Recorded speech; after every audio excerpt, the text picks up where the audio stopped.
Good morning. Welcome. You are not supposed to tell your institute. Huh? Okay, sir. Making the examiners biased. No, I am serious. Yes, sir. I am serious. Yes, sir. And examiners are not supposed to ask the same question to you, and they are not supposed to ask you the attempt. Yes, sir. You can officially lodge complaint. Yes, sir. My slides are visible, sir? No. Not so far. Just a moment. Should we go on mute and... Yes, except the four moderators and the presenter, I request everybody to go on mute, please. Share.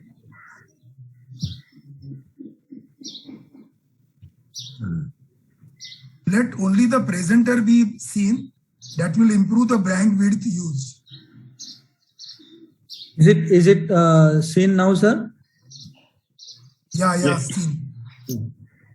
Make it full screen, please. Yes, sir. Daruka class. So, good morning, everybody. By time, I am going to just give a picture to you. Yes, sir. 49-year-old male, resident of Mumbai, carpenter by profession, presented with history of breathlessness on since 1 year. That's the chief complaint. Yes, sir. History of presenting illness, breathlessness was gradually onset initially, and while walking up the hills, first time it detected to a NOH class 2, then it progressed over the last 6 months to class 3 symptoms. Also, there was a positive history of multiple episodes of giddiness with prolonged exertion. However, there was no history of chest pain or a syncope. So, sir, Satyavan Sharma sir and Tendulkar sir and Pillai sir can go ahead with this further proceedings. Classical history. An obstructive outflow tract obstruction or inflow tract obstruction. Isn't it? Good morning, everybody. Govind, can we put it in a little different way? Yeah. Let me ask our friend, what possibilities will come to your mind? You are dealing with a comparatively a younger person, 49 years age, who has a history which is also comparatively of not a very long duration, 1 year history. And within a period of 6 months, this person has worsened that now he has class 3 dyspnea. So before we go further, what possibilities will come to your mind? What diagnostic groups will come to your mind? Rather than getting into just one group and maybe you may be right or maybe you may go completely off track. Sir, given the history of worsening exertional dyspnea from class 2 to class 3, sir, one more thing I wanted to ask. Are there any atherosclerotic disease risk factors, sir, in the patient? Actually, does that make really such a great difference? We have so many people in India without any risk factors having atherosclerotic disease. So that might have helped you. The absence really doesn't take you anywhere. Yes, sir. Yes, sir. So give us what data is available. On that basis, what all possibilities you will think of. Yes, sir. Sir, given the history, it appears to be the possible diagnosis would be either valvular heart disease, left-sided stenotic variants, or another possibility could still be coronary artery disease. Okay. Why coronary artery disease? As number 2, very categorically mentioned no history of chest pain. Sir, worsening And dyspnea. amongst valvular, why don't you spell out the valvular? What's Sir, yes, sir. Valvular would be stenotic left-sided, more likely aortic, given the more likely aortic stenosis. See, so many words you are using. Yes, sir. Edit them, aortic stenosis. Yes, sir. Aortic Second stenosis. possibility, mitral stenosis. Mitral stenosis, sir. Okay. Why not Another aortic possibility- regurgitation? Sir, there is no history of palpitations. You would have expected palpitation as a dominant feature. Not as a dominant, sir, but MR, along with... why not yes, MR, mitral regurgitation? Why you are thinking of stenotic? Sir, because there is worsening dyspnea with history of giddiness on exertion, sir, goes more in favor of decreased output, sir. Okay, perfect. So So one you mitral will, stenosis, aortic stenosis. Yes, sir. Okay. one you will consider that this patient has got a valvular disease, Yes, sir. which can be aortic or mitral, Yes, sir. or can be even combination of the two, Yes, sir. and it can be a mixed aortic disease, mixed AS and AR, or only Could be, AS sir. from the history. Could be mixed AS plus AR. So also. one group you will think is that this is a valvular disease involving mitral or aortic valve. Yes, sir. Second possibility or second group, So since there is outflow obstruction which has occurred in a 49-year-old, another possibility could be with multiple episodes of giddiness, sir. Then it could be a possibility that the patient has HOCM, sir, HCM, sir. okay, so HOCM. Third possibility, Is there anything against on for an ischemic heart disease, means early presentation? It could be, sir. if suppose this is ischemic heart disease, Yes, sir. which patients of ischemic heart disease present with dyspnea on a foot, and they start having giddiness? Because the usual presentation, as as Dr. Tendulkar was pointing out to Yes, you, right. is a little different. So which patients of ischemic heart disease will have dyspnea? Sir, It can be long- presentation of ischemic heart disease. Nobody long-standing, sir, long-standing diabetes with silent ischemia which has now progressed to LV dysfunction, sir. Long-standing ischemia. Suppose a non-diabetic, can non-diabetic present like this? Yes, sir. If the patient has had silent ischemia and now LV dysfunction, Why you are bringing silent ischemia? sir, because there is no history of chest pain. So chest pain has to be chest pain is equal to ischemia, is it? No, sir. It could be angina equivalent. So which patients of ischemic heart disease, I'll again repeat my question, which patients of ischemic heart disease can be the one which can present with breathlessness?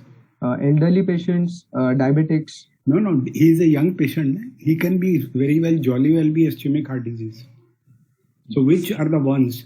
Dyspnea indicates what in ischemic heart disease? Increased LV and diastolic pressure, sir.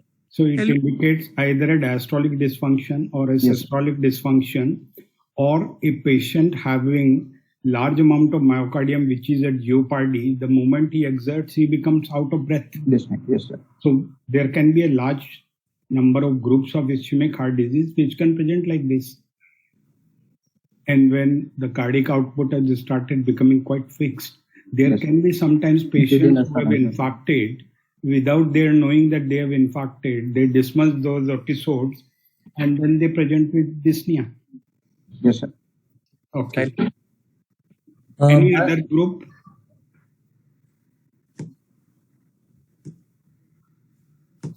Any other group, Balasaheb sir is asking you, you said valve, you said cardiomyopathy. What is any other group apart from that? Yeah, ischemia you said one. Yes, sir.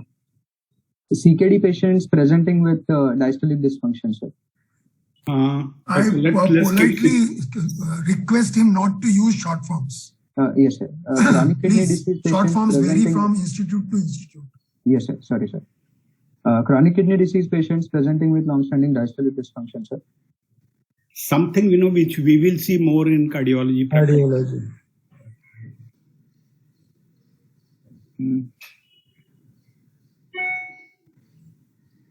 Females, More common in Yes, females. sir. Yes, sir.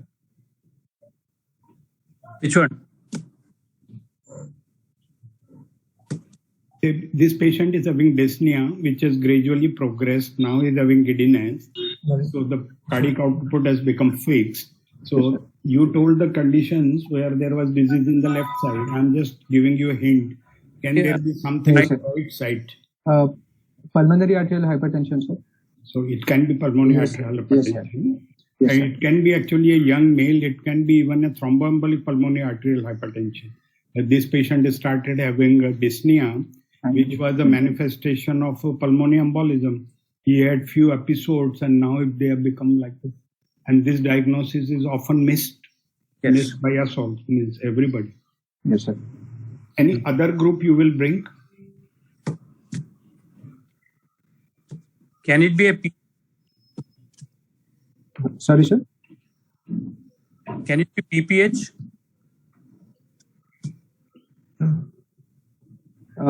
Could be, sir. Only less likely because there are no features of right-sided failure, sir. Okay. No, any PH of any etiology, Etiology possible. whether it is IPH, means PPH, or whether it's a thromboembolic PH, can present like this. There is Yes. nothing in the history Yes, sir. which denies you from telling that this cannot be it. Any other group before we go further? Blind or what? I don't know. Okay, let me ask you direct. Can this be a dilated cardiomyopathy rather than hypertrophic cardiomyopathy, which you said? Yes, sir. That's a possibility.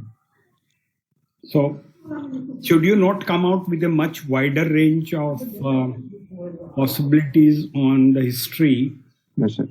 than just going on one possibility? Now, out of these all possibilities, which you think is the most likely and why? Sir, one likely possibility is aortic stenosis, sir. So you can label a LVOTO, you mean to say, rather than. Yes, sir. Obstruction to LV outflow, sir. Either aortic stenosis or hypertrophic cardiomyopathy, sir. Valvular or muscular? Could be either, sir. Either. Yes, sir. Keep yourself open on that. Yes, sir. You are not examined so far. Yes, sir. Just one question, Bala Sahib. Can it be Yes. uncontrolled hypertension? Just uncontrolled hypertension.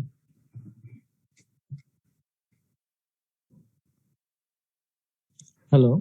Yes, sir. By the history of yes, sir, worsening dyspnea, it could be because of uncontrolled hypertension with How vascular explain dysfunction. in hypertension? Sir. Hypertension, Yes, sir. how do you explain the syncope? How many patients in your OPD has seen come with syncope and hypertension? No, actually, there is no syncope in No this. history of No It's only syncope. giddiness. only giddiness. Okay, giddiness, only giddiness. Yes, yes. Can be. So it can be variable differential diagnosis because it is very common. Okay, only thing probably NYHA class 3 is, until and unless is very presenting with hypertension and LV dysfunction, the later stage can have this kind of failure patients. Okay, sir. So should I proceed? Yeah. Oh. Anil has any? Anil? Sir, Dr. Tendulkar? No, perfect so far. Only thing I will like him to enlist 1, 2, 3, 4. Yes. First, topmost priority. LVOT obstructions. LVOT obstructions, sir. Either, Varieties of obstructions. Number sir. 2, cardiomyopathy. cardiomyopathy, sir. Number 3, pH. Yes, sir. Okay. so negative history, there is no history of any orthopnea, PND, pedal edema, no history of rest angina or palpitations, no history of fever with joint pain in childhood, no history suggestive of any tuberculosis, diabetes or hypertension either, no history of weakness or suggestive of any stroke or any focal neurological deficit. Family history, no significant illness as such in the family. So, Has Charan, one I would elder- like to ask, Charan, go Yes, back, sir. please. Baba Sahib, Yes, sir. with this so-called negative history, this word I Yes, don't sir. like. Yes, Nothing like negative history. Yes, sir. From this, are you changing your order of priority or remains the same? Sir, given this history, no Order no history remains the of same. Yes, sir. Because no history of orthopnea, PND, pedal edema has ruled. It makes mitral stenosis less likely. No history Okay. of angina. What about dilated cardiomyopathy? Also less likely, sir. So this all you should come out. Yes, sir. You seems And to be a no, yes man. Yes man. No, sir. You are saying no yes most of history. the time. No history of weakness or focal neurological deficit again makes uncontrolled hypertension less likely cause of the giddiness and the presenting distress. So we have slightly changed the order. LVOTO is number 1 now. Yes, sir. Hypertrophic cardiomyopathy 2, and others are going down. Okay. Next, please. Charan. Any other history you would have asked, apart from the one which Dr. Charan has narrated for you, Tobacco abuse. with relevance to this discussion?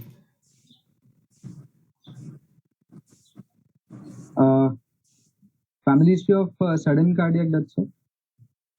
I was coming to that, but it's not Family there. history is coming in the next slide, actually. Can you just tell me the history of, sir, please reply to sir's question first.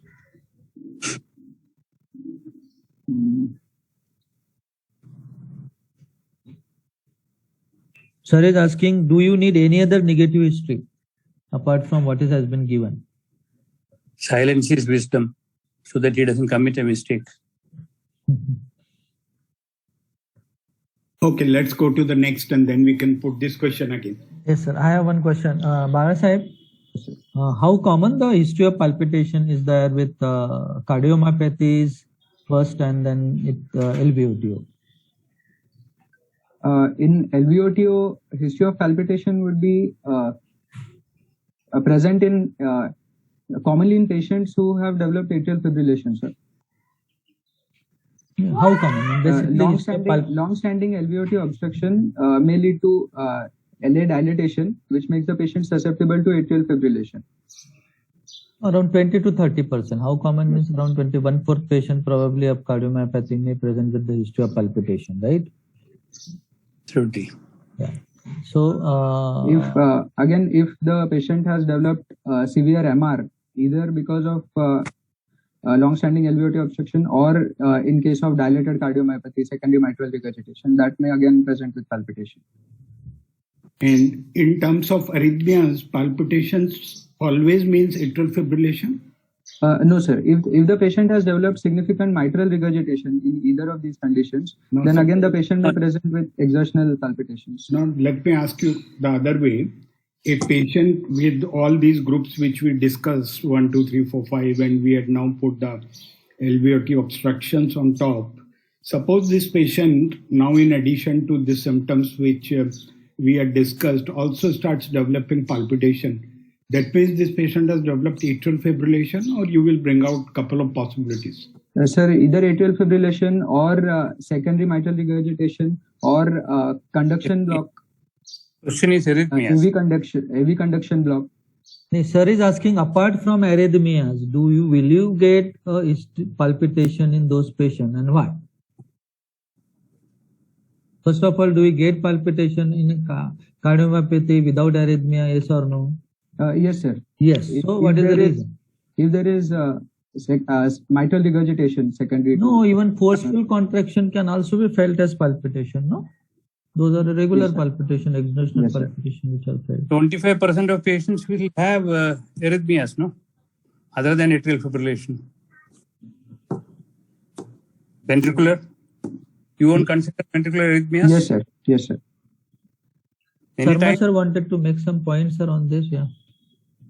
No, I think we can go ahead. Say it can be atrial fibrillation, it can be ventricular premature beats, frequent ventricular premature beats also it can be sometimes non-sustained VT.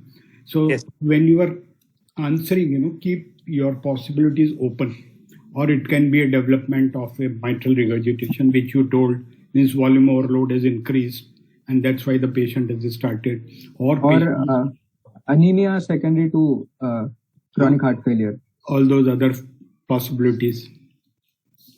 Which I have not given one negative history is, I will bias in this case, probably I will ask, is there any sudden deterioration in the symptoms anytime in the history? So if there is a sudden deterioration in the presenting symptom, what will be the likely thing happening in the case of cardiomyopathy in your pertaining to your diagnosis? He has already said it, but he has to tell again. Sir, worsening failure either because of development of arrhythmias or if the patient has developed anemia or infections, there could again be worsening failure. Is it ventricular or atrial common? Arrhythmias, sir. Why do these patients become breathless? Commonly due to loss of atrial fibrillation.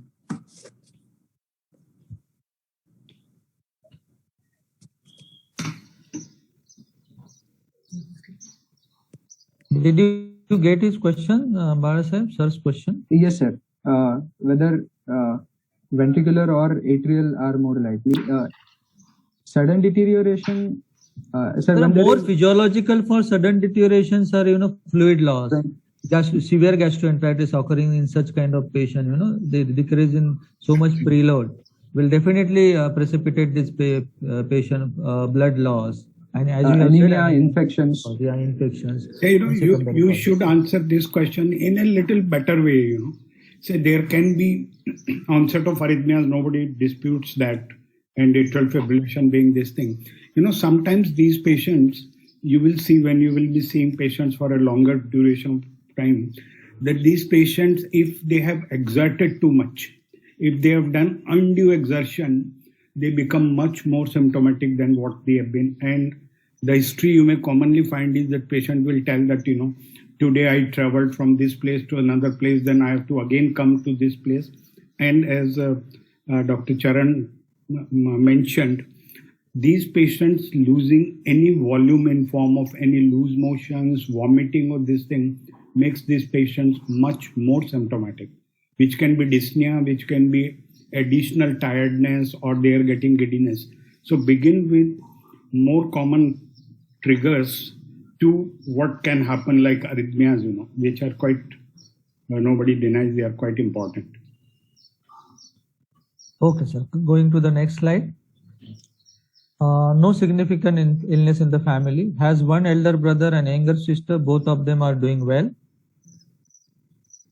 So now I think up to the sir to ask the further questions about the differential diagnosis, and just a slide I have made.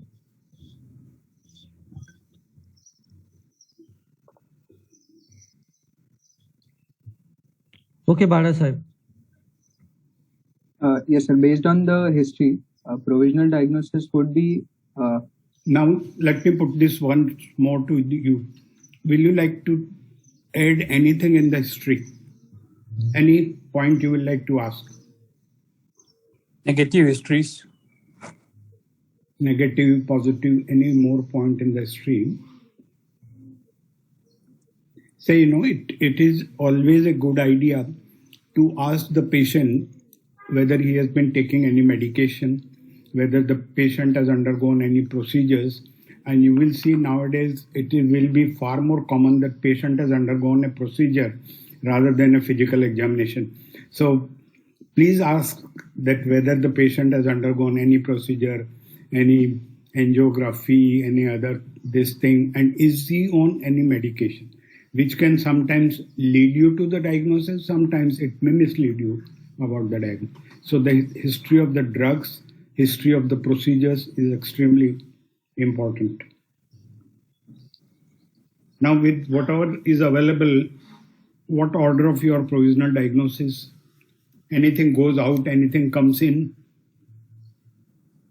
Sir, still left ventricular outflow obstruction would remain the initial diagnosis, either aortic stenosis or hypertrophic cardiomyopathy, followed by cardiomyopathy, sir.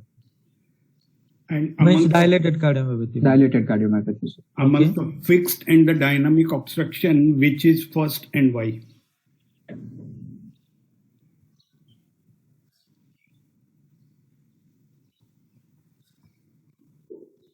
Or difficult to make out. That also is possible. It may be difficult to make out.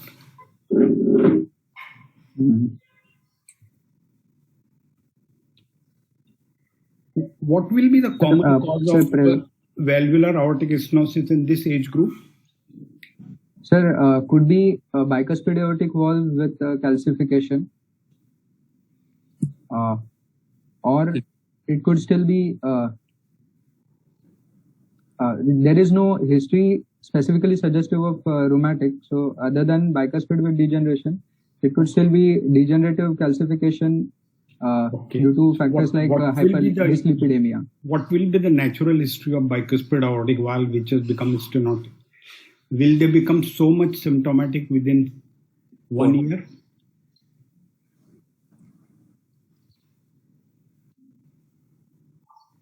Very uncommon. So, Bala Sahib, tell the bicuspid aortic valve natural history, no? Third rule. Sir, in the first 2 to 3 decades, maximum patients may remain asymptomatic. Very few patients will develop valvular regurgitation. And 4th decade onwards, patients may develop mixed aortic regurgitation with aortic stenosis, or in few cases of calcification, the patient may develop aortic stenosis. As age progresses, the number of patients having degenerative calcification presenting as aortic stenosis will increase. do their symptoms progress so quickly within 6 months, 8 months? No, sir, it would take a longer time. Usually, but it's possible, once there has been a lot of calcification and this thing, sometimes it can be rapid. So maybe slightly this history goes a little more in favor of a hypertrophic cardiomyopathy, obstructive or non-obstructive. And anything which points to obstruction in the history? Presence of exertional giddiness, sir. What's the etiology of pathology of exertional giddiness in hypertrophic cardiomyopathy? Sir, presence of outflow tract obstruction along with peripheral vasodilation on physical activity, sir. Inappropriate vascular baroreflex. Baroreflex, sir, and increased sympathetic activity causing increased contractility of the left ventricle, which will further increase the left ventricular outflow tract obstruction. So this can happen with LVOT also, no? Agar AS, fixed AS also, no? You get giddiness. Yes, sir.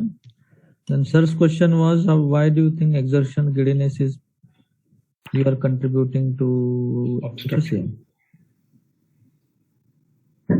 Sir, could be present in both, sir. So in this history, there is no real pointer to obstruction, right? Yes, sir, to dynamic versus fixed. Yeah. Okay. Okay. One more thing. Why do you get angina in hypertrophic cardiomyopathy? Sir, because of presence of extensive left ventricular hypertrophy, along with a large number of patients presenting with intramural arterioles, which have smooth muscle hypertrophy causing luminal narrowing and. You should practically divide into two. One is increase in the demand, and another is decrease in the supply. Decreased supply. Sir, because of extensive hypertrophy, there will be increased demand, and because of increase in the LV mass, also increases because of decreased capillary density, there will be decreased supply. Okay. How common angina in hypertrophic cardiomyopathy?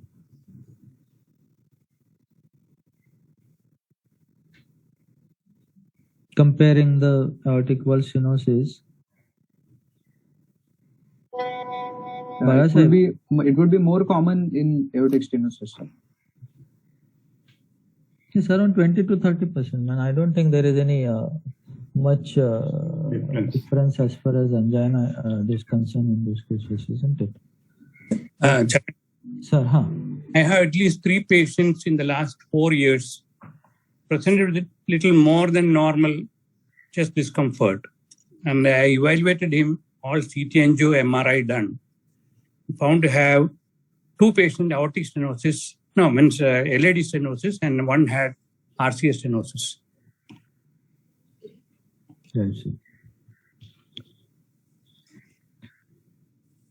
So should I go to the general examination, sir?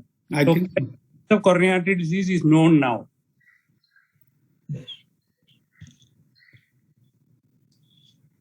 So BMI of 27 kg. His pulse is 70 per minute, regular normal volume with brisk pulse. Blood pressure is 130 by 70 millimeters of mercury in right upper limb, 128 by 70 in left upper limb, and 130 to 70 in the lower limbs. JVP is normal with the normal waveforms.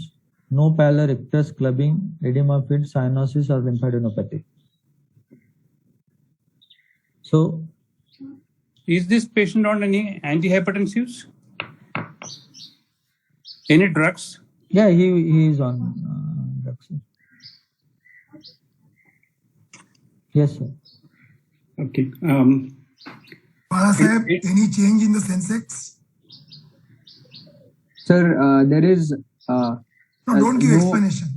Give opinion. Yes, sir. Aortic stenosis less likely, sir. Because? The pulse is normal in volume and there is a brisk pulse, sir. No, I have a suggestion to you. This patient has aortic stenosis, definitely aortic stenosis, and he also has got a grade 2 aortic regurgitation. What is your objection? That has made the diastolic pressure 70 and that has made the pulse little brisk. No blood pressure difference in the upper and lower limbs, sir. Why should be an aortic stenosis? No, if there was concomitant aortic regurgitation also. But sir said only moderate AR, no? Why will have that much difference in the pressures? Can I see the previous slide also, please? Sure, sir. Okay, regular, normal, volume, brisk. Okay. Next, please. Okay. So what is your real AR is now into the picture. Okay. Sahib, can you get the brisk pulse even in AS, which is also significant AS? In which cases? You can get. In young patients with compliant vessels, sir. No, not in young patient, man. Older patient, no, which vessels are, peripheral vessels are very much thickened, and those cases you can get a brisk pulse. No? In elderly, very elderly, getting diastolic of 70 and 60, sometimes with significant aortic stenosis is not at all uncommon. And we see even in the practice, no? In the OPDs and all. So AS you can't rule out. Yes. But yes, you said that it is less likely, probably. JVP normal, anything ruled out? Mitral Sahib? stenosis. In your diagnosis list, Yes, sir. if you remember, PH. PH, Primary, yes, sir. PH, Primary which was hypertension. as such 4 number, remains at 4 number. Okay. Yes, sir. Okay. So why you are ruling out PH because of normal JVP? Sir, pH significant enough to cause class 2 to class 3 dyspnea for a long-standing duration should have had right ventricular hypertrophy manifesting as prominent A wave in the JVP. And suppose this patient was diuresed, Then it could be normal, sir. so you tell that with the NIDER that this patient is not on diuretic. A normal jugular venous pressure makes the diagnosis of significant pH extremely unlikely. Now, sometimes the construction of sentence at the DM level should be a little more mature. Yes, sir. And what is the difference between a brisk pulse and a pulsus disvariance or a high volume pulse? Are they all synonyms? Sir, brisk pulse. Brisk, high volume disvariance. Can you tell us some major difference by which this is? Sir, high volume pulse would only indicate an increased stroke volume. A brisk pulse would indicate a sharp rise and ill-sustained pulse, whereas disvariance pulse would So indicate sharp rise indicates? raised stroke volume again, sir. No, both are raised stroke volume. Sharp rise, I thought, indicates ventricular contractility. Good contractility. Yes, sir. And the Bisperian's pulse would indicate palpable percussion and tidal waves in systole, suggesting diagnosis of AR or aortic regurgitation or hypertrophic cardiomyopathy, sir. So what is different in Bisperians as compared to the expression brisk or high volume? Two palpable systolic waves in Bisperian's pulse, sir. Mm-hmm. Single upstroke in high volume or brisk pulse. Right. So high volume and brisk pulse we can find in multiple conditions. You know. Yes, sir. They can be there. Brisk pulse, high volume pulse can be there in any hyperkinetic regurgitation, mitral regurgitation, severe anemia, thyroid, multiple conditions. Thyrotoxicosis. Whereas Bisperians will take you to a different group of diagnosis. Right? Yes, sir. Okay. Sahib, suppose I say JVP is elevated in this patient. Okay. So will you, what could be the reason why JVP will be rise in this patient?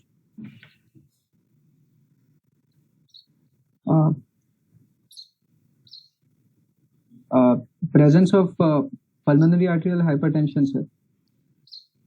In a case of no, in a case of left ventricular outflow tract obstruction, a raised JVP could indicate onset of LV systolic dysfunction or presence of LV diastolic dysfunction leading to pulmonary venous hypertension and passive transmission of the pressure reflected as raised JVP, sir. Suppose a fixed obstruction versus a dynamic obstruction, where likely will be the raised JVP out of these two? Fixed obstruction, sir. What is the suppose in a dynamic LVOTO there is raised in a JVP, what kind of phase of cardiomyopathy it is generally? Late stage with onset of systolic dysfunction, sir. Can there be any other cause of raised JVP in hypertrophic obstructive cardiomyopathy? Less common. If you tell, that will be really good. If you don't tell, no issue. Let's show that. Say a very small percentage of patients with the hypertrophic cardiomyopathy, there can be even obstructions on the right side. And these obstructions can be severe enough to elevate the JVP. But that's very uncommon thing. So even if you don't say, there's nothing. But as you told, pulmonary venous hypertension occurring in some patients with systolic or diastolic dysfunction, or those who develop MR, can elevate the JVP. Okay. Will proceed, sir? Yes, sir. Yeah. In this correlation, suppose you want to take a 4-limb blood pressure, is there any point in taking this blood pressure in this patient? Yes, sir. The difference between, because we are considering LV outflow obstruction, if there was a difference between right upper limb and left upper limb, it could point towards supravalvular obstruction, causing a coanda effect with blood pressure being more on the, in the right upper limb. If there is coarctation of aorta distal to the origin of left subclavian artery, then there could be a pressure difference between the upper limb and lower limb. In a case of a bicuspid aortic valve with coarctation, which can be likely coexistent. Okay, you should say that way. And yes, sir. And if there is a concomitant aortic regurgitation, there could be Hill's sign present. Okay. So coming to the examination, can you go ahead, sir? Yeah, I think. Yeah, we have combined the inspection and palpatory findings. Bilaterally symmetrical chest with normal precordium. Apex pictus is in the fifth left intercostal space, just inside the MCL, mid-clavicular line, forceful and well sustained. There is a palpable S4, no thrill, and percussion is normal. Back to sir for questions. So what do you think from these findings? What is your addition to the discussion which we had so far? Sir, palpable S4 tells us that the patient is not in atrial fibrillation, and along with that, there is LV dysfunction present. Why LV dysfunction? In case of hypertrophic cardiomyopathy, there could be extensive fibrosis leading to decreased LV compliance, which would lead to a palpable S4. Then you will have a fourth apex. क्या बात करता है यार? Something wrong you are telling, man. Are you a little biased? He has written no thrill. What does it exclude? In LV dysfunction, you will get S3, not S4, no? Sir, I was saying due to fibrosis, sir, you are not telling is doesn't, Actually, when we are discussing the clinical medicine, bringing the fibrosis and these type of things is not required. It can be very plain, simple discussion. So this apex beat is within the fifth, inside the fifth mid-clavicular line. That means the cardiac size looks normal. It is forceful. That means it looks like a left ventricle is beating at a higher pressure. And there is an S4. So there is an atrial contraction which is forceful. Now, No thrill. Yeah, no thrill. So on the basis of these findings, you think you are within the domain of hypertrophic cardiomyopathy? Is it taking you towards obstruction, or is it giving you hypertrophic cardiomyopathy diagnosis? Or you think it can be still a congestive cardiomyopathy or a dilated cardiomyopathy? Unlikely to be dilated cardiomyopathy, sir, based on these findings, because there is no LV dilatation, and the findings are more suggestive of a normal LV size with hypertrophy. Can this be a valvular aortic stenosis?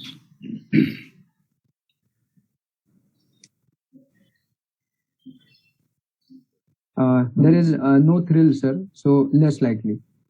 Why? Thrill it has to be thrill in a diagnosis of... no, sir. If it is present, that would point more towards severe AS, but absence does not rule it out, sir. The LV's apex is forceful, then you must get forceful, well-sustained apex. Number 2, how do you say this sound is fourth heart sound? Why not third heart sound? How do you time S4?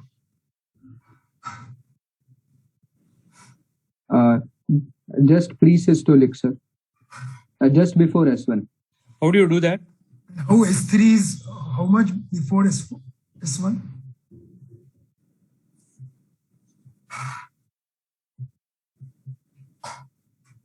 Bala Sahib. Yes, sir. You are Bala Sahib or Baba Sahib? Baba Sahib, sir. Okay. Everybody is calling you Bala Sahib. Really? He's actually a Bala in cardiology, so that's fine, With lovingly, we are telling you Bala. Okay. No, sir, question is Baba Sahib, important. Tell us. How do you time S4? With what?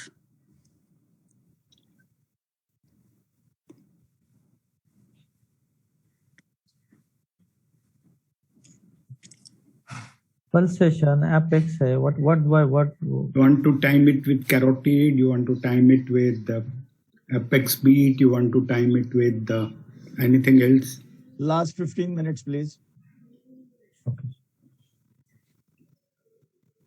Okay, I think we go fast. Yes, sir. So on auscultation, S1 is normal. S2, A2, P2 both are normal with narrow split. S4 is audible at the apex. There is a harsh ejection systolic murmur, grade 3/6, best heard in the third left intercostal space, parasternally with diaphragm. Crescendo, decrescendo in shape, not radiating to the carotids.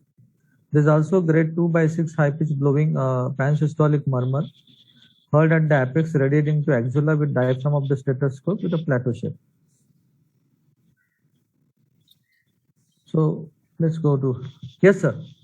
Back to sir. Just one question, then we will put these. You think these were two murmurs, or this was one murmur with different characteristics at different places?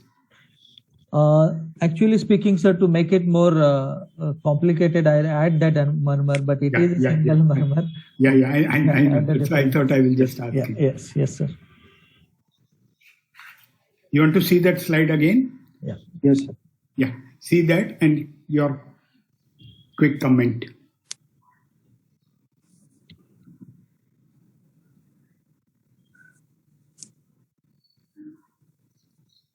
Sir, normal A2P2 with a narrow split makes severe aortic stenosis unlikely, and presence of grade 3 ejection systolic murmur in the left lower sternal border not radiating to the carotids makes hypertrophic cardiomyopathy more likely. And because the murmur is grade 3, it is likely that the patient also has left ventricular outflow tract obstruction of more than 30 mmHg, sir. And what is this other murmur? The other murmurs are very likely due to mitral regurgitation. Because it is plateau configuration, sir.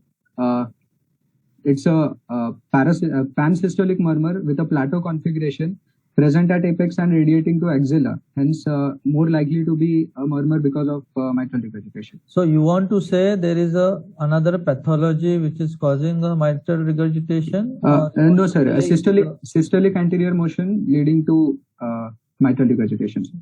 So what is the classical presentation of that kind of a murmur generally? What sir has, had asked me this question. What classically in hypertrophic cardiomyopathy you get a murmur of MR? How does it? To give you a hint, SAM occurs at what time of systole? Mid systolic, sir. Mid systole? Okay. It's not a continuous S1 to S2 murmur. It is always a gap of 80 milliseconds, right? Yes, sir. So, do you consider in this patient two diseases?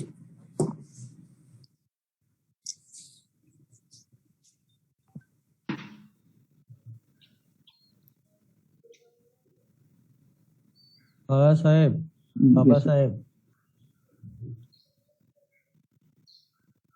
He said one actually, no? He said he's considering only the hypertrophic cardiomyopathy, and that is causing mitral regurgitation.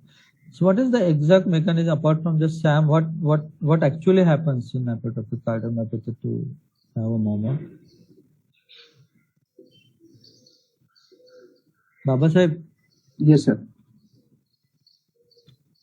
Capillary muscle dysfunction hota hai kya? Is there any mitral leaflet distortion? Yes, sir. Yes, sir. In some cases, there can be direct attachment of anterolateral papillary muscle to the anterior mitral leaflet without intervening chordae. So in that case, there can be mitral regurgitation.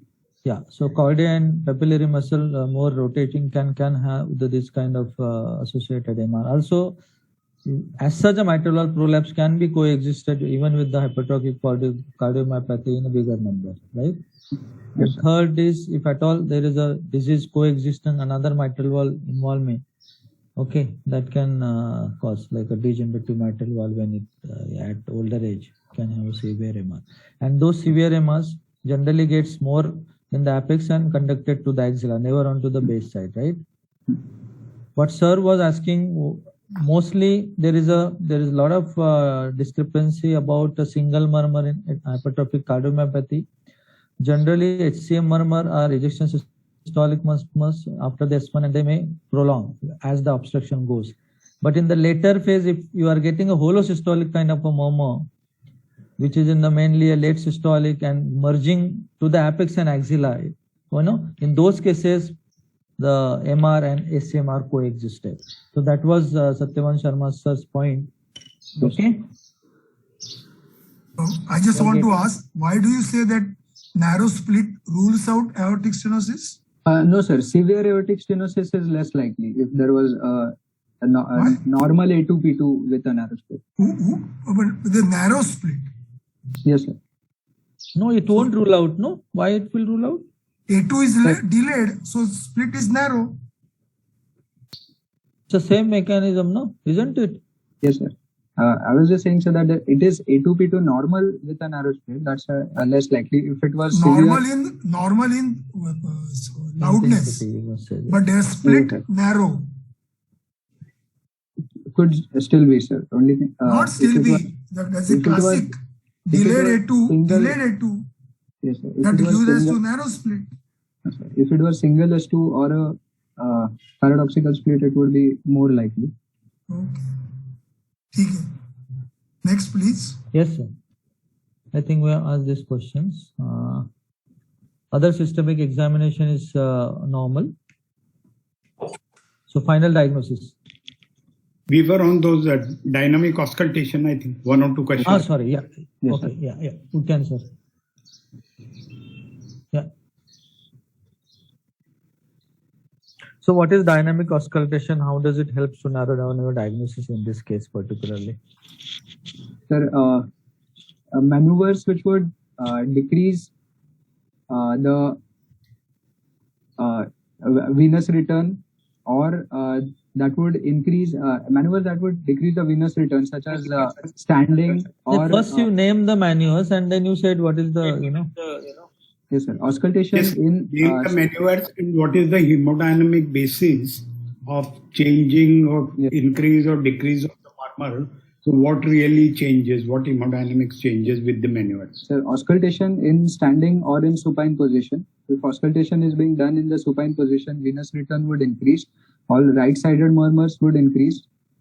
And in standing position, venous return would decrease. The both right-sided and left-sided murmurs would decrease, except for hypertrophic cardiomyopathy, where because of decreased inflow, there would be increased outflow tract obstruction due to low LV end diastolic volume, and that would lead to an increase in the murmur. And in mitral valve prolapse, the ejection click and murmur would occur closer to S1 on standing. What else? Then in Valsalva maneuver, again due to decreased venous return due to increased intrathoracic pressure, there would be a decrease in intensity of all murmurs except for hypertrophic cardiomyopathy, where the murmur would increase because of decreased LV and diastolic volume. But there are 2 phases, no? At least more important phase 1 and phase 2 to talk. Yes, sir. Third is also there, but first and second are more important. In phase 1, there will be decompression of the thoracic aorta, sir, leading to increase in left-sided murmurs. In phase 2, there would be sustained decrease in venous return, leading to decrease in all murmurs except for hypertrophic cardiomyopathy.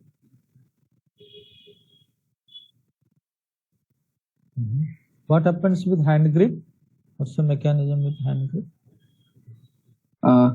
With hand grip, there would be increased systemic vascular resistance. So the gradient across the LV outflow tract would be lesser, hence the intensity of the murmur will decrease, sir.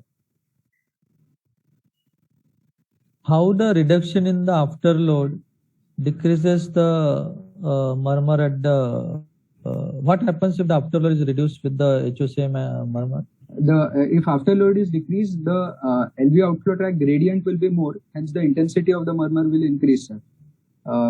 For example, with vasodilators.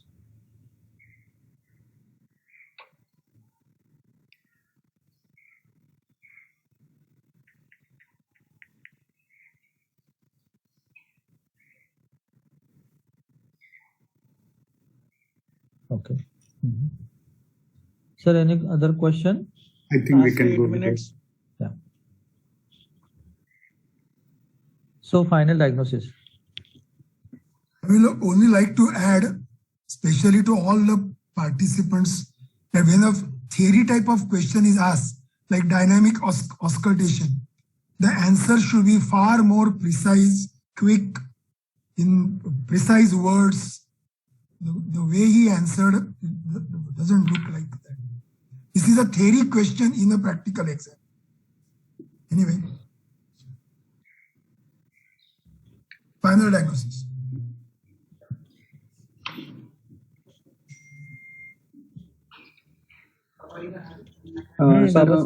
Sir, a 49-year-old male with LV outflow tract obstruction, most likely hypertrophic cardiomyopathy, without any features suggestive of left ventricular failure at present. Complete your diagnosis. Very incomplete. NYHA class complications. NYHA class complication, rhythm, pH. Yes, sir. In NYHA class 3, in sinus rhythm, without features suggestive of left ventricular failure and without features suggestive of pulmonary hypertension, sir. And no infective endocarditis. Do you want to be precise? Is a obstructive or a non-obstructive cardiomyopathy? Obstructive, sir, because you should have said no in the diagnosis. Yes, sir, because we've got a grade 3 mono.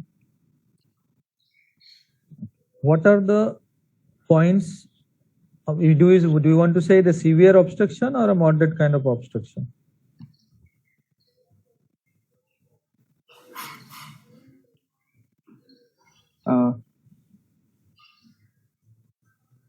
Baba Sahib. Sir, the patient has class 3 symptoms at present, so likely to be severe, sir. So tell me what are the different clinical findings, examination and clinical findings favoring the severe kind of obstructions? Sir, presence of class 3 symptoms, presence of persistent exertional giddiness, presence of a grade 3 ejection systolic murmur, sir. Long ejection systolic murmur, right? Yes, sir. Then what else?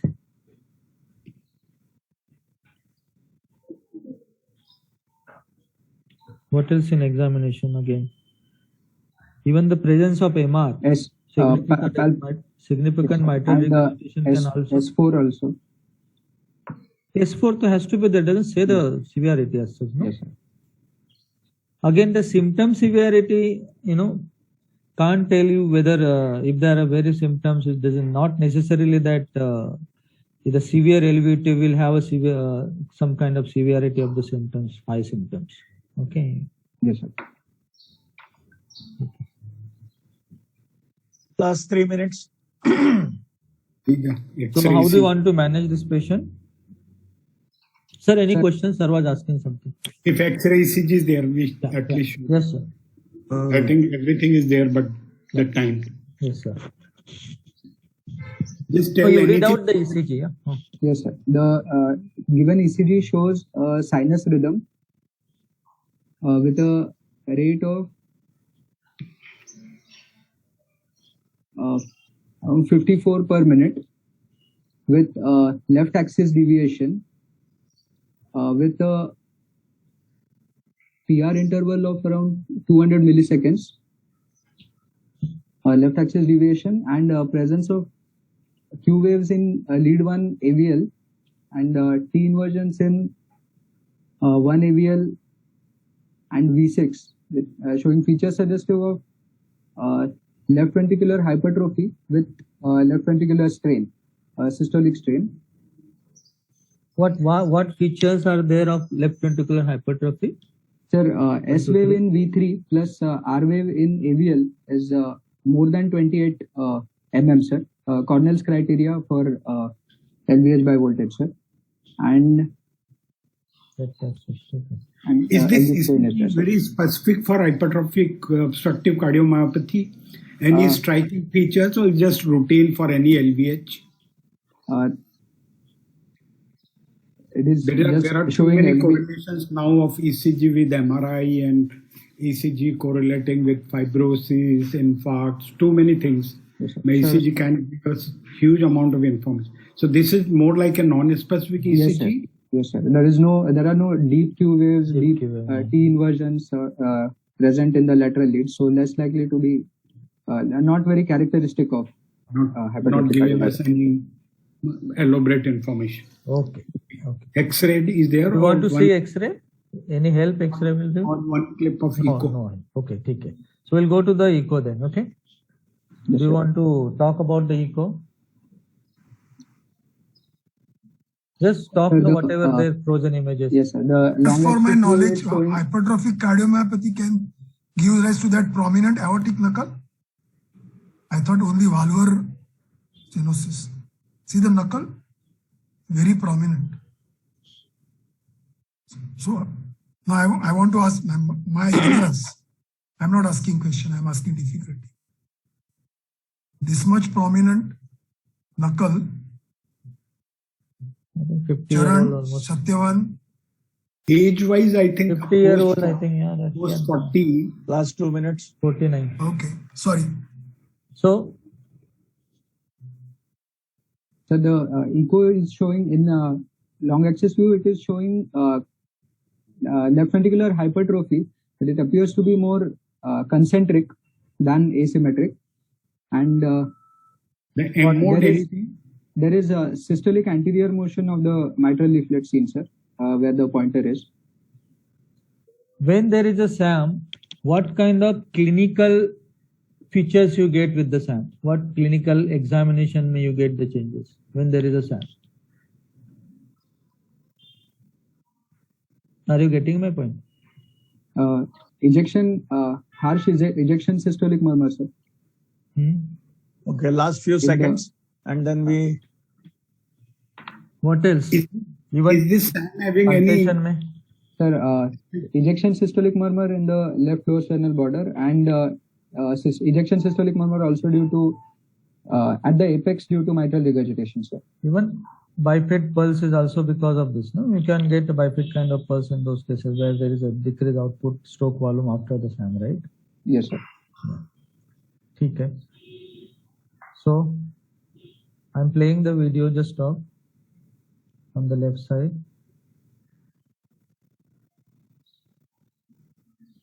You can talk Here, when I'm doing that. Yeah. systolic anterior motion is visible, sir. This significant LVH, right? Yes, sir. And mitral regurgitation was also there. LV ejection fraction appears to be normal, sir. Short axis view. Normal hypercontractile. It is not just normal. It's more. No, you can see that conflict. Because after the ejection, the LV cavity is so small. See, Yes, sir. that is capillary important. Right? muscles are looking bit hypertrophied, prominent at least. Are they calcified also? You can probably. Why so dark? So white? Okay. Talk about here. What is being shown There on is the left? increased mitral valve inflow velocity, sir. And And the operator is trying to show the E and A, no? E by A ratio is 1.4, sir. Yeah. So what does it signify? Very significant. Is on the TDI on the right side. Velocity is 11. PTA is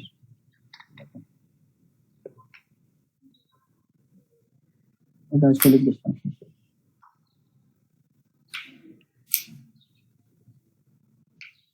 Time up. Yeah, time is up actually. What is it showing in the 5-chamber view? Sir, here left ventricular outflow tract obstruction is seen with a late peaking gradient.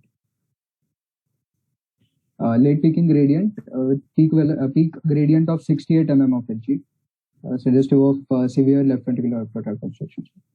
Like a dagger shape, right?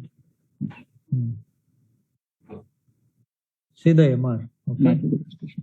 It's already moderate, more than moderate. With LA dilatation.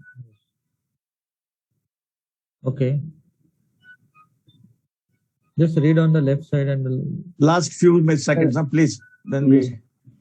The pressure tracings are showing only post- pressure tracing. That's it. Okay. yes, sir. So this pressure tracing is showing post VPC post VPC accentuation of LV pressure with decrease in pulse pressure, sir, on the aortic recording, showing the Broken-Borough-Braunwald sign, sir.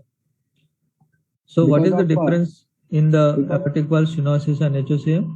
One line.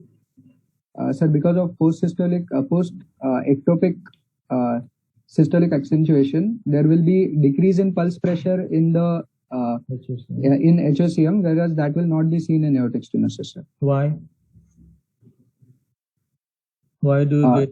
Due to increased contractility post VPC, there will be increased dynamic outflow obstruction in case of HCM. Whereas in aortic stenosis, there is fixed obstruction, so this effect will not be seen. Not be seen. Okay, sir. Then I think we have done it. Yeah. Sir, Okay. any questions? Yeah.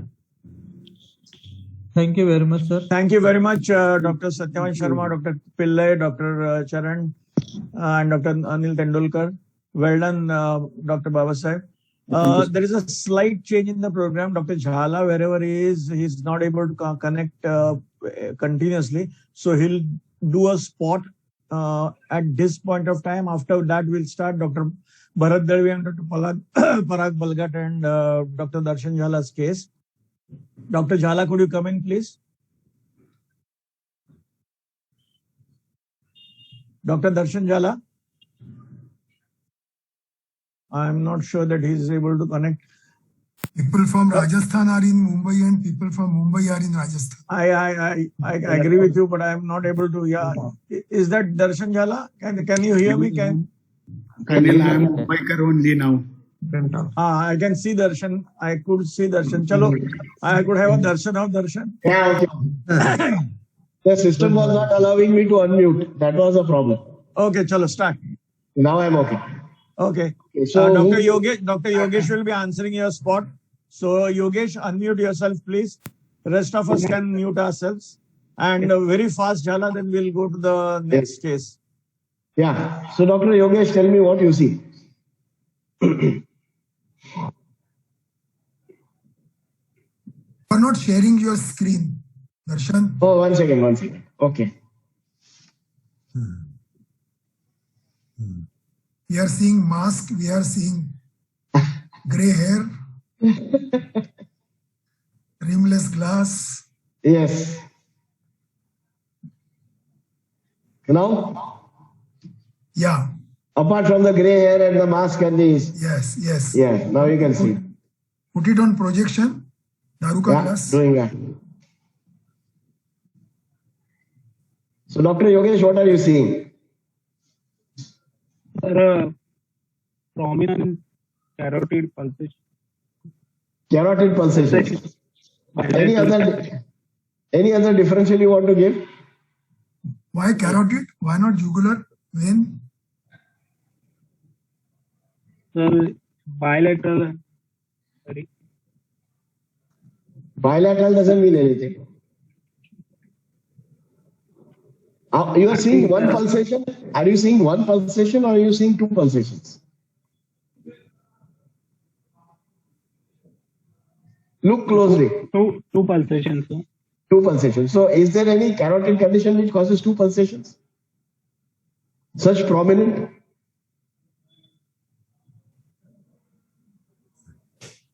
Can this be a venous pulsation? Can be, sir. Can be. Yeah. So in case of venous pulsation, which condition will give you two pulsations?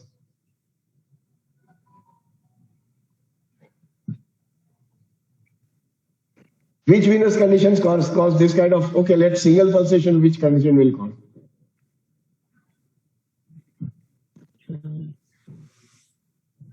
Single pulsation, venous pulsation. SVC obstruction. SVC obstruction is typically non-pulsatile. Pulsation, you see this every day. This is One 220. single large venous pulsation. Actually, there are two, but let's restrict ourselves TR, to sir. In TR, sir. so then why did it take so long? TR is probably the commonest condition which might cause a prominent venous pulsation. Yeah. So the idea of showing you this case is that this is a condition involving the right heart. Right? So in many times in clinical practice, we need to evaluate the right heart very well. Yes, sir. So tell me all the ways in which you can evaluate right heart function. First by the JVP. Yes. Raise JVP, then indicates So give me two conditions which can be diagnosed by JVP. Just two conditions. sir, RVF and TR, sir. Okay, TR is one. And what else? RV failure, sir. The RV failure is not a condition. Same. Is there a Any specific other condition pattern? where venous pulsations are pathognomonic or diagnostic, which we commonly miss? Atrial fibrillation. Come on. Any other condition involving the heart where JVP is diagnostic? TR is one, I agree with you on that. TR is yes. In fact, that condition you are seeing it now. In fact, in this you are seeing it. PAPVC. What? PAPVC? No, sir. No. We are keeping this simple. We are not going into those complex things. It is such a common condition. Have you heard of pericardial constriction? Yes, sir. Yes. So then, don't you think that would be a differential? When you are talking about right heart Yes. hemodynamics, TR Yes. is one common condition. The other condition is constrictive pericarditis. Yes. So in fact, if you look at this closely, it shows you more of descents rather than expansion. Now look at it that way. The expansion is not much, but the descent is very rapid. The collapse is very good. Yes, sir. Right. So okay, so let's leave this. But this is a condition which is not absolutely always certain on JVP. So you would like to evaluate the right heart in more detail. Okay. So tell me all the ways in which you can evaluate the right heart. Let's concentrate on echocardiography. So what are the echocardiographic ways in which you can evaluate the right heart? Quickly, Dr. Kaustubhai will stop us prematurely. Sir, by looking at the RV pressure, sir, PAPC, and See, there is something called 2D echo, right? The Doppler comes later. So tell me all the features on 2D echo. on Quickly. pericarditis is a pericardial. No. I am not talking about constrictive pericarditis. I am talking about right heart disease. How do you evaluate right heart disease on echocardiography? We talk about 2D echo first. Yogesh, we had discussed in our Monday meeting all this recently. Right heart hemodynamics on echo. Let's talk about 2D echo. You know this, but you are not thinking. And then come to Doppler.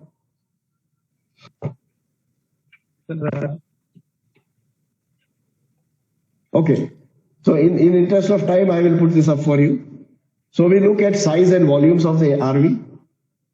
We look at the wall thickness of the RV.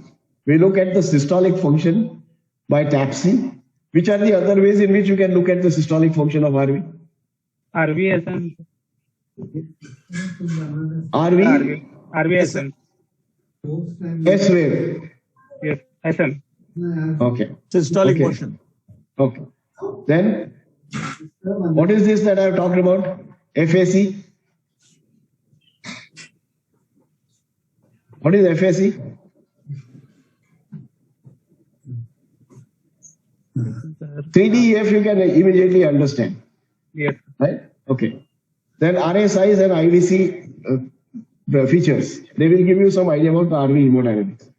Yes. See, RV is a very peculiar structure. It is a trapezoidal structure. So it does not conform to any geometrical shape. So that is why volumes in the times of M mode and 2D were very difficult to judge. So we used to take a 4-chamber view and we used to take the area of the RV, the endocardial area in systole and diastole.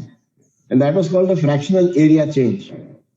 Nominal value was 33%. It is extremely important in RV dysplasia. Okay.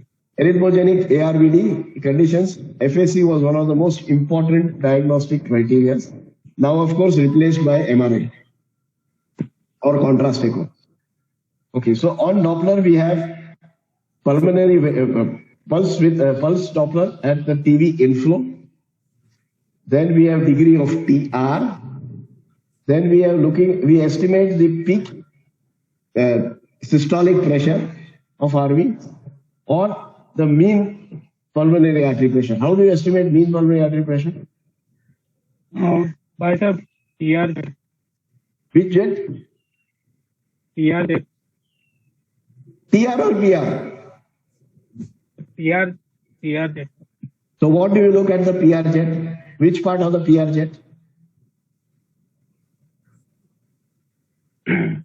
The pulmonary acceleration. No. The pulmonary regurgitation jet looks exactly like aortic regurgitation jet, except that it is less in amplitude. So which part of the initial part or the end part? Which one do you look for mean pulmonary artery pressure? Initial part. Yeah. And what does the end part of it show? What does it reflect? It reflects the RV-EDP. Okay. Then you already said tricuspid valve, TDI, S-wave. Then the newer concepts coming up are the free wall global longitudinal strain of RV. You can do it with our older echo machines also. You can fool the machine to accept LVGLS as RVGLS. Okay. And then of course we get typical flow patterns in the SVC, IVC and hepatic waves. Now, the pulsatile information that you can get out of the 3 minutes, Jala. from the RV is extremely important, and that is where you should now start looking at hepatic venous flows, and that is what I want to show you. How hepatic venous flow can be very informative. So when you look at hepatic venous Doppler, please read this topic up. It's an interesting topic. You may not understand it right away, but please read it. So when you are looking at the hepatic venous Doppler, you have the initial, this is baseline. You have the initial upward reflection which reflects the atrial contraction, the A wave. Then you get the systolic wave, which is because the blood is flowing away, you get a negative flow in the hepatic veins. Then the atrium fills up. So you get a positive wave called the V wave. Then you get a diastolic filling wave, and then again the A wave. So this is what is important. Now let's quickly go through what information we can get from looking at these waves. So constrictive pericarditis versus restrictive cardiomyopathy. Hepatic venous pattern is extremely important. Don't try to understand, you read it and then try to understand. But in short, when you look at the hepatic venous flow in inspiration and expiration, in constrictive pericarditis, during expiration, you get flow reversal, which is not A wave. It is a large flow reversal because there is no place for the right atrium to accommodate blood. So it goes back into the hepatic veins, and that is what happens. And versus, so in constriction, this is what happens. When you breathe in, the RV fills, but the septum is compliant. So it goes on to the left side. So the RV pressure doesn't go up too much. And during, in restrictive cardiomyopathy, the septum does not have the movement. So during inspiration and expiration, the flow is reversed. So now this is constrictive pericarditis. Again, in atrial fibrillation also you can get the same thing. Versus restrictive cardiomyopathy, you get in inspiration, you get flow reversal. So expiratory flow reversal in constriction and inspiratory flow reversal in restrictive cardiomyopathy. If you just understand and remember this will be good enough. Okay, last minute, Gala. Yeah. So the same thing happens in cardiac tamponade also. So three common conditions: constrictive, tamponade, and restrictive. You can easily make out by looking at hepatic venous. Now I suggest to you that next time when you're doing an echo, it takes 2 more minutes. Just put the sample in the hepatic vein and you will get the patterns. And once you get used to it, you will be happy. Atrial fibrillation, of course, there are no A waves in this. Now this is a constrictive case. I don't think we have too much of time. No, you don't have time, unfortunately. Yeah, right. Yeah. So just a couple of things. First of all, when you look at the RV pressure drop, there is a very rapid drop. That is because the diastolic function is very good in constrictive pericarditis. And that is why it fills up immediately, but the initial diastolic function is very good. So that's why you get a very sharp descent, which is very characteristic. And the last thing that you should look at is what is called the systolic area index. Read this up. I am just pointing out things to you so that you know what to read. So this is called a systolic area index. Read about it, and then you will be able to make out constriction versus restriction.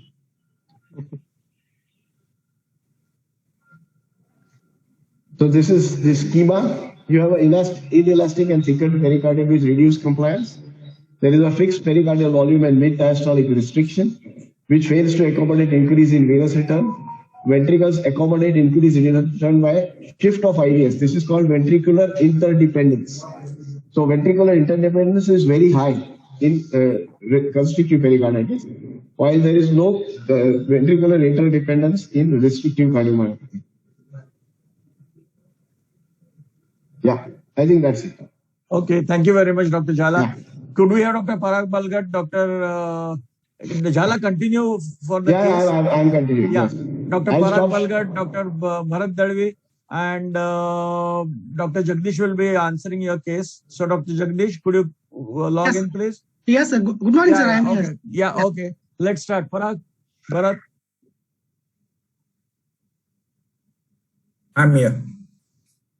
Yeah.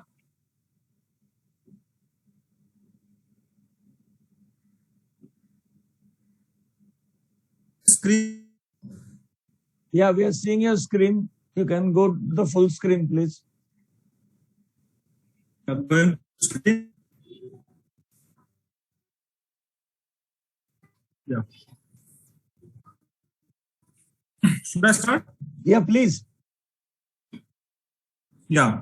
This is a 6-year-old female, third by birth order, born of non. First slide. Sir, Pardon? first slide I'm not saying, sir. It's fourth. Seeing your first slide, you have to go to the first slide. Go to full screen. This is the first slide. Okay. Okay. Full screen, sir. Okay, chalo. Let's start. Yes, sir. So she is present with chief complaints, that is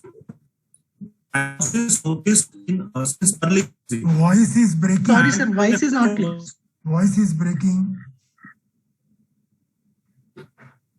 Am I audible clearly? Yes, sir. Okay. So cyanosis noticed is early infancy and poor effort tolerance.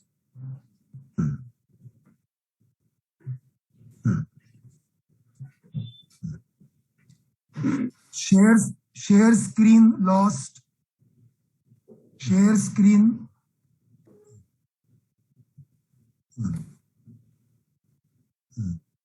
Your screen.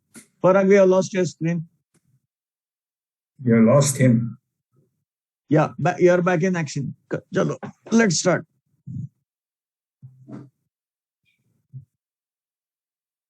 I think one of us should read. That will be better. Yeah, I think I'll read. This is a 6-year-old female, third by birth order, born of non-consanguineous marriage, residing at Panvel.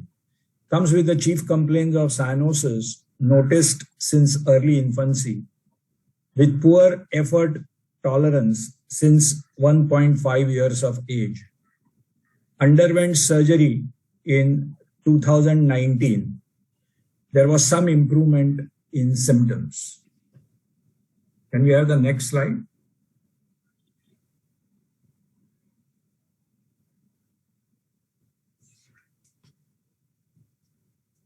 So this is a normal vaginal delivery and uneventful neonatal course. Parents noticed bluish discoloration of fingers, toes, and tongue within some weeks of birth.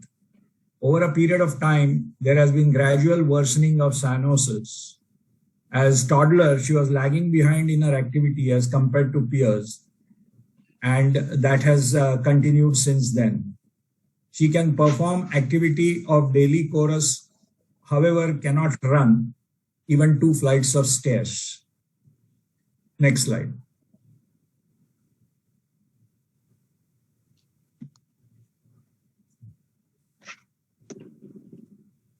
Can we have the next slide?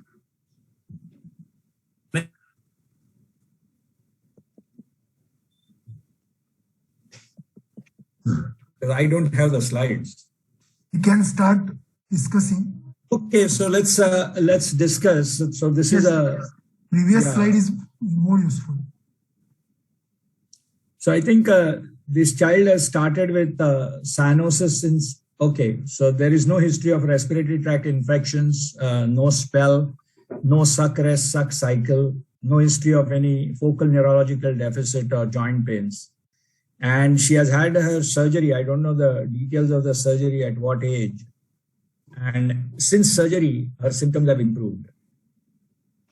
So basically, here is a 6-year-old girl who has presented with cyanosis in infancy. Yes. So can you tell us what congenital heart diseases will present at cyanosis at the age of 3 to 4 months? Sir, most probably the tricuspid technology of Fallot, sir, and technology of Fallot and VSD PS like physiologic condition can present at early infancy, sir, not at birth. Like VSD PS physiology like single ventricle with VSD PS, tricuspid atresia with VSD PS, and CTGA with VSD PS, and a double outlet right ventricle with VSD PS. So which of these present in the newborn period immediately after birth, and which of them present at the age of 3 to 4 months? Sir, tricuspid atresia can be present at birth, sir. All tricuspid atresia is present at birth? Sir, without, yes, sir. Yeah, go ahead. Tricuspid atresia without VSD can present at birth, sir. Without VSD, tricuspid atresia will not be. Yes, sir. Unless there is a duct-dependent circulation. Yeah, so tricuspid with pulmonary atresia. So I agree. So basically, those patients who have very severe pulmonary stenosis amounting to pulmonary atresia, whether it is tetralogy of Fallot with pulmonary atresia, tricuspid atresia with pulmonary atresia, single ventricle with pulmonary atresia, transposition VSD pulmonary, all these patients where pulmonary stenosis is very severe amounting to atresia will most likely present in the neonatal period. Yes, sir. Otherwise, all these VSD PS physiologies, if PS is not very severe, then we'll go on to 3 months, 4 months, 5 months without detectable cyanosis. And so why these patients usually present at around 3 to 4 months? What is so unique about 3 to 4 months for their presentation? Sir, there are 3 reasons. Sir, one is there is the that fetal hemoglobin is absent at that time, sir. And physical activity of the child will increase, and the physical activity increases, sir, and the anatomy itself, that pulmonary stenosis also worsen at that age, sir. Bharat, can I add? Sure. He said fetal hemoglobin is absent. Decrease in fetal hemoglobin at that age, sir, 3 to 4 weeks. Okay. What is so special about fetal hemoglobin? Fetal hemoglobin. Sir, fetal hemoglobin has a great affinity for oxygen, sir. So, first, yes, sir. during first 3 weeks, it will take care of that. Oxygenation is not affected. As a child grows, there is increased physical activity, sir. That also, and the worsening of pulmonary stenosis also contribute to that cyanosis.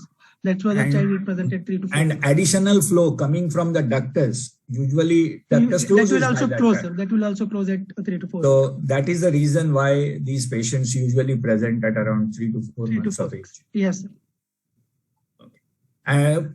How do you? What is the description of a cyanotic spell? How do the patients present with cyanotic spell? Sir, usually, sir, cyanotic spell usually at the deep sleep or during activity or strenuous activity.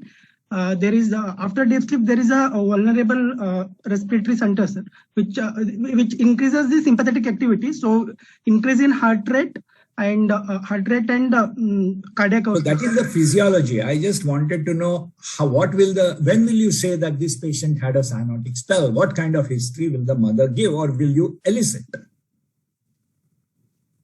Sir, hyperapnea, tachypnea, and bluish, sudden bluish discoloration, sir, and followed by loss of consciousness. So usually it is preceded by some strenuous activity or excessive crying. Yes, sir. That is followed by worsening of cyanosis. That is usually accompanied by hyperpnea, and the child becomes listless. That is the description given by the mother. Yes. Okay. Yes. And usually the child slowly starts recovering after a period of rest for around maybe 5 to 10 minutes. Yes. So what is the importance of taking this history of cyanotic spell? What is so great about it? Sir, that cyanotic spell suggests RVOT obstruction, sir, like pulmonary. No, but what is so great? Why do you elicit every patient you want to know? You ask the mother, does he have cyanotic spell like this? Why do you ask that? That point towards the decreased QP situations, or decreased pulmonary blood flow. Tell me clinically why you ask this question. So is asking what is so voice is not clear. Okay, so basically the reason to ask this question is the gravity of situation. Yes. My friend, once the patient goes into cyanotic spell, you have to fix this problem at the earliest, because this patient may never get a second chance. The second cyanotic spell may be fatal. Yes, sir. Okay, so that is the importance of asking about cyanotic spell. Okay. What happens to the murmur during cyanotic spell? Sir, murmur decreases, sir. Decreases, most of the times it is absent. The pulmonary blood flow is so inadequate during spell that you will most often have a silent heart. Yes, sir. So let me be professional to the cyanosis, sir. Okay, so now let me take a little bit of a detour. The congenital heart diseases which do not present with cyanosis, what is the other kind of presentation of these congenital heart diseases? Sir, they can present with recurrent respiratory tract infection, sir, or it may be a history of heart failure like sacred cycle or failure to thrive and difficulty in feeding. They can present with heart failure also, sir. They can present with recurrent respiratory tract infection, sir, apart from. But first is, before all this is shortness of breath. Yes. Then is feeding difficulty. Then is suck. And then is failure to thrive. Repeated respiratory tract infections or recurrent bouts of cough. And then, episodes of pneumonia, so on and so forth. So I think that these are the two spectrums in which these patients. Now, when do the patients with shunt, what is their normal time of presentation? If it is only shunt, left to right shunt, what is their normal time of presentation? Sir, it depends on precuspid and postcuspid shunt, sir. If it is precuspid, it will present in 4th decade, like ASD-like condition, sir. If it is post... Why 4th decade? Why directly 4th decade? Are you trying to tell me no ASD is present at the age of 1 year, 2 years, 3 years? Yes, sir. They can present with recurrent respiratory tract infections. So then why 4th decade? Yes, sir. They can anyway, post-tricuspid shunts, when do they present? They can also present in infancy and childhood with history of recurrent respiratory tract infections. But if you have a large VSD presence at the age of 2-3 years, is it? Yes. If you have a large PDA. Yes, sir. When do they present? Usually the saying is that they present at around 6 to 8 weeks because it takes pulmonary vascular resistance that much time to reduce for the flow to be established. Yes, sir. Isn't it? Yes, sir. So if I were to ask you that the shunt were to present in much earlier time, that is in newborn period at the age of say 10 days or 15 days, what are the causes of shunts presenting before the classical teaching of 6 to 8 weeks? What does it bring to your mind? 6 to 8 weeks presentation, sir. Normally it is 6 to 8 weeks presentation. Suppose somebody presents at 1 week or Yes, at 10 days. What does it bring to your mind? So these are classical teachings that if you have a very large shunt, yes, sir. I'm talking about post-tricuspid. If you have multiple shunts, if you have VSD with PDA or PDA with AP window, if you have shunts with LV inflow obstruction, yes, sir. and if you have shunts with aortic arch issues. So these are some of the things. I'm asking you these questions because congenital heart case may not be discussed again. So I'm just bringing it to your notice that whenever you get a patient with a shunt who presents prematurely, you must think in terms of a large shunt, multiple shunts, LV inflow obstruction, and aortic arch issues. Okay, sir. Can I just interrupt? Please. Yeah. So what is called obligatory shunts? Sir, a shunt which is required for survival, sir, is obligatory. No. That is the English definition, English language definition of an obligatory shunt. It is not that. Yes, sir. It is necessary for oxygenation, sir. Shunt. No. Shunt, which is what Jala is asking you, is that the shunt, which is not dependent on pulmonary vascular resistance, is an obligatory shunt. So he's asking you, give us some of the examples of obligatory shunts. Because these are the shunts which will present before the vasculature regresses. That is early. Yes, sir. Yeah. So tell us. Can you At tell least us one. At least one shunt. Obligatory shunt. Yeah. So tricuspid atresia with right to left shunt, sir. So it is any pulmonary atresia. Yeah. Actually, the other example is TAPVC. TAPVC. Non-obstructive TAPVC. Yeah. So that is given as a classical example. Yes, sir. Which is an obligatory shunt. Okay. Yes. An LV-RA shunt. It is an obligatory shunt. It's not dependent upon pulmonary vascular resistance because RA is a low pressure circuit. Yes. Anyway, so these are the presentations of patients with cyanotic congenital heart diseases, and these are the presentations with left to right shunts. Now, he has said that there is no history of focal neurological deficit. Yes, sir. So which of the congenital hearts are notorious for presenting with focal neurological deficit? Sir, this VSD with PS like physiology, sir, that hypoxia condition that causes polycythemia and focal neurological deficit. Usually the conditions with reduced pulmonary blood flow. So reduced pulmonary blood flow causes neurological deficit. What is the usual age during which focal neurological deficit is caused? Sir, usually first decades of 7. So not in the very early part of life, but usually towards yes, that is right. But is hypoxia and polycythemia the only cause of neurological deficit in congenital hearts? Bharat, I thought your question was focal neurological deficit. Focal neurological deficit. So hypoxia, why causes focal? No, usually hypoxia can cause liquefaction, can cause brain abscess. And that can cause many times focal neurological. Of course, it can present with various ways. I mean, it can cause convulsions. Sometimes it can cause change in sensorium. But focal neurological deficit is a manifestation of liquefaction of brain tissue secondary to chronic hypoxia. Yes. Okay.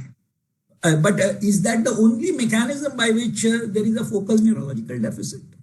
Usually, sir, blood is also it's a blood is not filtered by the lungs, sir.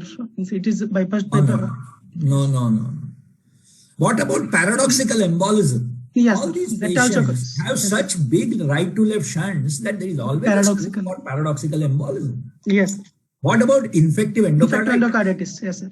So you must give at least 2 or 3 reasons as to why focal neurological deficit can be seen in patients with congenital heart diseases. Okay.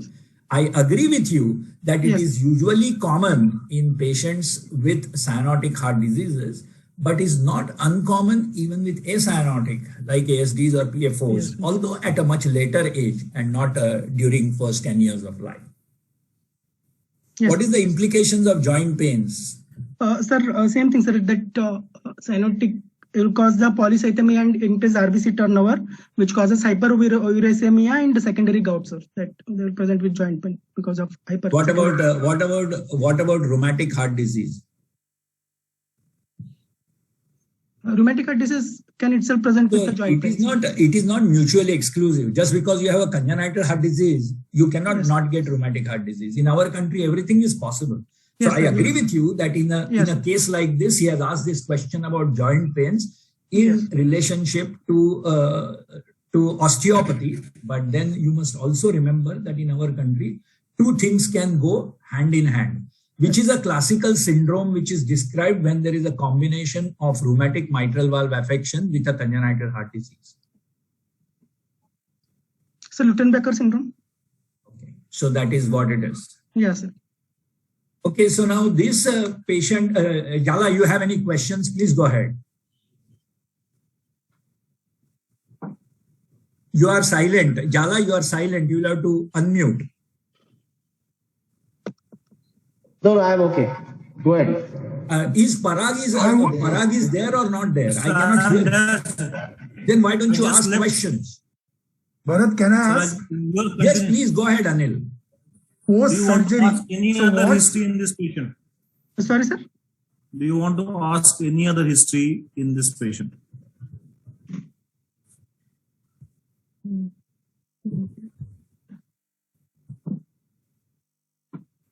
That's why I left some points blank.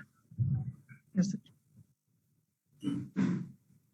See, as sir mentioned, few other things is we always have to keep a possibility of pH.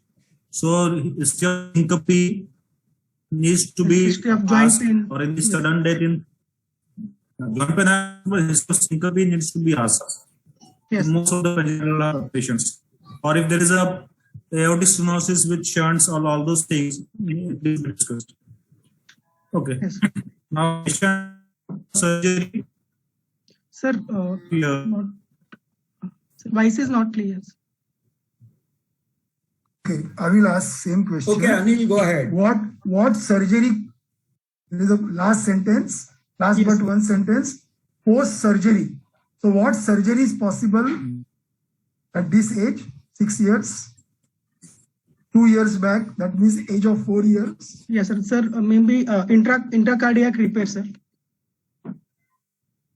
Okay. But intracardiac repair, they have immediately below he has mentioned cyanosis is present. What intracardiac repair will keep the cyanosis back? And they have not normalized. Improvement in symptom, but not normalized. Sir, maybe shunt surgery is like, sir. Correct. So which shunt? Now see, you are unnecessarily prolonging your answer. Sir, Glenn shunt, sir, bidirectional Glenn shunts. Bidirectional Glenn shunt.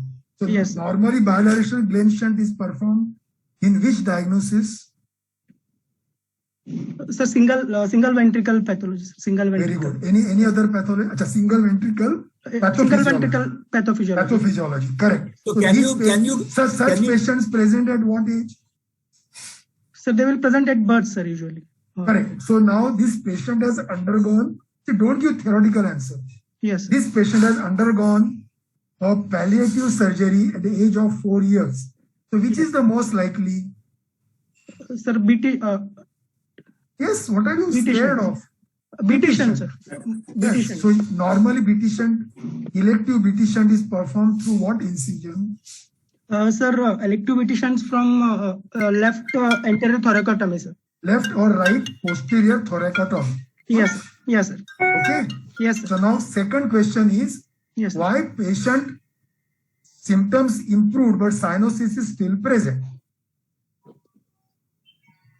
Her mother says in last 2 years cyanosis has worsened. So maybe baby grown over, sir. The shunt is not able Outgrown to the shunt. You have to use outgrown the correct shunt. words. Jagdish Patil, you have Yes, to sir. use perfect words. Outgrown the shunt. Outgrown the shunt. 1. 2. There may be block in that shunt, sir. There is block or Fantastic. something. Partial or complete block in the shunt. Yes. Causes of the blocks? There the anastomotic, the surgical related issues, sir. Okay. Small Anything else? anastomosis. Any other cause of block? Commonest cause in our country. In our country. Infective endocarditis. Yes. No, Very good. infection is one, but even more commoner than that.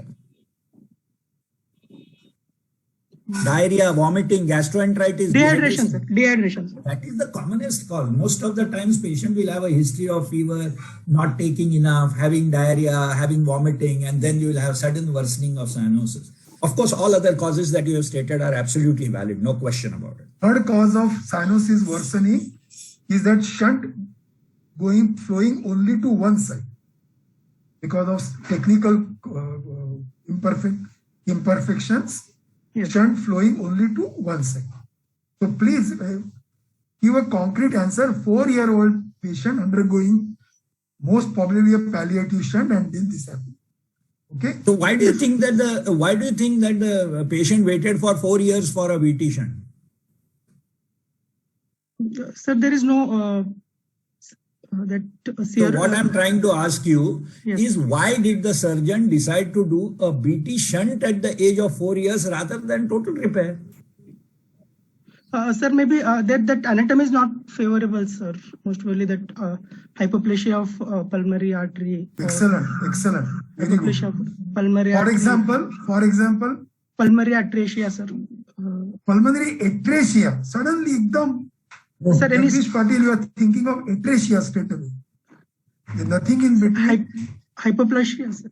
Usually hypoplasia of pulmonary Hypoplastic pulmonary arteries. Yes, sir. Okay. Yes. 2. Another common thing where not single stage correction is not possible or not attempted. When there are multiple map cards, Yes, sir. urbanization pattern is there. That is most common thing where we do not go ahead with one stage correction. We generally stage them. Okay. Yes. Third, any other anatomical cause? My surgeon may defer. Notice केलं आजकाल तू माझ्यासाठी काहीच खाऊन येणार Obstruction.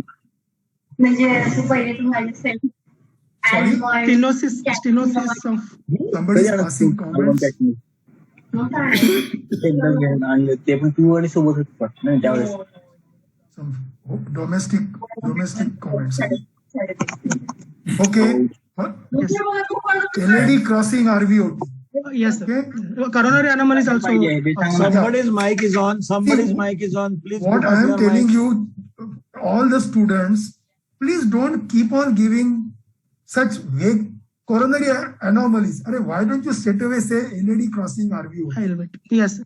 So why don't you constantly on target? Be on target. Okay? And fourth, let us be very frank. All the centers may not be competent to handle a 1-year-old or 9-month-old baby for intracardiac repair. I mean center competence, which includes nurse, anesthetist, perfusionist, surgeon, post-op, everything. And most important, diagnosis. Okay? Understood, dear? Jagdish Patil.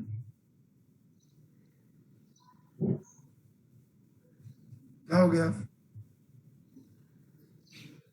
Jagdish Patil. Jagdish, are you able to hear? Now I have been unmuted. Okay. Forget. Chalo, next. Can he hear us? I Jagdish. don't think so.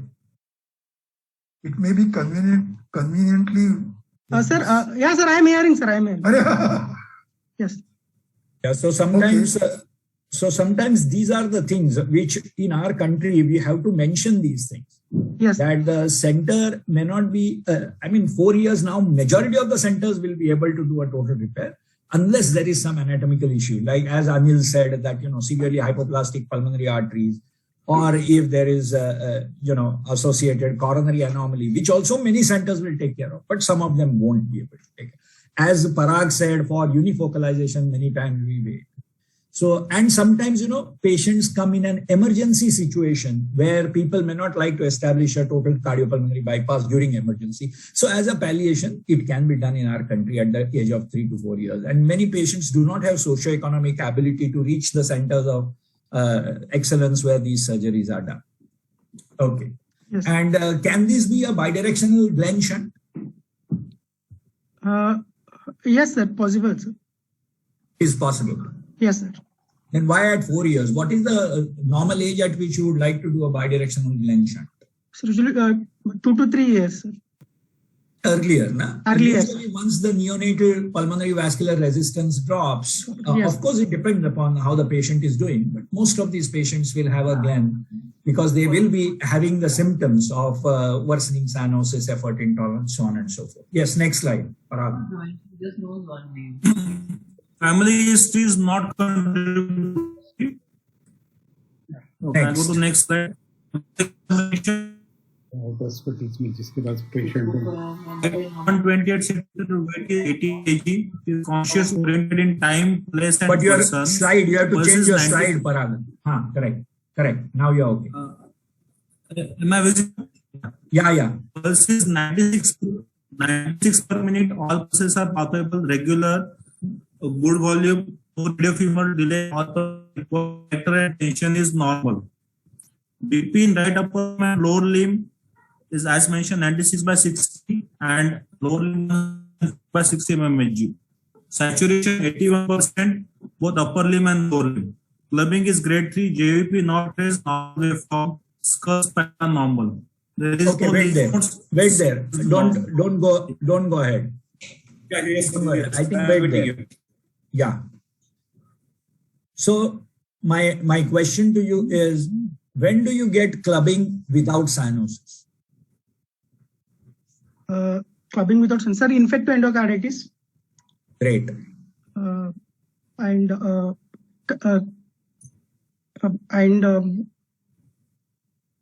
Now don't tell me about cirrhosis and all that. Tell me about cardiac causes. Sir, in this ASD, VSD, and PDA, sir. Why do you get clubbing? When there is Eisenmengerization. So why there is no cyanosis if there is Eisenmengerization? Sir, another endocarditis. So what you say is correct. Yes. That many times when there is intermittent hypoxemia, remember this is very important. When there is severe pulmonary hypertension, it is not right to left, right from the beginning. It becomes intermittent, like only on exertion. And that intermittent hypoxemia, whether it is PH situation or PS situation, can give rise to clubbing without giving rise to cyanosis to begin with. And only after some time, when the vascular resistance becomes too high or PS becomes too severe, that the cyanosis becomes evident. Yes. Okay. Okay. When do you have no cyanosis despite having desaturation?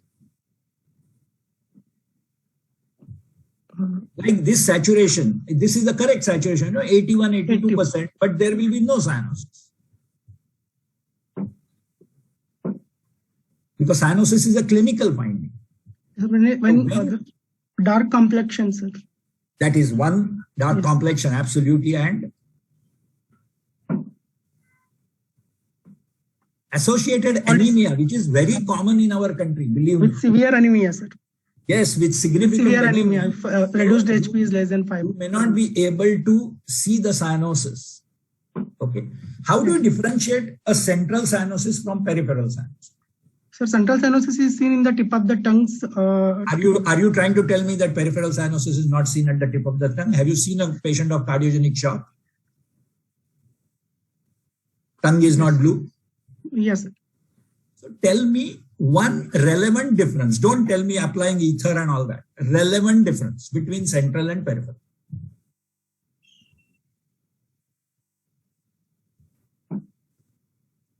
Hemodynamics. My friend, hemodynamics. In a central cyanosis, usually patient will have, he will have normal pulse, bounding pulse, normal blood pressure, warm peripheries. Yes. Whereas peripheral cyanosis will have a thready pulse, tachycardia, cold extremity. Okay, that is the difference between the central and the peripheral cyanosis. What is the, in cyanotic congenital heart diseases, what happens to the pulse volume?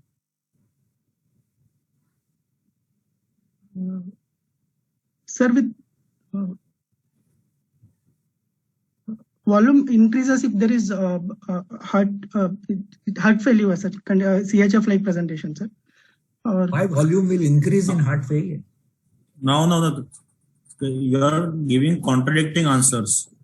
Sir is asking cyanotic congenital heart disease and pulse. What is cyanotic? In cyanotic congenital heart disease, usually you will find that the pulse is brisk. Yes. Characteristic of the pulse. Why?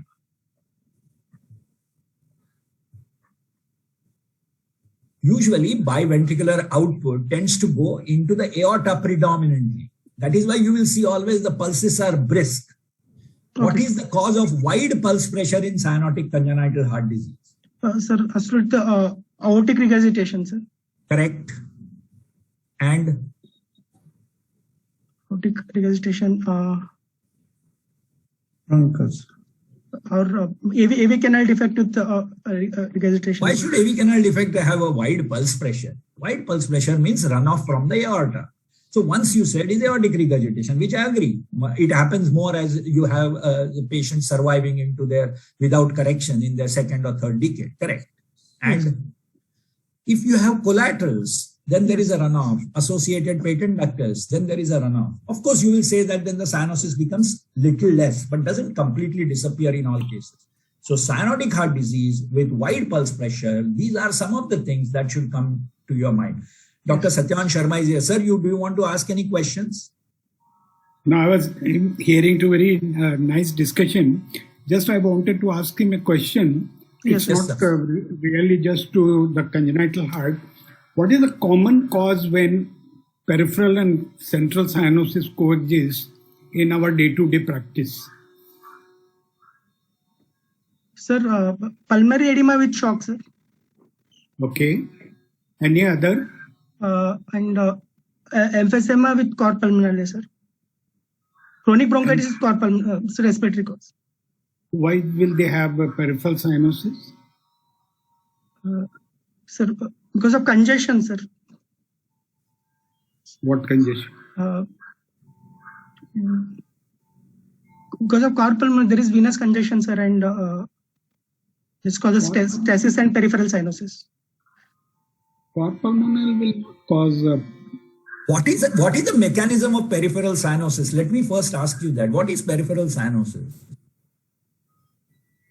Sir, there is no extraction of enough. There is a stasis of blood peripherally. Means the cardiac output is an issue.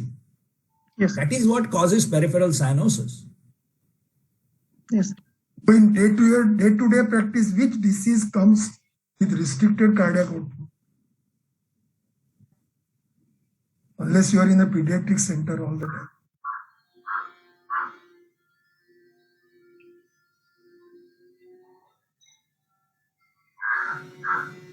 Sir, what was the answer? Myocardial infarction, is it, with cardiogenic shock? I don't know. Of course, myocardial infarction, cardiogenic shock, pulmonary embolism with low cardiac output. Okay. These two conditions quite commonly. Correct. And just a small addition to the question which Bharat was asking, that when you have clubbing and no cyanosis, the classical teaching which we used to have from Dr. Munshi and other senior teachers used to be that in a cyanotic congenital heart disease patients, if you are seeing clubbing and not seeing the cyanosis, that means either the cyanosis is occurring intermittently or, the cyanosis has become less due to some other condition, like, associated anemia, or you just exercise these patients and sometimes the cyanosis becomes apparent, So maybe the degree of cyanosis is less or it is intermittent. That's why you are having more clubbing and less apparent cyanosis. Absolutely. And that used to be the teaching that in order to bring out the cyanosis, you have to exercise the patient. However, very important that you should rule out that there is no history of post-exertional syncope. Otherwise, if you exercise a patient with severe pulmonary hypertension who gives history of syncope, you will get into trouble. Okay, now let's move on to JVP. What is the significance of JVP? Or let me be more precise. What is the significance of A wave in cyanotic congenital heart disease? Sir, A wave is seen in adult tetralogy of Fallot, sir, and tricuspid atresia. Why is there a wave in adult tetralogy of Fallot which is not seen in childhood? Sir, because in adult tetralogy of Fallot, they may be present with the last congestive saliva, sir, that causes increased RA pressure, which leads to the prominent A wave in adult. No, but I mean, see, don't confuse the two issues. Elevated JVP is one part of the story. Elevated JVP in adult tetralogy of Fallot is because of right ventricular failure due to various reasons, chronic hypoxia being one of them. Yes, I'm asking you, a prominent A wave if you see in tetralogy of Fallot, what does it tell you? This question can be asked in many ways. A patient of tetralogy of Fallot going into heart failure, a patient with a prominent A wave, a patient with S4 in tetralogy of Fallot. Yes, maybe asked to, sir, tetralogy of Fallot with aortic regurgitation, sir. No. It tells you some hemodynamic landmark. What is the right ventricular pressure in tetralogy of Fallot? Sir, it is systemic, sir. Systemic. Yes, So do you get A wave when the RV pressure is systemic? You don't get. No, sir. When it is suprasystemic. You only get when it becomes suprasystemic. Suprasystemic. Yes. So what is the cause of RV pressure becoming suprasystemic in tetralogy of Fallot? So that VSD become restrictive, sir. Absolutely. Wow. Yes. Give me one or two mechanisms of VSD becoming restrictive in tetralogy of Fallot.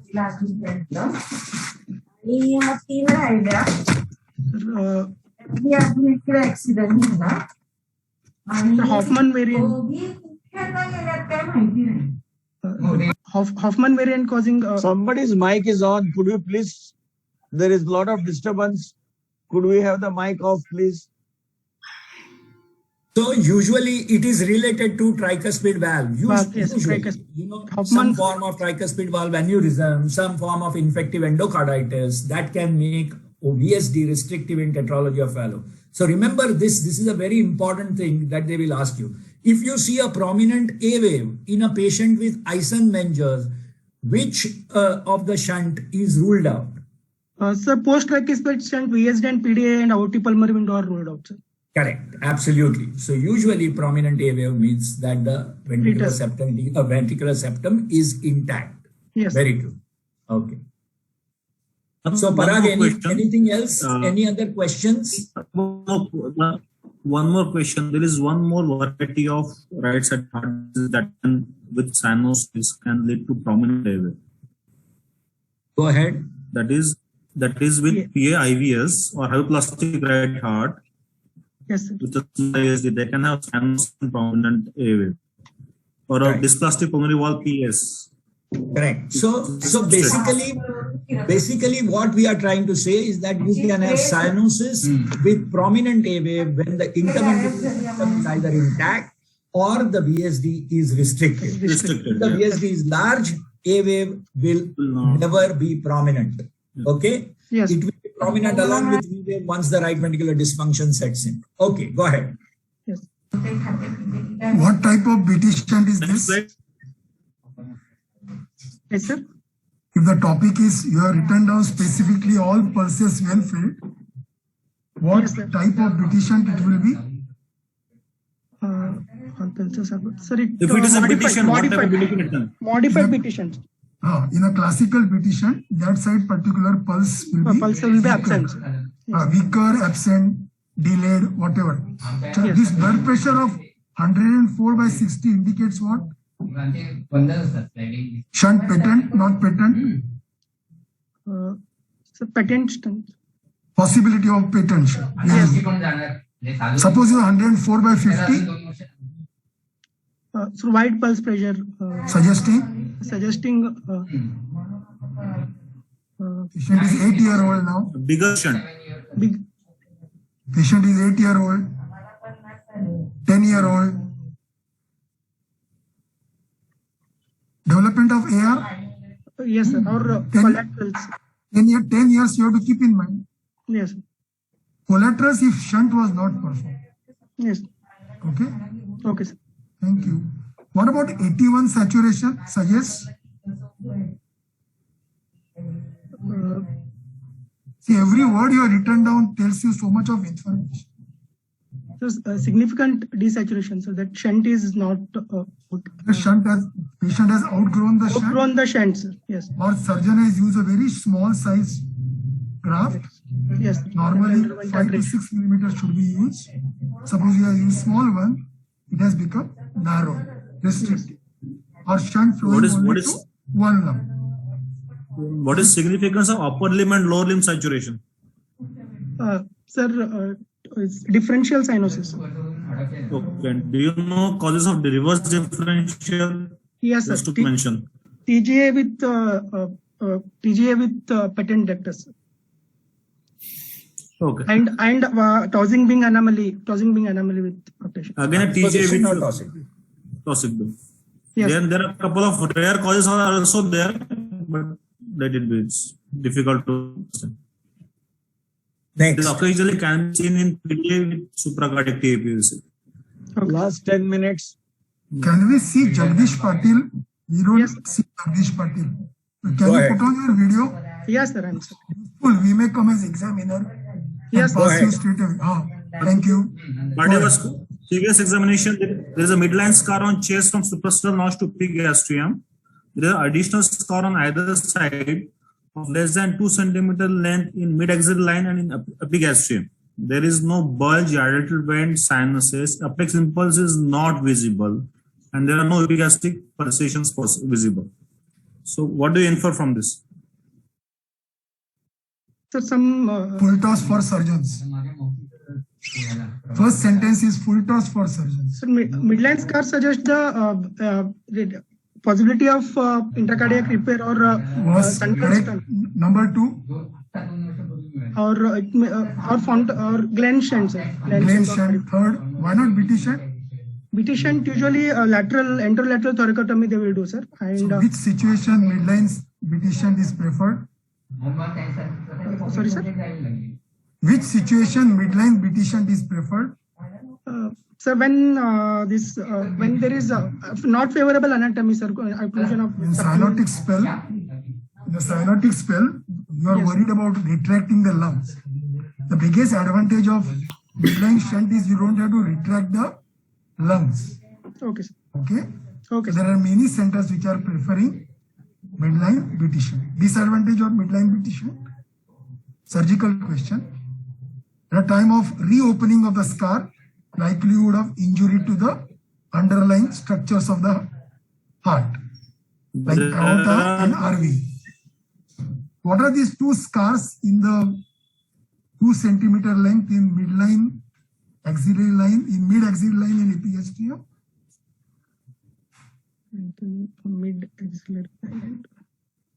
Patil, kuthya tumi? Yes, sir. These are drainage tubes, 2 centimeter. Yes, drainage tubes. Don't think of robotic surgery performed. No? Yes. Could be after 10 years. Okay? Yes. No dilated veins. What does it suggest? Bharat, you are muted. No dilated veins. What does it suggest? There is no any obstruction to the venous system. Obviously. So what does it mean? Which surgery you will have dilated veins? Sir, if in Glenn shunt. Correct. In Glenn shunt. Or following Fontan, one of the venous anastomosis is blocked. Yes. You will have dilated veins. Okay? Yes, sir. No epigastric visible pulsation. Yes. What does it mean? Bharat कुठे आहे एकदम? I'm here. I'm here. There is no RBH. वनवासाला गेला असं वाटलं. So which are the conditions where you have cyanosis with absent epigastric pulsations? Cyanosis. What I'm trying to ask you is that the hallmark of cyanosis is right ventricular hypertension, whether it is PS or PH. Yes, sir. So tell me the causes of cyanosis in the absence of right ventricular hypertension. Sir, tricuspid atresia. Excellent. Single ventricle, so single ventricle may be LV type of ventricle, sir. Okay, given. And hyperplastic. One more. Hyperplastic. DORV with restrictive ESD, sir. No. RV pressure is systemic. Restrictive means LV is suprasystemic. Doesn't mean RV is 20 millimeter. Epstein anomaly, always remember. Epstein anomaly of the tricuspid valve. Yes. Isolated hypoplasia of the RV with right to left shunt at the atrial level. And of course, last but not the least, with completely normal heart, pulmonary AV fistulae. So these are some of the causes of cyanosis with no epigastric pulsation. Can we go ahead because of the time restriction, Parag? Yes, sir. The diffuse apex within fifth intercostal space. You have to change the slide. Change the slide. Just a little lag is there. Okay. Is it visible?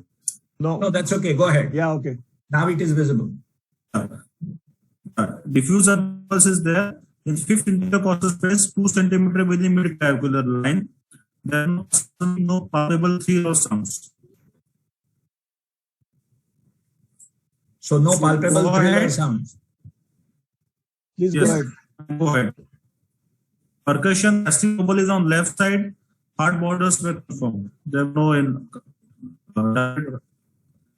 apex, S2 is seen in aortic area, and there is grade 3/4 ejection murmur in pulmonary area, localized, and it's not variation with respiration. There are no other sounds or chest. So does this examination of cardiovascular system give you any information? Bharat, any other murmur should have been informed? Yeah, means at least the murmur, whether there is any continuous murmur. That should have been at least mentioned. There should be a negative mention. Parag, is there a continuous murmur? There is no other murmur audible. Okay, thank you. No other murmur audible. So there is no continuous murmur. There is a ejection murmur. Yes. And that there is a shunt operation done or some palliative operation done. May not be shunt also. It may be just RVPA conduit or repair of RVOT. VSD is left open. I don't know what it is, but whatever. Yes, sir. So does this information add to your diagnostic skills? Are you able to go any further with this information? Yes, sir. On palpation, there is the apex is the RV type, sir, diffuse. Right. And there is ejection systolic murmur, sir, which suggests that is true. So what does it rule out or what does it tell you? Sir, RV apex will tell about this top physiology, sir, excluding that tricuspid atresia and single ventricular with VSD PS is ruled out, sir, with RV apex. But there is no continuous murmur. Patient is not acidotic, not getting blue. That means BT shunt is highly unlikely. Am I right? Or any aorticopulmonary shunt. Yes, sir. One more thing we have to understand is that this is a post-surgical patient, so we may not get the classical findings. Okay, sir. So all the classical findings may not be seen in a post-surgical case. Because chest is other and the heart position may not be normal. Absolutely. And one thing it rules out is that this is unlikely to be a aorticopulmonary shunt. Yeah. So most likely it will be either a bidirectional shunt is blocked. Or if the shunt is blocked, usually Anil patient will be much sicker. I agree with you. Yeah. Just for murmur. Yeah. Agreed. If the shunt is blocked, of course. Last claim minute, shunt is a Dr. classical. Vijaylakshmi is already logged in. And you may say that his underlying PS wasn't all that severe and that's why patient is still doing okay. So you may just be right. Then shunt is a classical example of murmur not heard in spite of the shunt functioning very well. Okay, that's the commonest cause. Okay, so we keep these things in mind that this is a palliation other than shunt. Yes, sir. The second is that it is a shunt which is blocked, but the underlying RVOT obstruction is not that bad. And third thing we can say is that it is probably a Glenn shunt, some other shunt. Okay, go ahead. So these are the three differentials. Respiratory system and per abdominal examination are unremarkable. CNS is normal. So let's go on to the investigation. Go ahead. This is ECG. Let him read the ECG. Sir, 12-lead ECG, sir, with normal standardization in sinus rhythm. Heart rate is around 70 per minute, sir, and with normal axis, P wave is normal, sir, and PR interval is normal. And what is most striking in this ECG? Spot diagnosis. For a One thing diagnosis. which is striking for a 6-year-old girl. We are thinking tetralogy as a first diagnosis.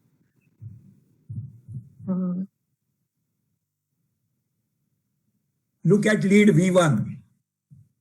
Jagdish, there is no RVH, no? no, sir, no, ma'am, there is no RVH. So that is obviously it is telling you something. Yes, ma'am, there is no RVH. It may be a single ventricle. No. So that's first striking observation. So what simple thing I was asking you is there any striking observation, say at DM exam level, rather than talking, that all standard ECG, 12 leads, well standardized, sinus rhythm, we can come many times to just the point. There is no RVH. And axis, QRS axis? Sir, normal axis, sir. So these two are quite important findings for a scientific heart. Agreed. And so this is for a child of 6 years, as a matter of fact, this is a little leftward axis, not significant. And this is the adult progression of the R wave in precordial leads. So these are the two important things, So this will probably rule out tetralogy per se. Yes. It may still keep in tetralogy like physiology, like tricuspid atresia or univentricular hearts. Looking at this is what would come to my mind. Yes. Any questions, Parag or Anil? Any specific finding of tricuspid atresia that you will look for in this ECG? Correct. It is not there. P pulmonale, sir. In QRS? Right atrial enlargement in lead 2, sir. Okay, and in QRS,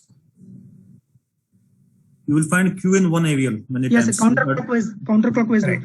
And with the adult progression of in chest leads, even in pediatric population. This is quite typical of it. I'm going down. Chest X-ray, PA view, sir, with situs solitus, levocardia. There is no cardio. Mark will stop after this X-ray, please. There is no cardiomegaly, sir. All right. Thank you. Cardiomegaly. And, anything else? What is the vascularity looking like? Sir, increased vascularity. Do you see any differential vascularity between the right lung and the left lung? No, sir. Right lung is vascularity in right lung is more than the left lungs. What does it tell you?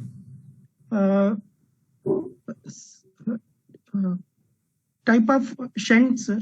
Right side. Necessarily the type of shunt, but it tells you that there may be an associated left pulmonary artery stenosis. Yes, sir. Yeah. So I think we will stop here.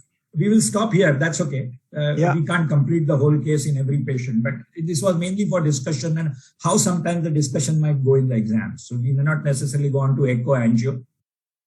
But I would like to thank Parag for setting up all this, and he has really taken efforts to put in echo and angio also. But in the interest of time, we'll have to stop. And thanks. I thank all the moderators for doing an excellent job. And we will now have Dr. Vijaylakshmi. She has been gracious enough and kind enough to give a talk on rheumatic heart disease and acute rheumatic fever in India. She has earlier also participated in our teaching program. And could we have Dr. Vijaylakshmi, please?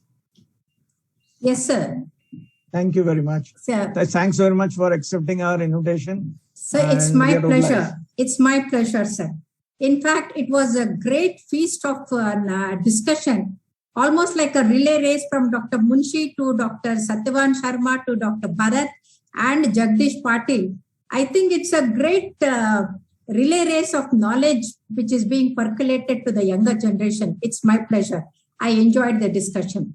So now sir. Now we'll come to the management of rheumatic fever and rheumatic heart disease in India. I dedicate my lecture to great Dr. Padmavati, a legendary person, a pioneer of rheumatic heart disease, and I had the pleasure of being her as my mentor and my guide. Hippocrates in 400 BC provided the first description of arthritis. Zones criteria, which was given in 1944, was modified, remodified, revised, re-revised 5 times, and ultimately we have 2015 one. And until then, more than 50% of rheumatic fever were detected only in the surveys, and 70% did not receive the prophylaxis, and as a result, they used to come with the chronic rheumatic heart disease. It is estimated that more than 40 million people are affected by rheumatic heart disease. More than 3 lakh people annually, they are dying. And according to the WHO Bulletin 2018, nearly 60% of the deaths are premature. They die very early. And what is very distracting and disturbing is India has the highest prevalence rate globally. 27% contributed nearly 25 to 50% of newly diagnosed cases, hospitalized, deaths of RHD. And this is according to the WHO Bulletin 2015. And as Dr. Padmavati rightly said, unfortunately, India is in the phase of epidemiological transition. On one hand, there is a substantial burden of RHD, and on the other hand, we have the resources are very scarce. And hence, it is very important to know the technique of diagnosing in early so that whatever we were taught by our teachers, great teachers, rheumatic fever licks the joints and bites the heart, and that should be disproved. Pathogenesis of acute rheumatic fever is a complex maze of events that are immunologically intricate, pathologically significant, and clinically devastating to the patients, especially young age. When you look at the map of world rheumatic fever reported, we are more than 10 per 1,000, and that is really disturbing. And this is because of the ICMR study shows that it is more in the Bimaru state. The rest of the states or in our country are not much affected, but in this Bimaru group, it's higher, and that's how we know the Mumbai and other places, you do not get the rheumatic fever, and that's because you have advanced so much. When you look at the Indian scenario, Punjab, Gujarat, Uttar Pradesh has got the highest prevalence rate, and that is the reason where we have to see that it is not, it's a neglected giant, and as a result, we have to see that our students are trained. And I did a double-blind prospective study of 542 patients with the best pediatric centers, and I showed how just relying upon clinical diagnosis can lead to overdiagnosis, because nearly 40% of them had the functional murmur, tachycardia, fever, anemia, and even CHD when I did the echo. And we were underdiagnosing because many polyarthralgia patients, 70% of them had echo features. That means when we were taking polyarthralgia as a minor criteria, we were missing the diagnosis a lot. And hence, echo can assess not only the severity of mitral regurgitation, it can also find out valvulitis, valve prolapse, annulitis, ventricular enlargement, caudal rupture, and all these things cannot be diagnosed clinically, and hence echo makes a very important thing. So when I did a grand rounds in Minnesota, Fairview University, Patricia Ferreri, she is the one who's coming there. She was the chairman of zones criteria, and Ed Kaplan, the member of the thing, were also there. And they said that you are going to hear from the horse's mouth, and it's the only lecture on rheumatic fever in your career, because rheumatic fever was not there in America at that time. So at the end of my lecture, Ed Kaplan, who's an authority of infectious diseases, and he was a part of the WHO, he said, Vijay, all are not as good as you in the echocardiography, so they will overdiagnose. So I said, Ed, would you like to err on the right side or the wrong side? He asked, what is it? I said, if you overdiagnose, put them on penicillin prophylaxis for an year or 5 years, which is less than $0.25, and then they become all right. Or you err on the wrong side, miss the diagnosis, they end up with the double valve, single valve repair or replacement, and that is erring on the wrong side. He raised both the arms and he said, oh, you are disarming me. And there was a thunderous applause, and because hardly anybody could win over the discussion with Ed Kaplan. And Patricia Ferreri was so impressed, she wrote that ECHO has enhanced our understanding of pathophysiology of acute and chronic rheumatic heart disease and is commonly used in the evaluation of the patients with rheumatic fever. It has affirmed the dominant role of valvular pathology rather than the myocardial disease. But our own Raj Tandon showed that myocardium is not involved with the biopsy. Echocardiography is useful to confirm the clinical diagnosis, she wrote, but they did not include in that. And just 2 years prior to that, this is Ed Kaplan, who had written in his editorial for the WHO that in the detection of acute rheumatic fever, carditis is of a great prognostic and therapeutic importance, and currently it is based on the zones criteria. The fact that the penicillin has failed to eradicate this, it is an irrefutable proof to need for the more laboratory and epidemiological clinical research. And when I explained to him in his chamber, no amount of laboratory test or epidemiological research is going to help. Only echo and echo alone can change. Then he said, you come out with another prospective study, and he said, blessing must be earned. And he gave me that book. And after that, I did a prospective study of 333 cases where I saw that clinically only 144 patients were detected as MR, whereas echo could detect 239. AR was found in only 11, and it was seen in 60 on echo. And the TR was maximum missed. The tricuspid regurgitation was missed a lot, and that was seen in 60. And this was published in Cardiology in Young. And at that time, I gave the zones, echo criteria, Vijaya's echo criteria, got the aortic mitral valve thickness more than 4 millimeter, irregularity or beaded appearance, rheumatic nodules, pancarditis, caudal tear, reduced mobility of the valves, and increased hyperechogenicity of the submitral structures. All of them gave 2 points, and anyone's getting more than 6 is the rheumatic. So this is how, like how I've worn the pearl necklace.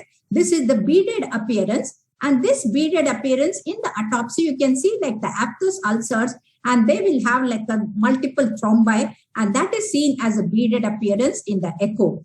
And this beaded appearance can be seen not only in the AML and the PML, and also on the papillary muscle and the chordae also. That means there is an inflammation. And whatever we were taught, like with like our teacher, like Dr. Munshi, we used to palpate on the extensors for the rheumatic nodules. But today, these rheumatic nodules, which were seen in the autopsy, are seen in the echo. When I showed this to Nigel Wilson of New Zealand, they included me in the global survey of rheumatic fever, and we came out with the details. And here you can see that these are the rheumatic nodules that we palpate, and that can be seen in the echo on the valves itself. And this is more than 9 millimeter. That's amazing. Clinically, we cannot make out whether it is a functional murmur or a pathological mitral regurgitation, And here you can see that this is a dilated cardiomyopathy in a 6-year-old child, and the central mitral regurgitation jet valves are normal, tenting of the mitral valve, and that shows that it is a functional mitral regurgitation. In contrast, the pathological mitral regurgitation should have a substantial color jet of mosaic pattern of more than 1 centimeter beyond the clotting point, and the color jet of MR should pass posterior, and it can be polysystolic, and jet will have a well-defined, dense, high-velocity spectrum. And this is exactly what we see. And not only that, like how we see verrucae in the autopsy in the aortic valve, the same can be seen like a beaded appearance on the aortic valve. And then apart from thickening, you can see the aortic regurgitation also. Nearly 25% of them, they can have the involvement of the aortic valve. So I concluded echo is the key. The echo can prevent both underdiagnosis as well as overdiagnosis, and it helps in management of the how we can make a strategy for the management, and it is very important, and this was published in Cardiology in Young. So in 2015, they came out with the newer recent, that is a revised criteria, and said that with declining auscultatory skills and widespread use of echocardiography, the concept of subclinical carditis has become incorporated into the other guidelines, and consensus statements have the valid acute rheumatic fever, a major manifestation. And hence the subclinical carditis was included for the first time, and Ed Kaplan was there in this group as well as, and then both my papers were quoted in this article. And then ultimately, for the first time, right from 1944 to 2015, you can see that echocardiography has been included as a major criteria for the first time. And apart from that, the polyarthralgia, which was a major criteria in 1944, had become minor criteria, and that was made again as a major criteria. And apart from that, the subclinical carditis, also valvulitis, is included for the first time. And as a result, the whole zones criteria has been revised so beautifully that the writing group stated that echocardiography with the Doppler should be performed in all the cases of confirmed as well as suspected acute rheumatic fever, and that is class 1 level of evidence B. And it is reasonable to consider performing serial echocardiography Doppler studies in patients with the diagnosed or suspected cases of rheumatic fever, and to document the carditis, and this is class 2A and level evidence is C. Echocardiography with the Doppler testing should be performed strictly fulfilled the guidelines. So that means we have to find out what are the features and then only make the diagnosis. So echocardiography with the Doppler findings not consistent with carditis should be excluded from the diagnosis. That's what they said. And it is reasonable that wherever there is a epidemiological data, they divided into two groups, the low risk group and the high risk group. So anywhere less than 2 per 1 lakh students, and that is low grade, the low prevalence. So ultimately, the high prevalence is the one where the risk of thing is high, like our Bimaru states, where the prevalence is high. There even monoarthritis and polyarthralgia are taken as major criteria. But that is not so in a low risk population. And apart from that, polyarthralgia, which is a minor criteria, was not made as major criteria, and monoarthralgia is also made as a minor criteria, which was never considered in the past. So these are the changes that were made in a 2015 new zones criteria.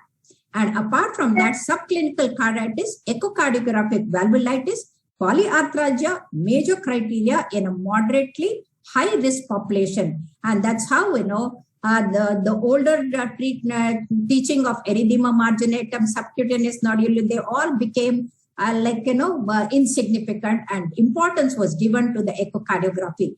And what is more important is they said that even if there is a doubt of rheumatic fever, even after the echo, 1 year penicillin prophylaxis must be given to these people. And now we have either 2 major or 1 major with 2 minor, or you have 2 major or 1 major with 2 to 3 minor whenever there is a recrudescence of rheumatic activity. So they have given a clear criteria for the first initial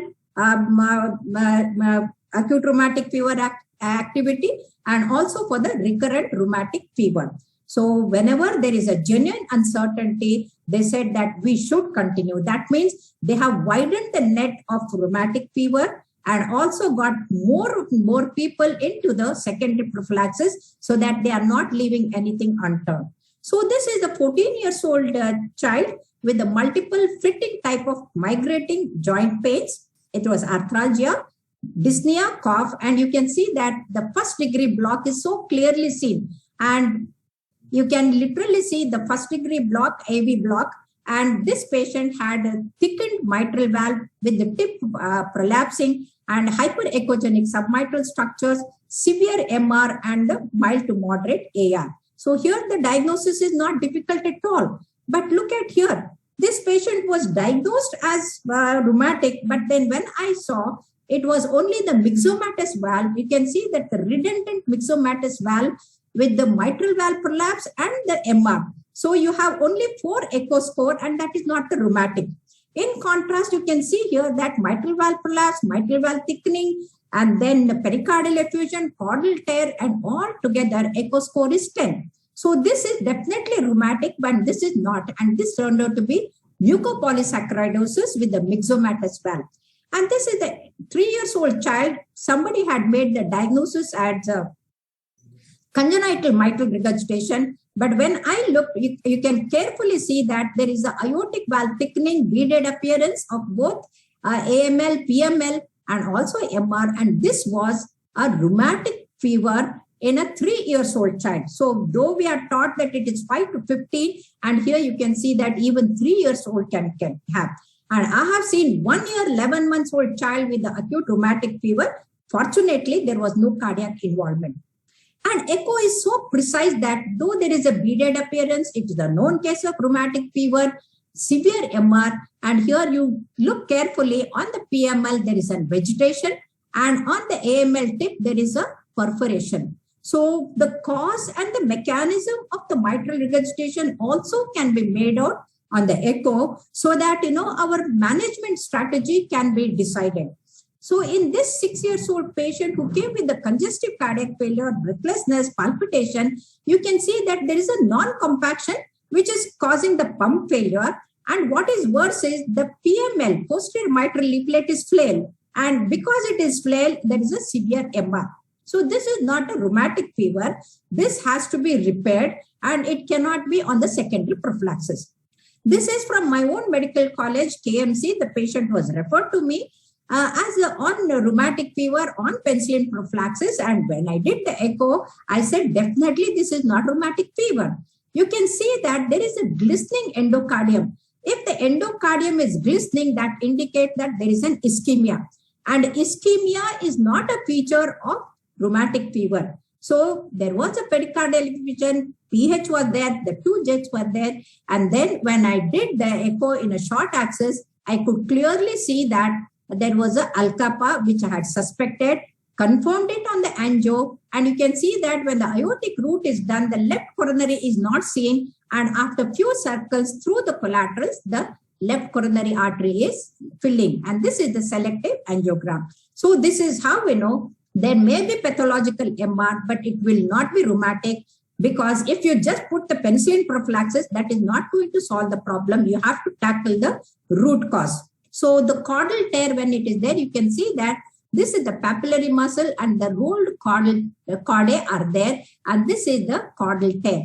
And so beautifully we can make out in the echo. And in this patient, this is from my own Bangalore Medical College, from the pediatrics department. They had put him on a high doses of steroids.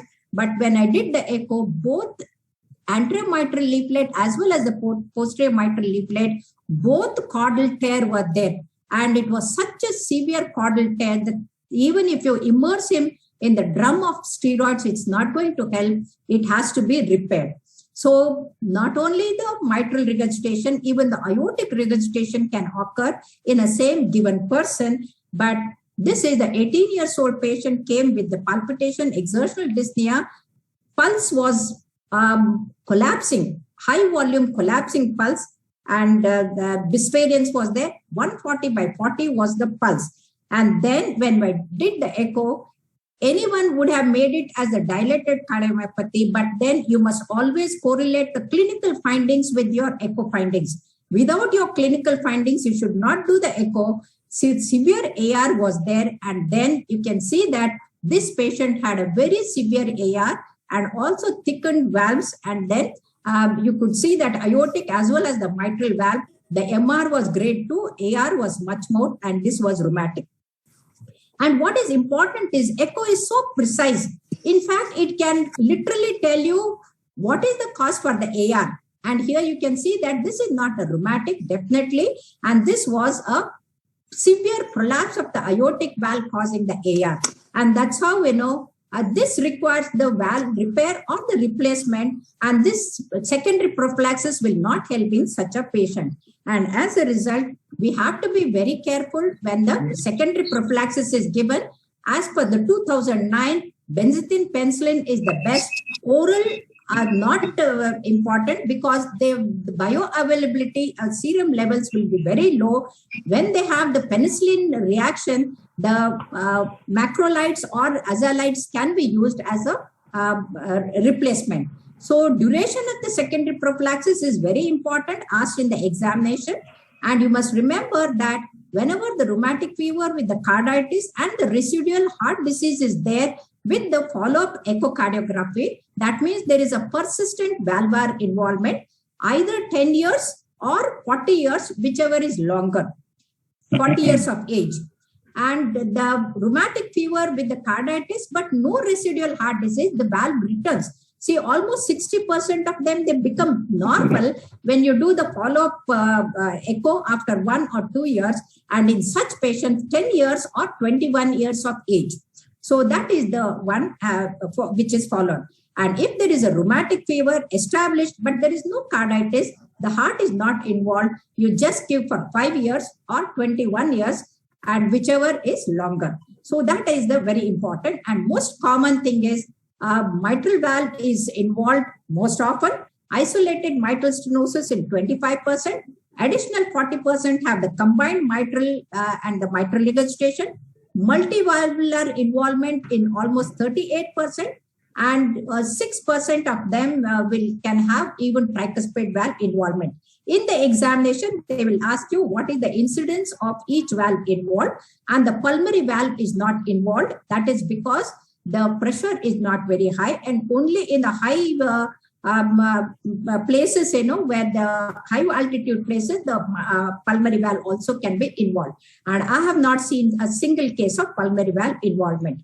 So the X-ray is very important before you go for the echo, because this is the increase the pulmonary venous congestion, which you call as the inverted mustache, or what you call as the staghorn appearance. That means the pulmonary venous pressure is very high. And you can see that this is the right atrium border and that is the left atrium. So double shadow can go even beyond the right atrium if the carotid angle is wide and then there is a double shadow. And this is the cardiomegaly is there, that is the mitral regurgitation. In contrast, in mitral stenosis, there is a straightening of the left border. And in this straightening of the left border, because of the underfilling of the left ventricle, and then the left atrial appendage is very much enlarged. So in the examination, you will be asked to trace the cardiac silote, and you should be able to identify the aortic knuckle, main pulmonary artery, left atrial appendage, and the left ventricle. So left atrial appendage will be absent if in the older patients, like, they had the surgical mitral valvotomy, they used to tie the appendage. But today, no more, because we are doing the balloon valvoplasty. So mitral stenosis, ECG also you should know. the right axis deviation, the P mitral is seen, which is the notch in both. And then the mitral regurgitation, we have the LV enlargement and the RVH, and rarely you can have associated with MSMR. So this is how echo is most important. And here I have already shown you the features of echo have to be looked for. And apart from that, in a case of mitral stenosis, you have to look for the gradient, and any gradient more than 1.5, orifice is more than 1.5 and is mild. Between 1 to 1.5 is moderate. Less than 1.5, like 0.7, 0.8 is very severe. And the supportive findings are the mean gradient we have to look for, and pressure half time also is very important, and grading of the mitral stenosis is very important. I presented my data of juvenile mitral stenosis in TCT for the TCT and published in the cardiovascular thing. And here you can see that this is called as the malignant mitral stenosis, because these children have not only severe pulmonary hypertension, they have not only the severely thickened mitral valve, submitral structures are also fused, and as a result, at 3 levels, they have the stenosis. And even after successful mitral valvotomy in 3,450 cases that I did, the post-valvotomy, the pressure does not fall like how we find in the adult patients. And apart from that, the peak gradient also does not come down drastically in the juvenile patients. So the pH remains and the gradient remains. That is because of the submitral fusion. So the valve morphologies have to be studied very well. And we have the various scoring systems like the Wilkins scoring, University of South California scoring, French scoring system, and all can be there. And here you can see that this is the mitral valve and this is the submitral orifice. So the narrowing can be there in the submitral structures. You can see that how the fusion is there, and literally you can see that in the submitral stenosis also will be there, and that can be seen while doing the balloon dilatation. Instead of the distal portion inflating, that gets caught in the submitral structures and it doesn't inflate. And if you forcibly open, then you'll cause the caudal tear and the severe MR. So you have to be very careful. And this was an exceptionally girl who had undergone closed mitral valvotomy at the age of 6. And then she came to me for the balloon valvoplasty. And probably Satyavan Sharma remembers it was in 1990 or 92 when they started doing the double valve. And then you can see that we have to take the gradient, and then apart from that, you can see that a good is better than the best in children. Never try to over dilate, otherwise you get into more trouble. So apart from that, even pulmonary hypertension has to be assessed, and the tricuspid valve, tricuspid stenosis, and the regurgitation also must be looked for, because if we do not address the problem of the tricuspid valve and only attend to the mitral valve or the aortic valve, the patient will have a bad prognosis, and hence we have to study that. And this is the 12-year-old juvenile mitral stenosis. You can see that the left ventricle is so small, and as a result, you get the straightening in the X-ray. And here that submitral fusion is so much, it appears like the single papillary muscle. And the severe pulmonary hypertension was there. And the orifice was only 0.2 square centimeters. And our stretched balloon profile is 3.6. So you can imagine how difficult it is to do the balloon valvoplasty in these children. And the gradient came down from 35 by 15 to 13 by 7 in this patient. And this was just 2 years, 3 months old child. Had both the tricuspid stenosis and mitral stenosis. You know, these are exceptional cases, but what I'm trying to tell is just don't go by 5 to 15 years, and anything below 5 years is not rheumatic. So that is not the way. So what you have to rely is on the echo criteria and the echo features. So this is the 16-year-old patient came with the echo, showed the dextrocardia, situs inversus. In the previous clinics, Bharat was rightly, he was telling you that you can have the combination of the congenital heart disease as well as the rheumatic. So this patient had dextrocardia, And in a case of dextrocardio-mitral stenosis, we go from the left side to do the puncture. But here, when I tried to do on the left side, I could not pass the guide wire. And that is because of the May-Turner syndrome, and the left common iliac artery was obstructed there. And as a result, this is because of the May-Turner syndrome. So ultimately, I put the hard guide wire and then the sheath and did the puncture. And in the same sitting, the patient had aortic stenosis as well as mitral stenosis with the dextrocardia, and opened the aortic valve as well as the mitral valve in the same sitting, and got excellent result. From 0.8 square centimeter, it went to 0.8. And then the gradient came down from 63/34 to 6/3. So I presented this in the PICS thing, and they were wondering how can any mitral valve have a gradient of 63? Because invariably we see about 30, 35 and not 63. So this was the lady who came with the full-term pregnancy, pulmonary apoplexy, which occurs in the early stages of mitral stenosis. And she was almost having hemoptysis of 0.5 liter, and orifice was 0.4 square centimeter. Emergency balloon dilatation was done. And then morning we did the balloon dilatation, evening she delivered. But of course, we can cover the abdomen with the echo, and minimal fluoroscopy we can do. So out of 17,000 done in Jaydeva, almost 605 were pregnant and done in emergency with almost 95% success rate, and the fluoroscopic time was just 5.1. So most of it can be done with the echo itself. So when we are doing the balloon dilatation, we have to be very careful and look for the left atrial appendage clot if it is protruding into the LA. And here you can see that there is a spontaneous echo contrast, and then there is a partially organized thrombus protruding from the appendage. So in the transthoracic echo, there is a doubt, but when the TE is done, it is better. And that's why if you want to avoid any stroke post-balloon dilatation, do the TE in a grown-up. And now peri-procedural 3D echo or 4D echo have gained thing. And if they were, especially for closing the paravalvular leak. In fact, one of the patients who was operated in Mumbai was in a pulmonary edema, and he had a pulmonary paravalvular leak. I had gone to Kolhapur for a marriage, and then I closed that with just the transesophageal echo itself, and instantaneously he improved on the table. So now the tertiary prevention is the surgical.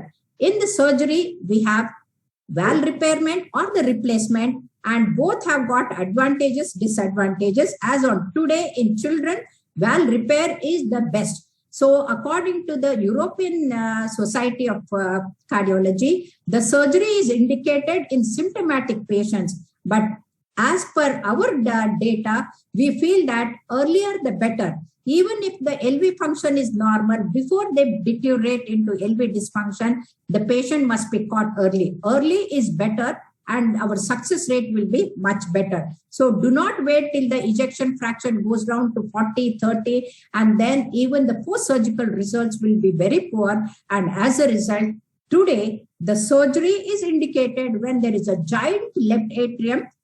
And you can see that it is so huge that unless the plication is done, Mace procedure is done, atrial fibrillation will not go, and the child will not make a improvement. And here, the plication with the Mace procedure is important in these patients. And here you can see that the left atrium has gone beyond the right atrium, and this is the giant left atrium. And after the repair in one of our patients, it is so beautifully repaired. So outcome in Jaydeva, 1,686 patients repaired over the 18 years, and most of them, they did very well. Only 5 patients required replacement because of the endocarditis. And this is Dr. Prasanna Simha's data. And here you can see that unfortunately in our country, most of the people do not do the echo properly. And this patient was branded as dilated cardiomyopathy. In fact, it was a rheumatic mitral regurgitation as well as the aortic regurgitation. Had they made the diagnosis in time, put on penicillin prophylaxis and done the double valve repair or the replacement, the child would have been all right. But then once they go for ejection fraction like that, it is very difficult. This is another patient where a mobile vegetation has embolized and caused the gangrene of the limbs. And these are the patients where, the echo comes very handy. So role of the echo is most accurate, very good for screening as well as for the checkup. And as a result, as on today, echo screening plays very important role in the control of the rheumatic fever, rheumatic valvular heart disease at every stage, right from the first attack to the complications during pregnancy, bleeding problems, stroke, heart surgery, endocarditis, death, and all the levels. We can do the echo and see that the outcome is better. Our strategy of treatment can be changed depending on that. So friends, to conquer the unconquered, the echo is the criteria. So rely upon the echo, develop the acumen how to do the echo properly, and so that this neglected giant in our country can be controlled. So to conclude, friends, patients with the clinical and subclinical carditis are more likely to be detected during the first attack of acute rheumatic fever. Detecting the subclinical carditis will prevent from more relaxed and inappropriate secondary prophylaxis. Whatever the WHO was telling that 70% do not do not receive secondary prophylaxis, that can be changed. So new zones criteria with the echo as a major criteria in 2015 will reduce the burden of neglected giant in our country. And as a result, all these patients will get the secondary prophylaxis, both the transthoracic echo, transesophageal echo, 3D and the 4D echo, and all of them, they help us to make the precise diagnosis and the proper treatment. And hence, knowledge about contemporary issues of strategies of paramount importance, and the secondary prophylaxis and the precise and accurate diagnosis in the first attempt itself is extremely important. And this is my monogram on rheumatic fever. Now it has come to the second edition. So to conclude, children may be victim of fate. Let them not be victim of our neglect, said John F. Kennedy in the UNICEF lecture. So in our country, the children may be victim of their poverty, low socio-economical condition, but let them not be victim of our negligence. Let us detect in time, treat them and put them on penicillin prophylaxis, and see that they are repaired in time to save. Stitch in time saves life, we can say. Thank you very much. I thank Dr. Munshi and Dr. Kaustubh Vaidya and all the organizers for giving me an opportunity to talk to the postgraduates. It's my pleasure. Thank you very much for your kind and patient hearing. Thank you. Sir, would you like to say a few words, Dr. Munshi? Thank you. Can you hear me? Yes, sir. Yes, sir. Well, welcome, Dr. Vijaylakshmi. So, my pranam to you, sir. And we have known each other for a long, long time. I know, when you are the president of CSI, I met you for the first time in Mumbai. Yeah. So, and I thank you very much for taking your time off and illuminating us that acute rheumatic fever and incorporating your data in the diagnosis of acute rheumatic fever and the role of echocardiography. We are very grateful to you. Thank you, sir. Thank you. Thank you. Thank you very much, Dr. Vijaylakshmi, on behalf of the Academy and Jaslok Hospital. And now may I request Dr. Hetan to carry on with the third clinical case. And if Dr. Vijaylakshmi, you prefer to stay back, you are most welcome to. We have Dr. Satyavan Sharma. Do you want to say anything, sir? No, I think I always consider Vijaylakshmi as part of Mumbai. Actually, whenever anybody... Barabar bola. We have, and now actually, we get to know her lot of talent in music also on our... So, Vijaylakshmi, sir, you are the one who taught us the double balloon technique. I still remember as a young man how you are energetic and used to teach us. No. So it is such a pleasure to hear from you, your original work, your good work and your continued work. And thank you very much. And we hope to see you in more and more meetings of Mumbai. Sure, sir. Sure, sir. It's my pleasure. Dr. Kane is also there. Thank you, sir. Yeah, very nice lecture, ma'am. Yeah, enjoyed it. Yeah, Thank you, sir. excellent. Thank you very much, Dr. Vijaylakshmi, Yeah. again. Can we hand it over to Dr. Kani, Dr. Hetan, and Dr. Anil Tendulkar was to join. I hope he's around. Could we start and Yes, Dr. I am Ankita? around. I am around. Please. Thank you very much. And Dr. Ankita, could Yes, you sir. please? Yeah. And, Good afternoon, sir. Kiran, will you share the screen? किती म्हणते April? Kiran? Yes, ma'am, I'm sharing. Yeah.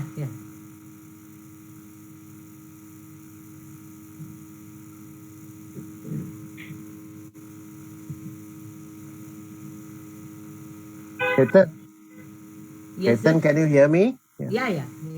So what we will do now is we have to go right up to the end, the treatment part also. Okay. We have to time our discussions so that we don't stop at part halfway through sort of a thing. Let's complete the case. With Dr. Tendulkar being around, we will have no issues of surgery and all other things, whatever is required. But let's go through the full gamut of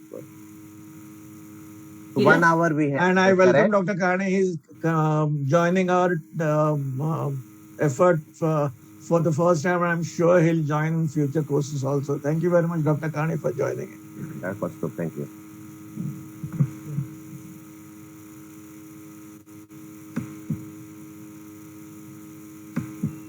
Could we have the slides, please? Kiran? Kiran, are you sharing?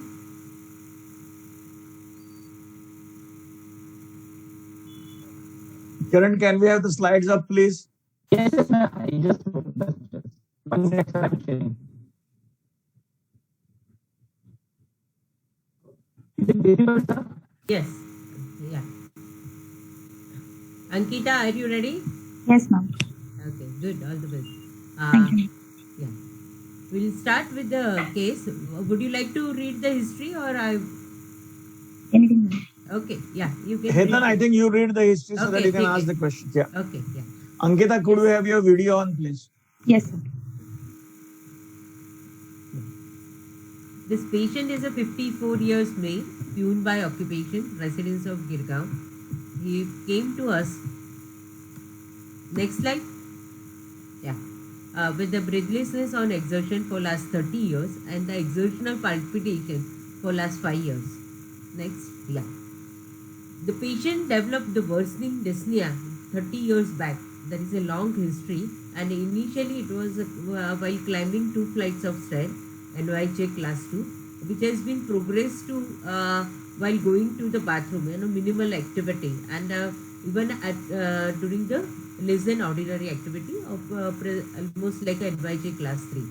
He underwent an intervention procedure through the right groin for the same and was feeling symptomatically better before 25 years, and same intervention he underwent 5 years back for worsening symptoms. Previous slide, yeah. And he feels minimally better with the intervention. And now for last 5 years, he had experience of exertional palpitation, which are fast, regular, and brought by the minimal exertion and relieved at rest. It is associated with the not associated with the syncope or chest pain, and he continues to have a NYHA class 2 dyspnea throughout the period along with the exertional fatigue. He had also experienced worsening of breathlessness and repeated bouts of cough at night for last 10 days, and no dyspnea at rest or on lying down. Next. Yeah. There is no history of fever, cough, and expectoration or hemoptysis. No history suggestive of any focal neurological deficit or syncope, and no history of suggestive of angina or any signs of congestions in the form of edema, ascites or anything. Next. Yeah. Okay. Leave it. Yeah. So, Ankita, will you summarize the history? Yes, ma'am. He's a 54-year-old male who has presented with progressive dyspnea as the major complaint and recent onset of palpitations. Significant history is that he has undergone an intervention twice in this period of time, with relief of symptoms initially, which lasted for about 25 years, and now again for 5 years. Okay, so what is, and recently for last 10 days, he had again worsening of sick. Yes, ma'am. He has paroxysmal nocturnal dyspnea symptoms he has developed again since last 10 days. Okay. So from the history, what are your provisionals? Like, and what is, how will you describe the functional class of the patients currently? Ma'am, currently, since he's been having episodes of nocturnal dyspnea, it is more like class 3, NYHA class 3 symptoms. And this history has been going on for quite a long time, about 30 years. So this probably is a stenotic lesion, possibly mitral stenosis, where the patient has undergone interventions twice to relieve the valve stenosis through the right groin. Ankita, yeah, I have a question for you before Anil sir takes over. Yes, this class 3, class 4 NYHA, I want to know from you one thing. What is the major problem with this classification? Only one. I don't want 10 answers. Do you agree with this classification, or are there issues with this classification? What you have done, class 3 NYHA? And if so, what is the major problem with that classification? Major problem is that it does not consider the effects of therapy. It does not consider whether diuretics or other medical therapy or surgical intervention has been done for the patient. Okay, that I would not say that's the major. Of course, it is important. And secondly, it is subjective. Major. Yeah. It is subjective. Yes. It is a subjective feeling reported by the patient. So reproducibility is the most important thing is that this whole classification is based on a term called ordinary physical activity. Is that correct? Yes, sir. Yeah. So what is ordinary physical activity is a major problem. What ordinary for a laborer may not be for an elderly person. It may not be the same for a child. You agree with that or not? Yes, sir. Yes, sir. Yeah, there are major limitations, but the major definition limitation is this ordinary physical activity. Yes. So how do you overcome this classification then? What would you do?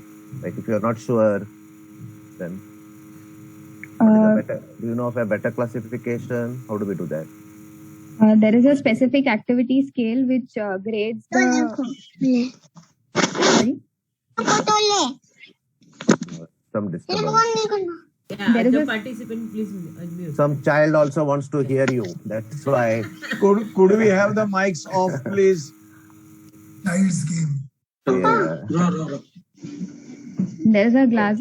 There's a specific activity scale where the activity is graded based on the number of METs which the metabolic equivalence which the patient can perform. So based on that, it is classified as 1, 2, 3, 4, where the patient can, if he can perform all activities requiring. Okay, I agree with you. I only want to know what is this metabolic equivalent? What is it? It is the amount of oxygen consumed per unit of activity. So 1 MET is equivalent to 3.5 ml of oxygen per kg consumed per minute. Per minute. Okay, good. Yeah, thank you. So Anil sir, please take over. Yeah, I just want to ask her exactly reverse. What is good about this classification? So now tell that. Yeah. That it is non-quantifiable. Correct. So why at all they thought of this classification? So this classification takes into account person's conditioning. If a laborer is conditioned for all these years for a particular activity, and now he feels breathless, so it is conditioned for that activity. Okay, so, yes, sir. So that's the other aspect of it. Okay. Number 2, these symptoms are NYHA class or patient is NYHA class? The symptoms are NYHA No, class. I don't think symptoms are. No. I'm a surgeon. I stand to be corrected. But according to me, the patient is NYHA class. So never say dyspnea NYHA class 2. No. Dyspnea grade 2. Okay. Okay? Yes, sir. What's your name? Ankita, sir. Okay, so this name is really yours. So the previous person also was He was presenting through the same He was doctor. also Ankita Kulkarni. So I wanted to know whether any other differential of Ankita Kulkarni. Anyway, go ahead. So I have one more question to you. Is which patients present with dyspnea and which patients present with palpitations? Does it make a difference? So generally, the stenotic lesions will present more with dyspnea complaints, while regurgitant lesions are more likely to present with palpitations. So aortic stenosis presents likely to be with palpitation or with dyspnea? Aortic stenosis will more likely present with dyspnea. Well, commonest complaint of aortic stenosis is dyspnea, not palpitation. Okay. Yeah. You're right.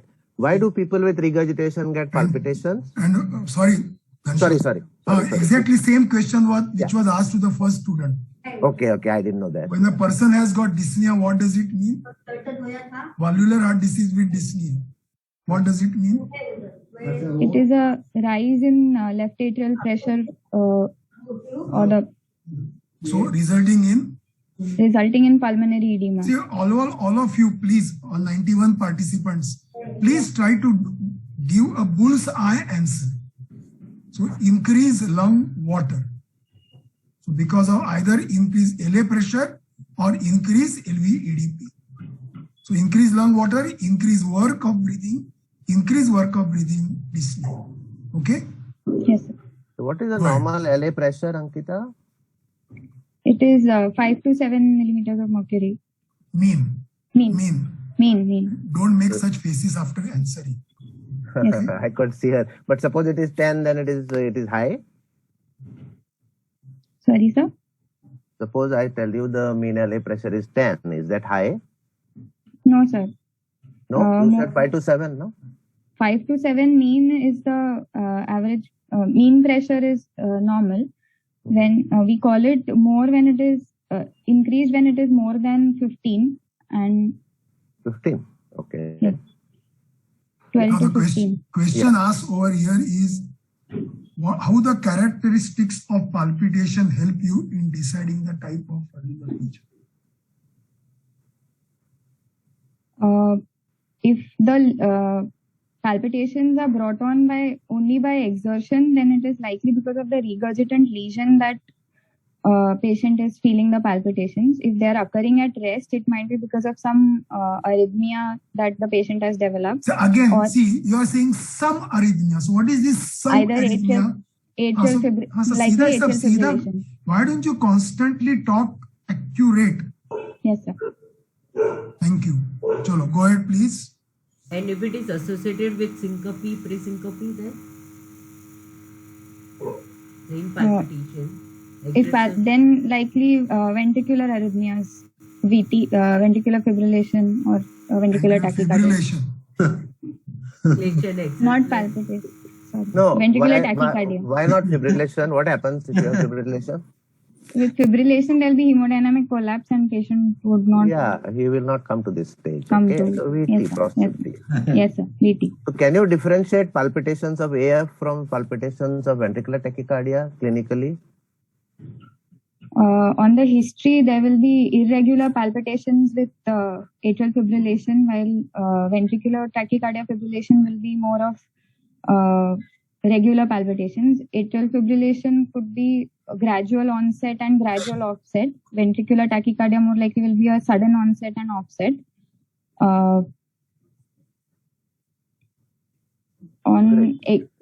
So what happens when a person who is rheumatic, who has dyspnea, now develops atrial fibrillation with a fast rate? What are the issues that happen?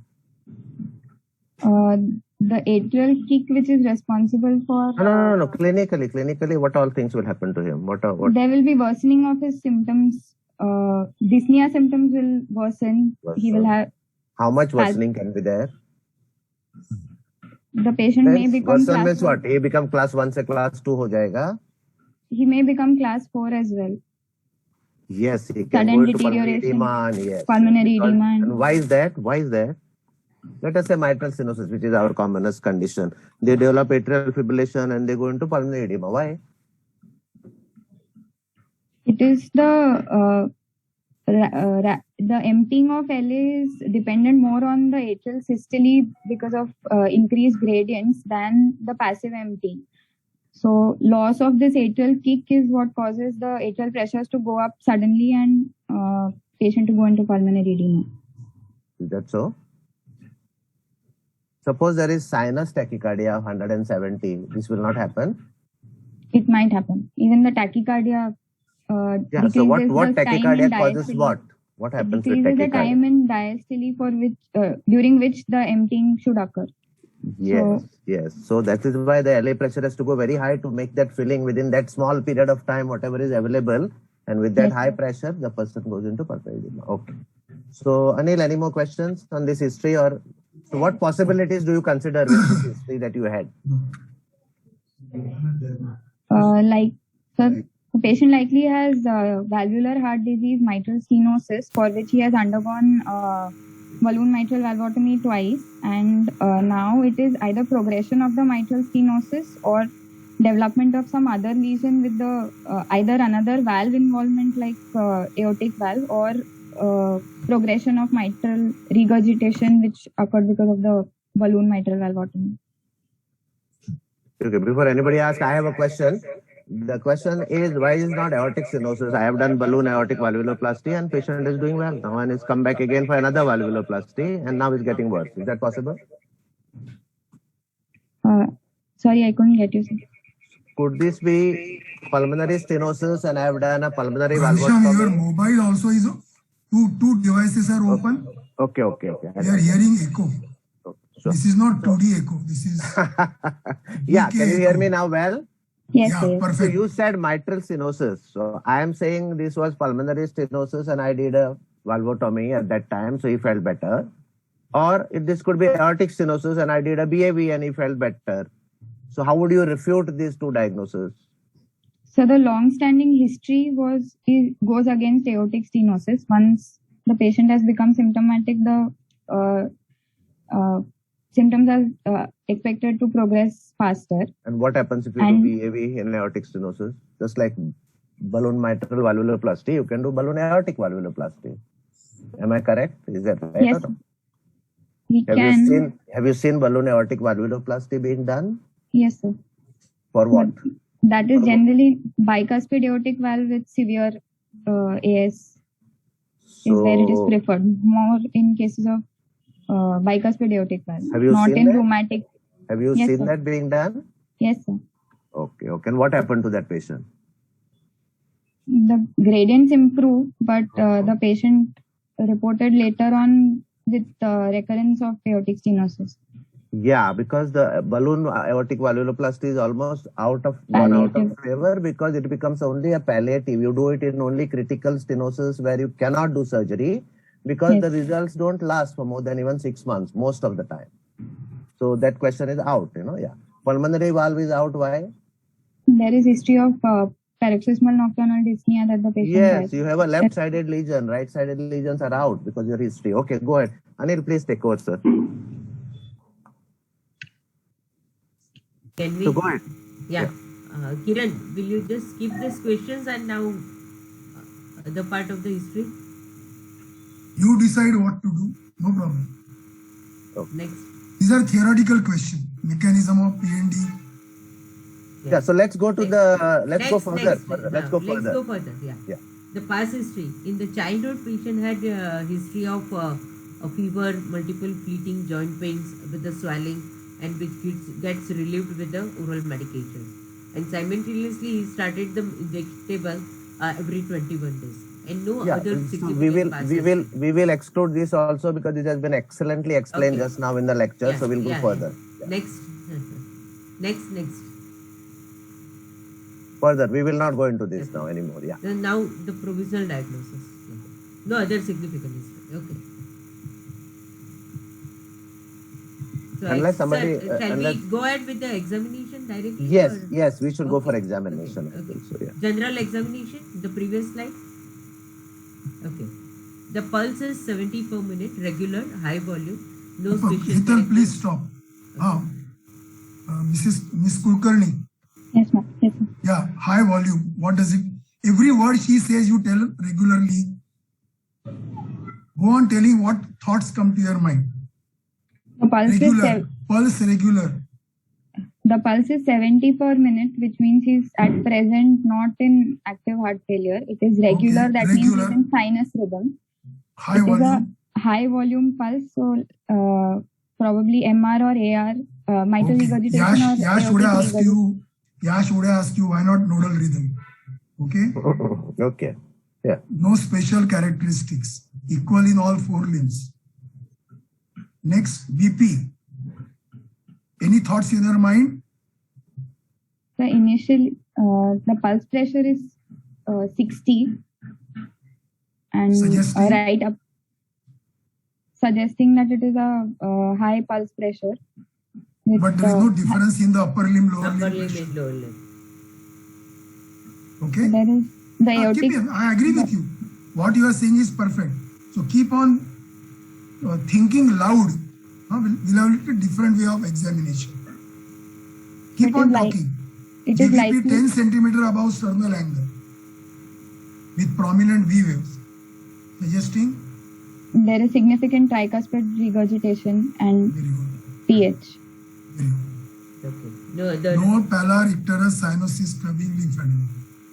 Okay. No peripheral signs of infective endocarditis. So I just want to warn all the candidates, including Ms. Did it move to Kulkarni. the next slide? No. Wait. See, when you say no peripheral signs of infective endocarditis, in the practical exam, the examiner may ask you, what did you look for? So you should be ready with quick 2 or 3 important features. Okay? Ankita, keep on nodding your head. Yes, sir. Thank you. Ankita, I have a question. I have a question before we go ahead.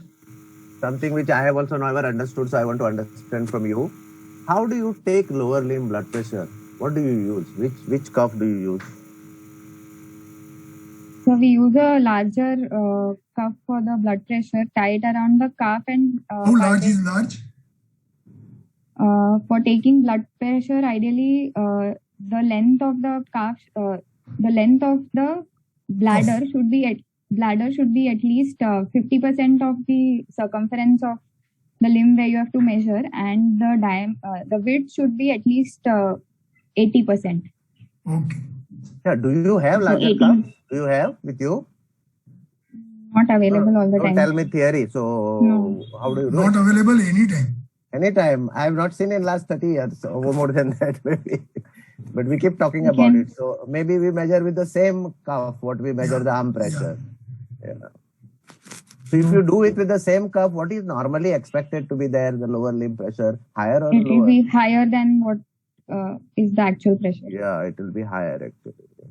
Okay, go ahead. So that we must know this, because it looks bad that we say higher pressure, and then some students say, yes sir, I've used higher pressure. Then the examiner will ask you, get that cuff, and then you can't. No? Then you are telling a lie. So that doesn't sound nice. So we must know. We must accept these are our problems. We don't have it.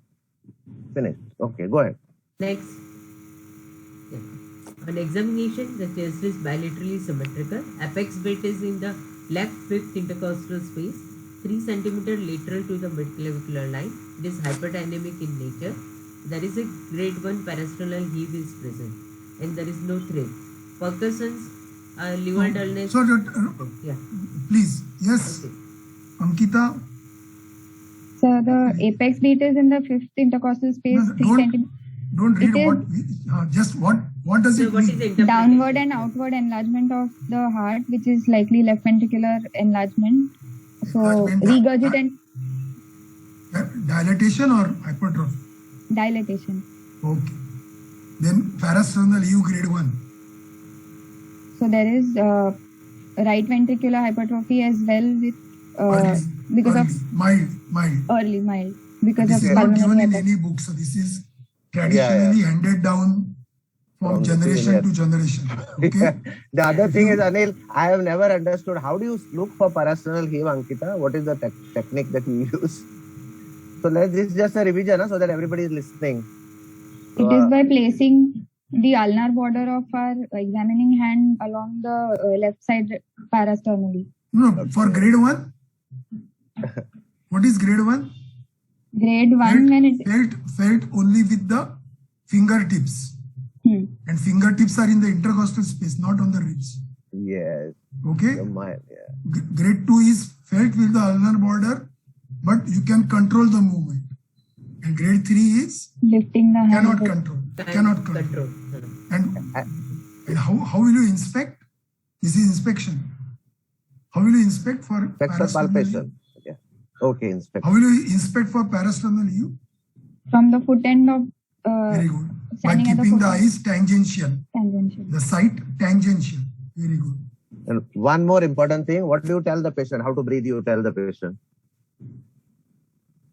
To breathe normally. Yeah, be very important. You should never tell anything to the patient, just observe. Moment you tell him something about breathing, he will breathe abnormal. You agree with me or not? Yes, sir. You tell to breathe somebody, you breathe normally, they will start taking deep breaths. So don't tell anything, just observe. No thrill, what does it mean? Here we these are full tosses. You have to hit 6 straight away. T20. No thrill, what does it mean? Thrill nahi hai to kya hai? Murmur hai but thrill nahi hai. To kya hota hai? So what lesion goes down in the list? Aortic regurgitation. Aortic regurgitation gives rise to thrill. I'm thrilled.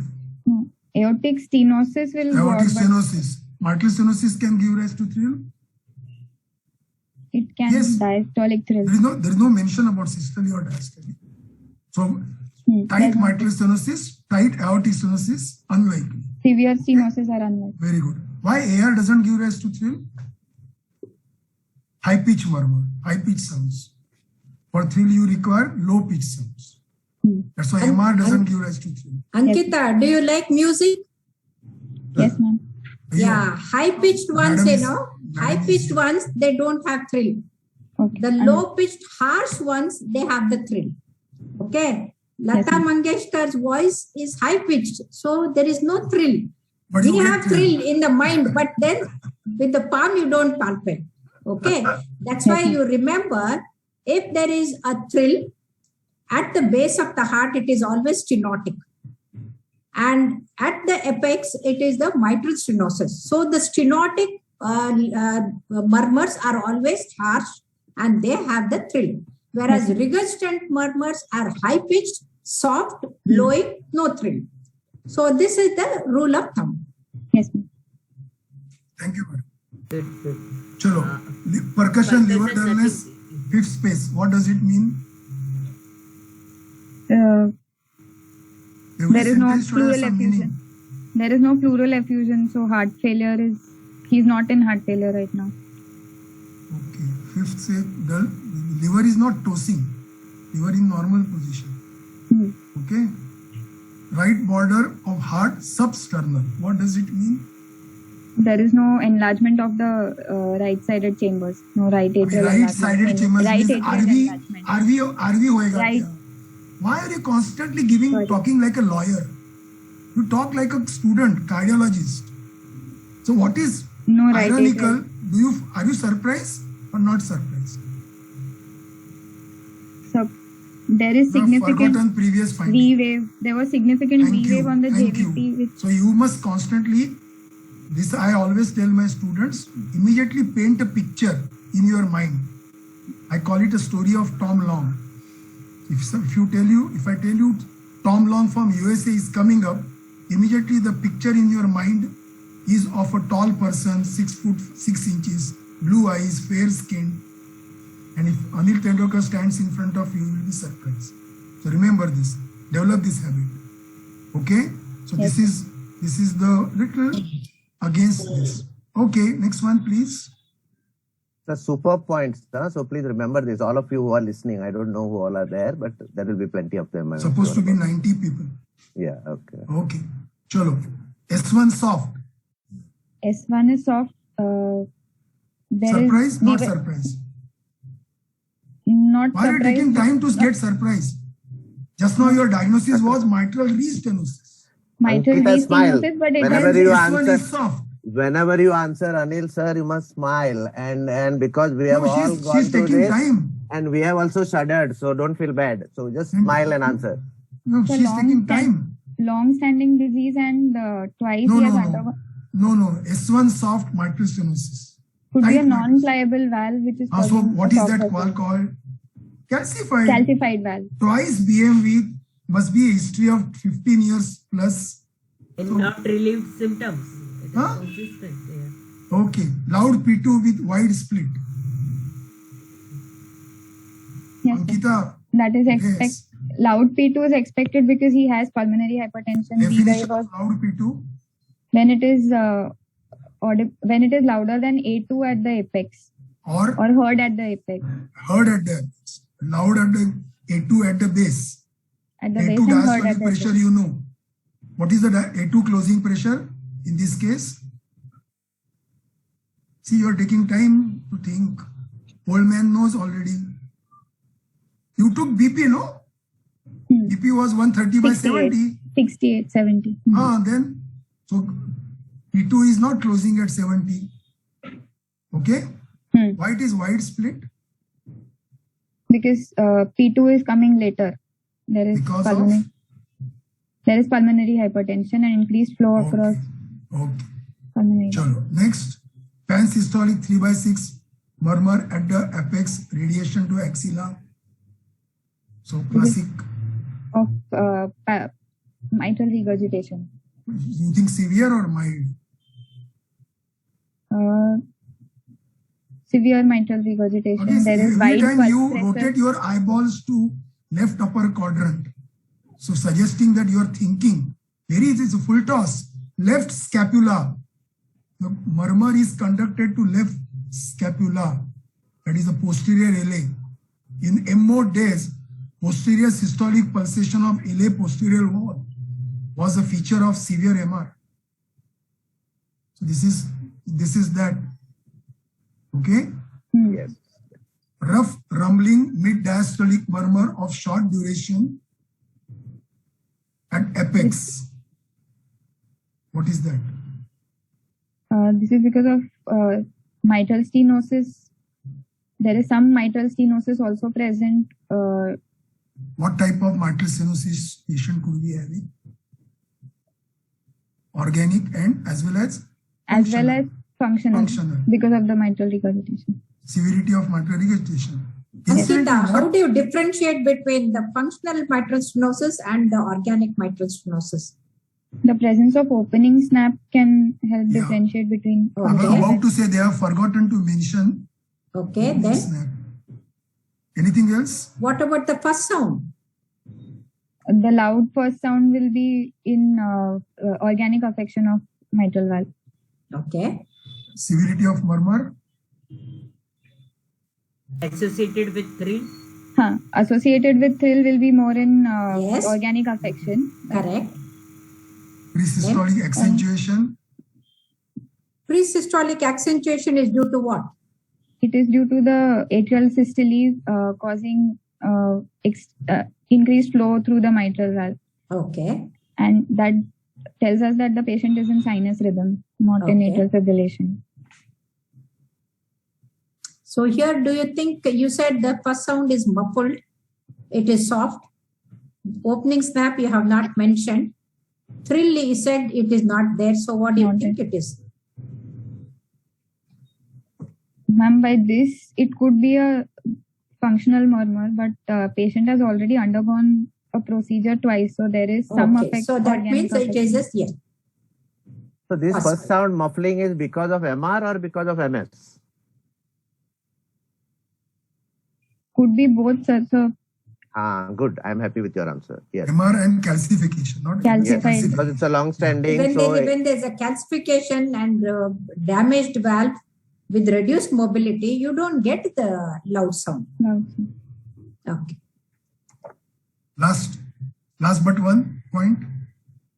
High-pitched blowing early diastolic murmur of short duration present in the left third intercostal space parasternally. Well heard with the patient sitting and leaning forward and breath held in expiration.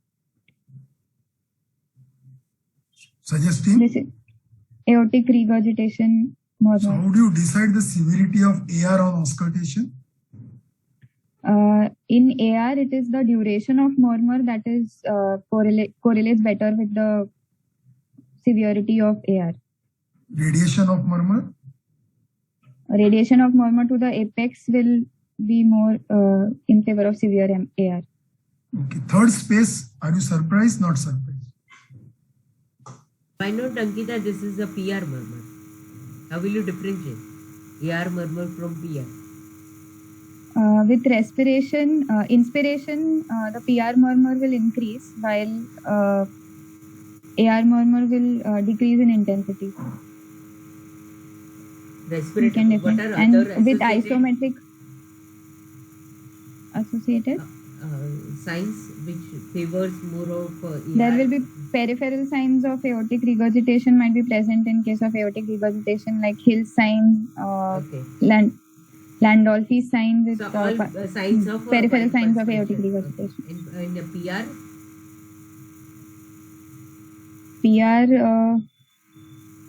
There will be signs of raised RV hypertrophy and signs of Pulmonary pH. hypertension. pH. Okay. Now, with the presence of AR, any comment on this diastolic murmur of mitral valve? It is more likely functional. There will be more flow. AR can give rise to MS also, no? Austin Flint. Murmur. Okay. So what does the Austin Flint murmur, if you hear in the presence of AR, it means? That the AR jet is hitting the AR is anterior mitral. significant. AR is significant. Mild AR won't give rise to more than moderate. And here in your case, there is no much wide pulse pressure. Hill signs is not that. Shorter duration of murmur. So less likely because of functional. So do you think this is functional? No, I'm asking her. Ankita, do you think this is functional? I say no, this is not functional. I don't agree. Why?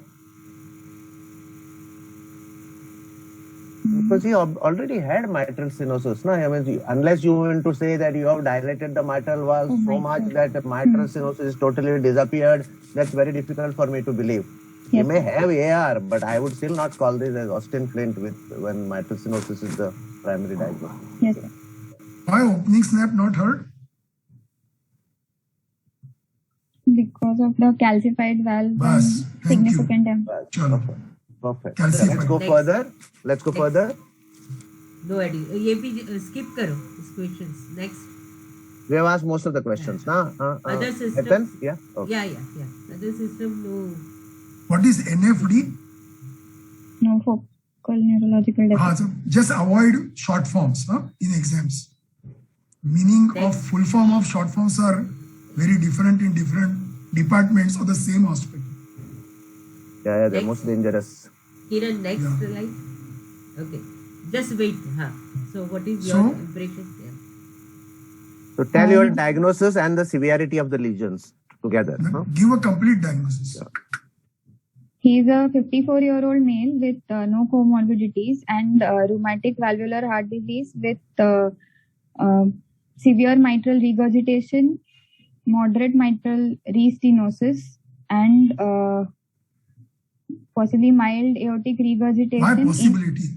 You are hearing a early diastolic murmur in space 3. Why possible? See, you are constantly in the lawyer mood. Mild aortic regurgitation. You commit yourself. You say mild. Yeah. Okay. Moderate aortic regurgitation. Yeah. Whatever. Yeah. Your pulse pressure is 60. You only say. Mild aortic regurgitation in sinus rhythm, not in heart failure. In auscultatory findings, what is missing? And severe pH. Severe pulmonary auscultatory finding, what is missing, Ankita? Nothing mentioned about tricuspid valve. You are getting a V wave, prominent V wave. Yes, sir. The JVP of 10. Above the important. Yes, sir. So, and you found a wave here also. Anyway, so severe MR, moderate MS, moderate AR. What about pH? With pulmonary hypertension. Mild, moderate, severe pH. Mild. severe. So there was Moderate only PH. grade 1 parasternal heave, so moderate But pulmonary. P2 is loud. P2 is loud and patient is symptomatic. No? Severe pulmonary hypertension in normal sinus rhythm. In sinus rhythm, not in heart failure, and no features of infective endocarditis. Now here I beg to differ. In practical exam, complication listing should be according to frequency. With a dominant mitral valve, infective endocarditis should be top on the list or bottom on the list? Bottom of the list. So what should be on the top of the list? Heart failure. And? Atrial fibrillation or? Complications. Atrial fibrillation. Embolic episodes. phenomenon. Exactly. So that should be more on the up on the list. At the bottom should be infective endocarditis. Don't just rattle out like a theory 11 possible complications of a valvular heart disease. Yes. Okay, next please. So one question I have, how do you diagnose tricuspid regurgitation in presence of mitral regurgitation? Respiratory variation with inspiration, tricuspid valve regurgitation normal will increase, while mitral won't. What else? No. Tell all the points, huh? Because this is important. Okay, how you have a murmur, mitral regurgitation, it's heard everywhere. You are saying posterior scapula, axilla, either, udar. So how will I now make out whether there is tricuspid regurgitation? The mitral regurgitation murmur will be heard at the apex, best at the apex, while tricuspid regurgitation murmur will be heard best at the left lower sternal border. Yeah. By inching method, we can differentiate whether it is the same murmur or two different murmurs. Okay, go ahead. That's what I wanted. That you have to do that inching method. Yes, there's a question from madam. Yeah. Okay. Yeah. What is the severe? Which lesion is severe in your diagnosis? Mitral regurgitation. MR.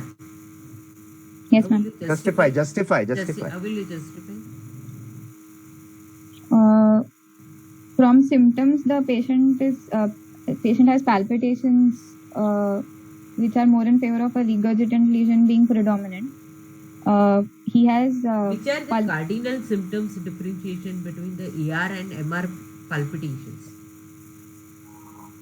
Why not is this MR? AR. You said symptoms of palpitation. Will it indicate the severity? I'm asking about the severe MR. It won't indicate the severity. There is pulmonary hypertension which will indicate severity of mitral regurgitation. But this may be due to unrelieved mitral stenosis. So how do you diagnose severity of mitral regurgitation? That's the question. So don't go to other things. How do you will diagnose? You have an MR. Consider this patient has only MR. Now I want to know whether this is severe. Forget it. He does not have AR. He does not have mitral stenosis. He has MR. Is this MR severe? How will I know? Based on the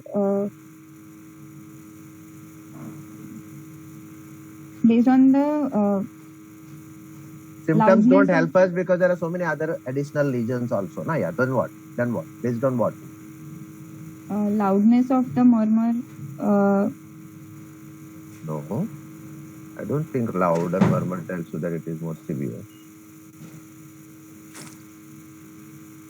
One thing was it is radiating to the back and axilla, which indicates presence of severe mitral radiation. Dr. Tendulkar just now said it is going right up to the LA wall posterior. That's one.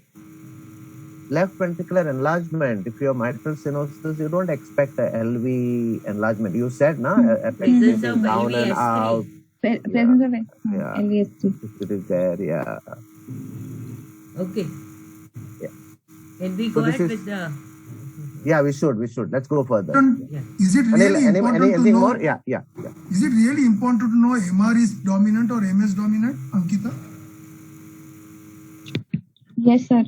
Why? Based on that, we will decide. One is passing the exams. Number 2? Management would depend on...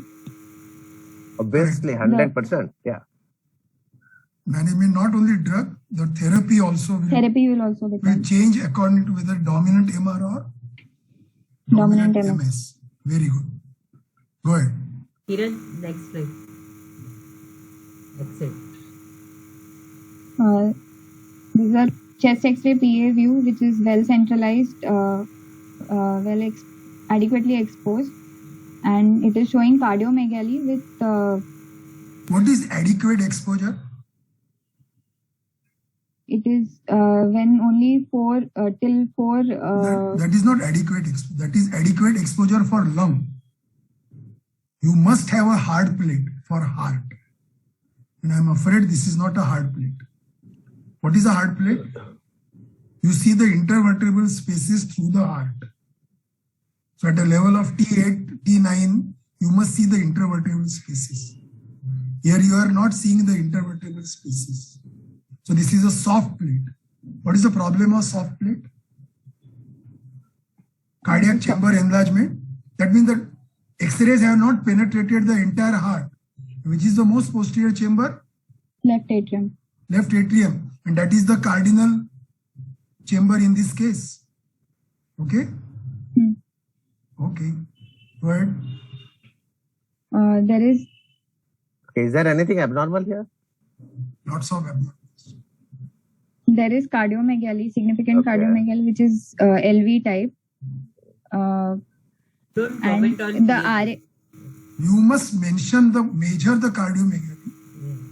There are certain cardiomegalies cannot be seen in certain diseases. So we can't be specific whether it is RV or. So for example, mitral stenosis normally isolated mitral stenosis normally doesn't have a cardiomegaly more than 65%. While if a patient has got multivalvular, TR, MR, AR, you will have 99% cardiomegaly, 100% cardiomegaly. So cardiomegaly measurement is very important. They tell you the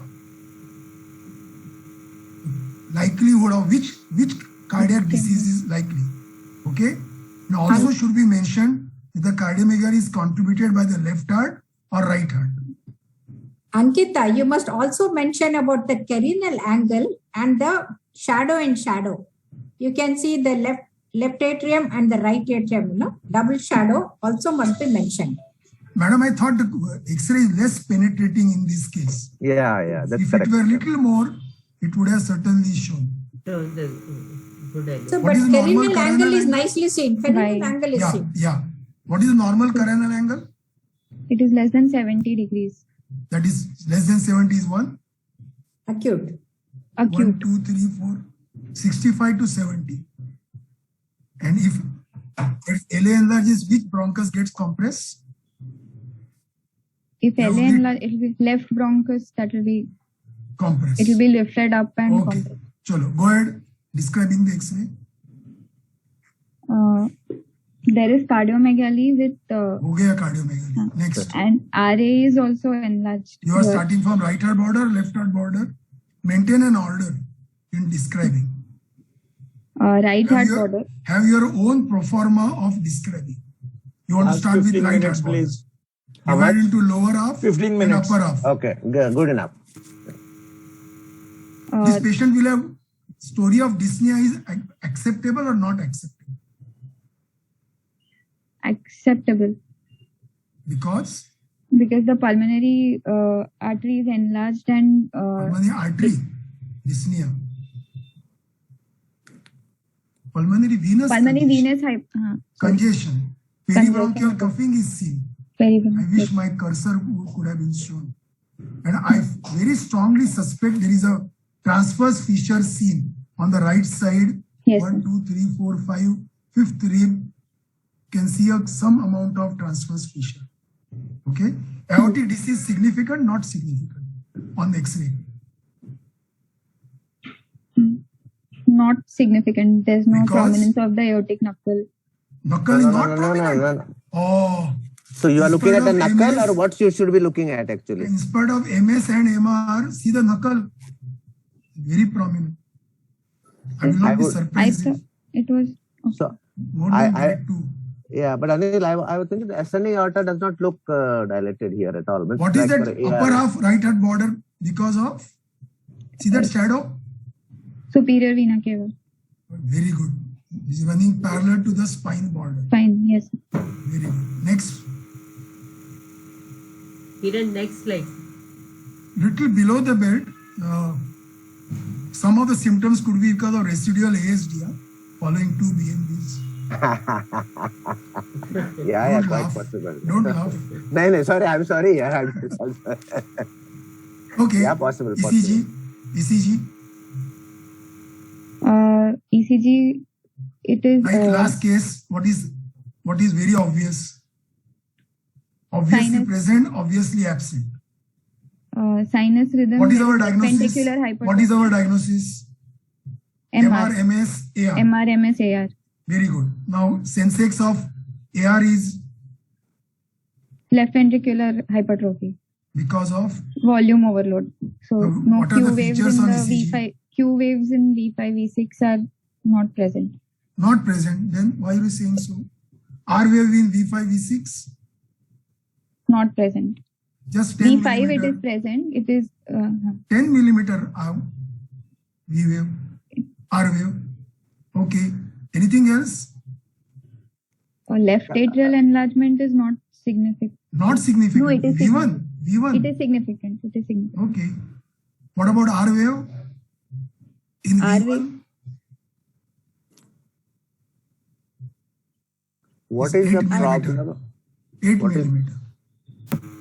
What is the problem of diagnosing LVH when you have biventricular hypertrophy?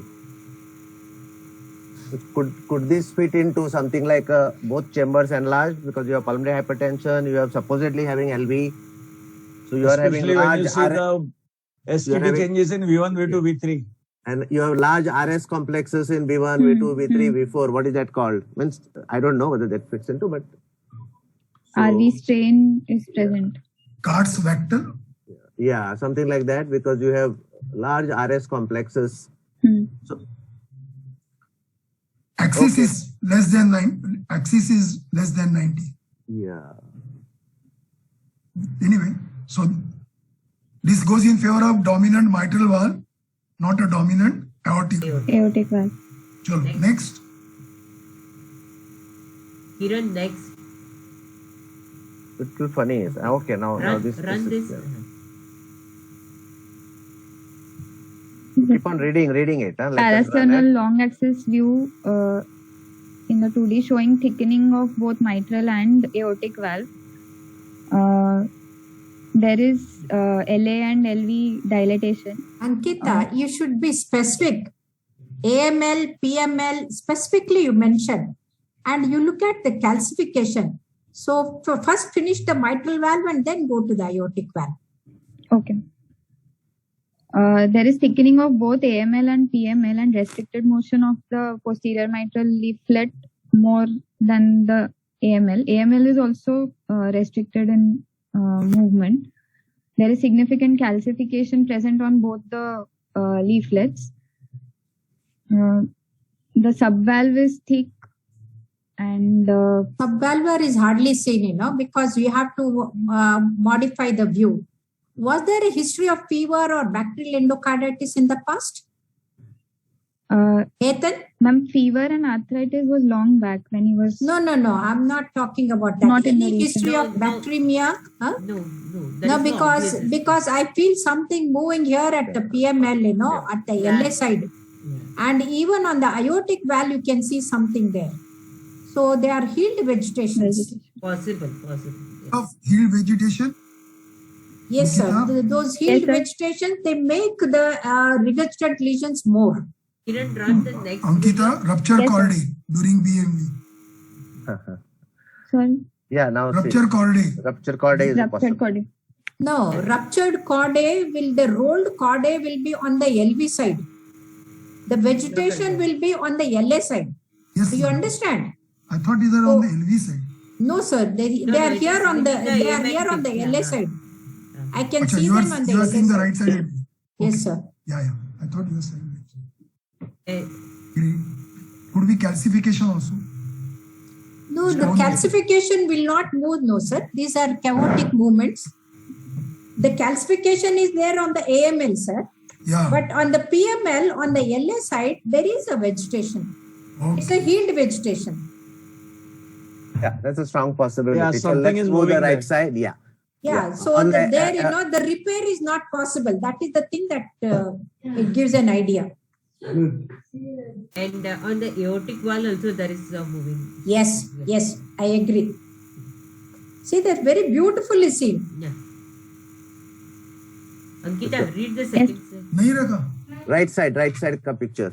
Second is a color Doppler image with Go fast now. We have 10 minutes. aortic regurgitation, at least moderate aortic regurgitation. It is occupying 50% almost of the LVOT, and mitral regurgitation is not properly seen. There is which is better, vena contracta is better, or 25% or 50% of LVOT? Which is better? Vena contracta is better.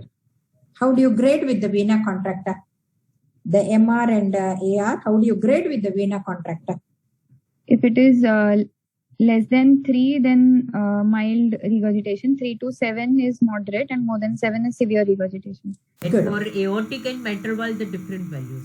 0.3, 0.7 and more. Yeah. For mitral at least. Mitral. Next. No, I have a question. I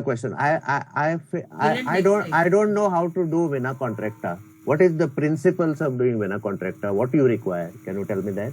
If you are doing the echo, what will you do? Kiran, move the next slide. The view should be perpendicular to the flow of the, the axis should be perpendicular to the flow of the regurgitant jet, and we will take the maximum dimension, which is immediately after the orifice. Okay, no, there are 4 points we must ensure. You please read it. Huh? Yes, sir. Yeah, because otherwise you will. These are the major fallacy of this vena contracta. Is if you make a minor mistake in measurement, your whole thing will go haywire. You agree with that? Yes, sir. Yeah. So the measurement has to be perfect. So the methodology has to be perfect. So please read it. Okay, go ahead with this. This is a short axis view at the mitral valve level, showing a calcified fish mouth valve with both commissures partly split. No. The other commissure. Only one commissure is split. Medial commissure is partly split. Yeah. Okay. And lateral. Calcified valve. It is a calcified valve. I have an important question, Ankita, at this stage, because this is very important for you and for me also. Suppose this is only mitral stenosis, mitral restenosis. Can I do a BMU on this? No. This is only mitral restenosis. There is no MR. Severe. Can I do, and what are the problems? Ankita, remember there is an AR. It is a heavily calcified valve with one commissure is already split. So there are more chances of having a tear of the leaflets, and complications are absolutely more. Because whatever pressure you put in your balloon, it will go on the side of the open commissure, and you may tear something rather than opening the other commissure which you are trying to open. So that's the problem. Once you have done a BMV, it is very important to see whether if both commissures are fused, you can always, the chances of a successful re-BMV are higher. Madam, do you agree? Yes, sir. Apart from that, the presence of moderate to severe AR, the mitral valve acts like a dam. And once you have an MR there, and then it will be worse. Yeah. So instead of making Ganesha, you'll make his father. So that we should not make the things worse for the patient. So both are very important, especially in presence of calcification. When one commissure is open, when we do the dilatation, it goes on yielding only in that direction and will not be able to split. So the balloon is not indicated. And the third contraindication here is the vegetation. So one significant AR, 2 calcification, and only one commissure open, and 4 vegetation. These are the things which are points against you doing the balloon dilatation. Okay, the next view. Short axis view at the level of papillary muscle, showing a good LVEF, more than 60%. Anil, we want you to discuss, Anil, some surgical options and how do you decide, and next, also because we have only 10 minutes more. Sure, but Ethan will finish the echo. we'll finish this and go to the surgical part so that Anil sir can discuss surgical aspect. This is on the right side is a 4-chamber view which is showing similar findings of LALV enlargement and thickened mitral valve. Next slide. No additional information. Okay, yeah.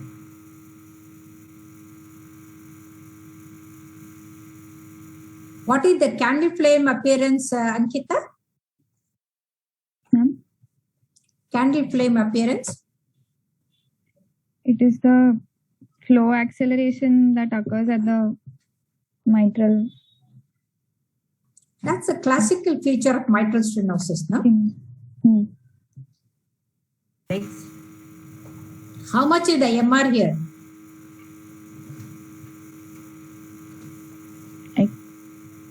It is not playing, ma'am. Yeah. No, but anyway, you have got the Doppler thing, no? It is a holosystolic dense. Holosystolic, very dense one. one. It is almost moderate MR. Yeah. Next. Yeah. The stenotic gradient, can you see?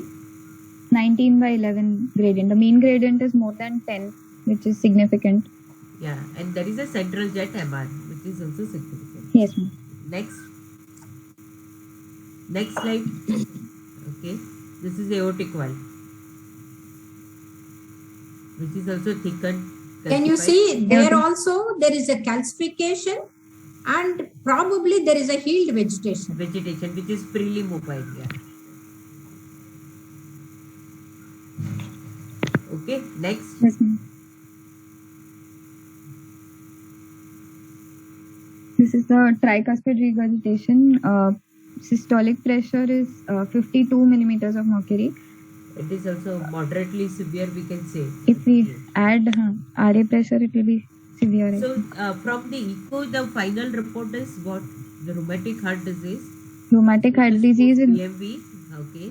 Status post BMV with moderate mitral regurgitation, severe mitral restenosis, and moderate aortic regurgitation with severe PH. Okay, good. With vegetation.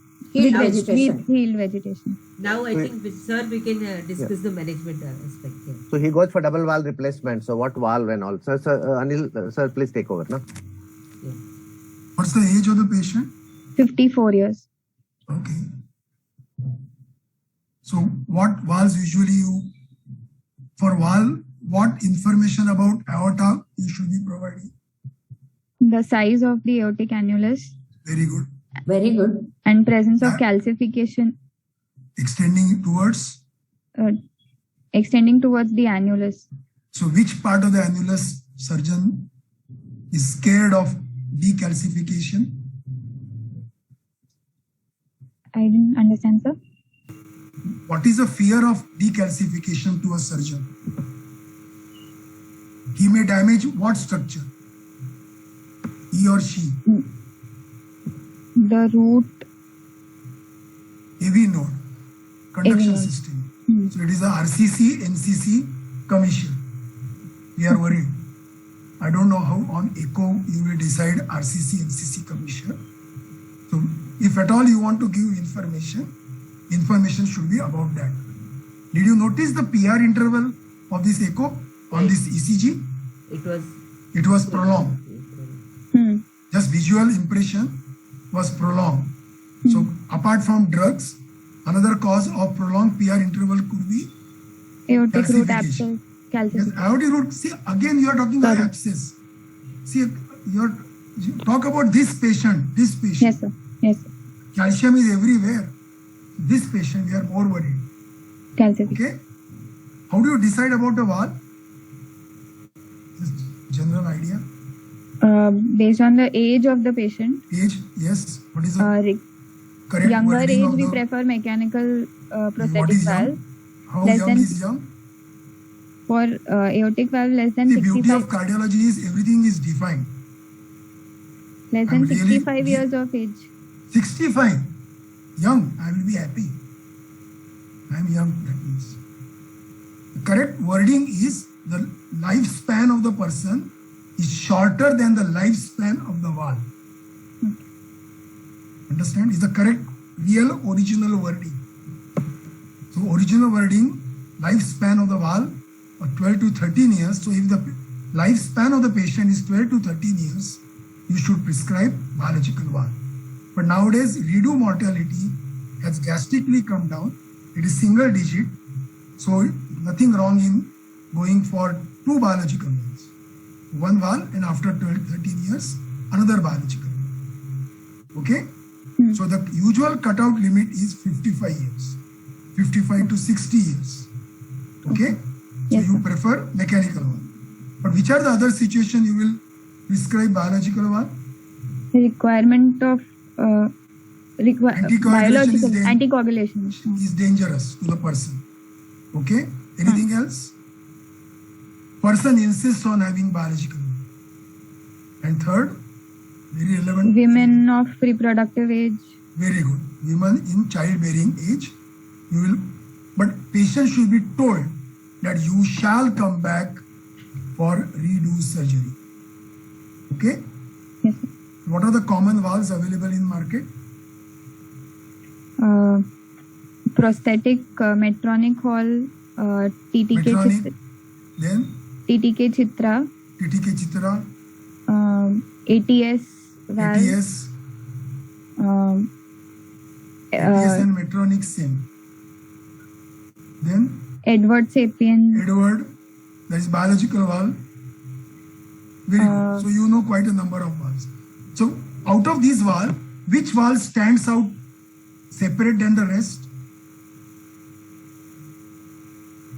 TTK Chitra valve. Why? It is not seen on fluoroscopy. It is a monoleaflet valve. Monoleaflet. Most important.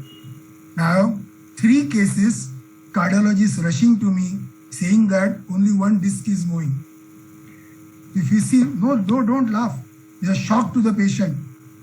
So if you see one disc moving, what is the first thing you will do, Ankita? Here for the valve click. Read the operation notes. Yeah, barabar. Okay?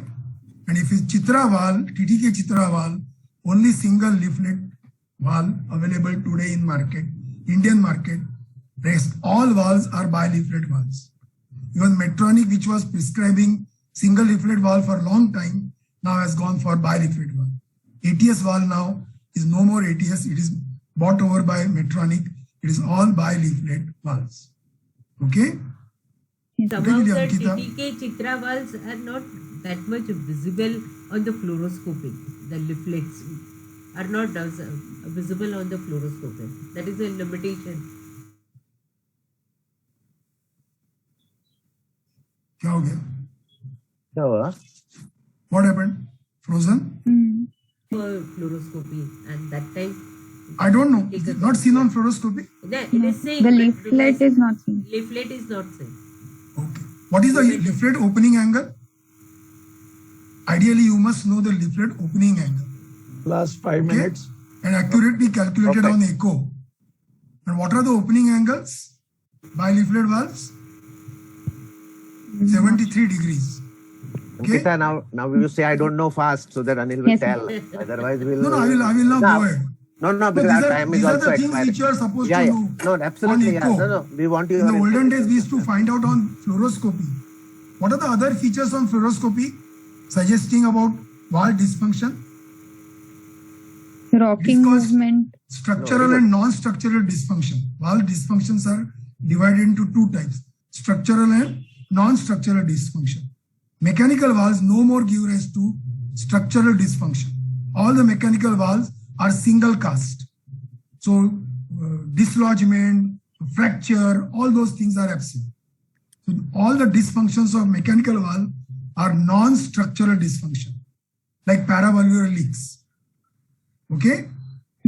While biological valve, structural dysfunction can occur at any age, but usually after 12 years of implantation. And mind you, all the foreign literature is in patients whose average age for a mitral valve is 60 plus and for aortic valve is 70 plus, which is not a situation in India. So all that extrapolation of foreign data for Indian Indian patients you have to be very careful. What is physiological regurgitation on echo? Prosthetic? It is mild amount of intravalvular leak that is present. Because of? Because of the minor openings. No, these are non-overlapping disc valves. Have you seen the glass doors? They are non-overlapping. So there is always a small gap between each leaflet and the housing. The surrounding ring is called housing. There is always a gap, and that always gives rise to a regurgitation. And biological valves, particularly pericardial valves, there is always a central gap in the pericardial valves. Pericardial valves are constructed into a leaflet, so they don't coapt exactly in the center, closing the entire orifice. So all that Edward valves you talked about, pericardial valves, give rise to central regurgitation. And all mechanical valve physiological regurgitations have been mapped. Okay? So you must know exactly how they look like. Okay. I have one question which I want Anil to answer. Okay, that's the last question. Okay. What is patient prosthesis mismatch and how do you diagnose that? Ankita, you say no, so Anil will answer it for us. Ankita is supposed to answer. Okay, I don't know. Yeah. You are supposed to calculate valve area, functional valve area, effective orifice area. The correct word is effective orifice area and divided by patient body surface area. And 0.95 to 0.75 is accepted. 0.75 to 0.65 is moderate. Below 0.65 is very severe patient prosthesis mismatch. All this time it was considered as this occurs only in aortic valve, but this can occur in mitral valve. Values are little different. Okay? You are invited to the ICU. Ankita, one more question. Patient has undergone this patient has undergone double valve replacement, and you are invited, urgently called to the ICU. Why you should be called? What could be the causes? Patient in cardiogenic shock. Anil, this is the last question, please. Yeah, last question. Yeah. Acute thrombosis of the aortic valve and stuck valve could, or either valve could cause. Okay. Anything else? Typically in mitral valve, not in aortic valve. Next possibility. Complete heart block that the patient has developed. Very good. Which of the two valves? Aortic valve. Very good. Third, with so much of calcification, calcified annulus, surgeon could have taken a deep bite, and which artery will be damaged? Circumflex. Very good. Left circumflex artery. Left circumflex. But that is usually on the operation table. Remember. Yes. So patient could be in cardiogenic shock. So you have, on ECG you should look for lateral infarct, heart block, and echo you should go for gradients. What murmur you should never hear in a prosthetic valve? Last question. Very important. What murmur you should never hear in a prosthetic valve? Follow up in the OPD. Last question. Systolic murmur. 50% chance of coming correct. Because murmur could be systolic or diastolic. So you should never ever hear a diastolic murmur in a prosthetic valve. All those murmurs regurgitations which you saw on echo should never ever give rise to murmur. It should never ever give rise to clinical anemia. Remember your lifetime. Yes, sir. While giving rise to anemia, it is a dysfunction of the valve. Okay. No, because these are all non-overlapping discs. So anemia because of RBC damage is just ruled out. FDA will not approve the valve. Thanks, Anil. Thank you very much. We learned so much. Thank you very much. Thank you very much. And I would appreciate if all of you stay back for... Ankita, you did very well. Congratulations. Thank you. Thanks, ma'am. Thanks, Ethan. Sir, She was Dr. stay back for Tendulkar's lunch. was like a sixer, you know. Sixer. Sixer, Yeah. really Yeah. sixer, sir. Could we Excellent have- case and excellent could we have discussion. Dr. So we Jhala, went right Dr. up to Malav that. Jhala, Thank you, Dr. madam. Asit Shah, Thank you very much. Okay. for the okay. spots, please. And I would appreciate it if our moderators stay back for the spots. Lunch. Lunch, I'll host it if you want, sir. No problem. Online By lunch. Swiggy, by E-lunch. Swiggy. E-lunch. See, if you wanted Kaustubh, we could have sent Swiggy lunch. You could have ordered Swiggy, You will get it, sir. Don't worry. including Bangalore. You could have sent lunch. I'll do that also. No issues at all. Okay. Okay. Could we start the spots, please? Dr. Darshan Malav Jhala, Hetan is here. Then Kane, if you could stay back, please. Anil and Dr. Asit Shah and I'm here. Charan, if he's still around. Could we have them, please? And could we have the spots, please? Kiran, you have the spots with you, or Jhala is going to project? I don't see Jhala, either of the Jhalas. Kiran? Should I start, Kaustubh? Yes, please start. Please start. Let me put There's up my Yeah, spot. there is no point in wasting time. Okay. Hi, Kai Jhala. Exactly. Kai Jhala is the question. I just try sharing my screen now.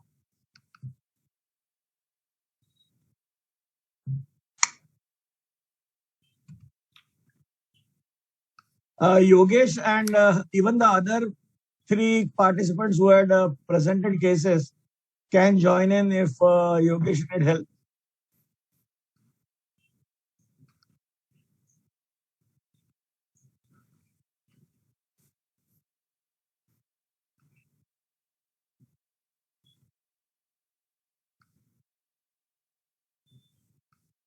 Can you see my screen now?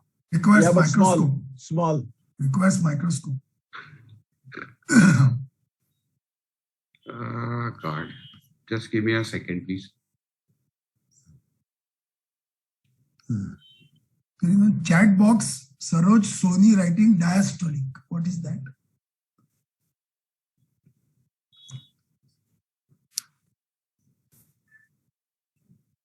It was the answer to your question. What one word should not be heard after a valid response.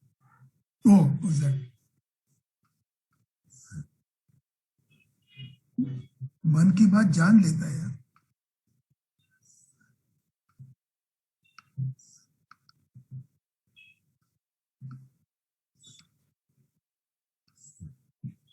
Just can't get this. What is this zoom 100%? Can we go to that option on the top? Just 1 second. Yeah, this looks good.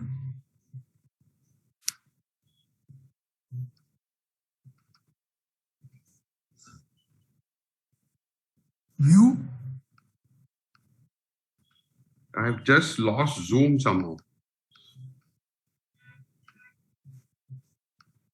I'll have to log out and come back. We can see you very well. No, but I'm not somehow not getting the. Only half Ethan, of the can you? half of the slides are seen.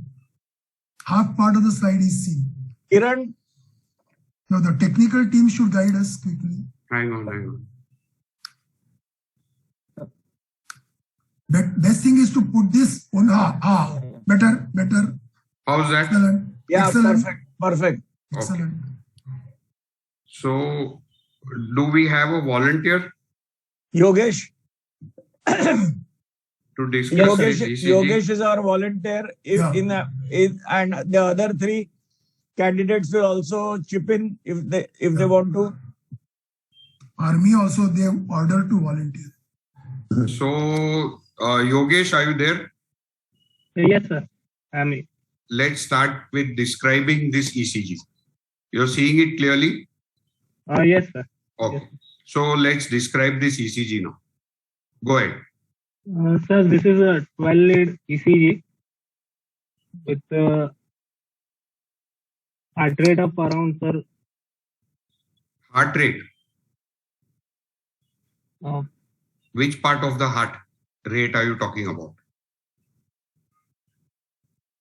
Sir, rate of around, sir, 30. Rate of what? when you are talking of rate, you have to tell me, no? So in the sinus rhythm with the rate of sir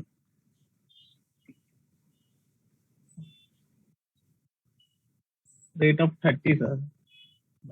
What rate is 30? So ventricular rate. So you have to tell me ventricular rate, atrial rate, what are you talking about? Yes, sir. So go ahead now. What rate of ventricular rate of 30 is you're saying? Yeah. Yes. And what else? With sir normal axis, there is a PR prolongation is there, sir. And what is the atrial rate?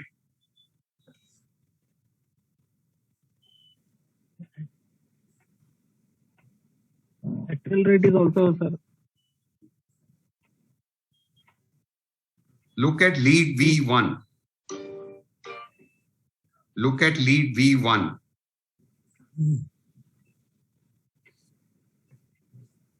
Are you seeing additional P waves or not? Yes, sir. I can see additional. So, what is the atrial rate and what is the ventricular rate?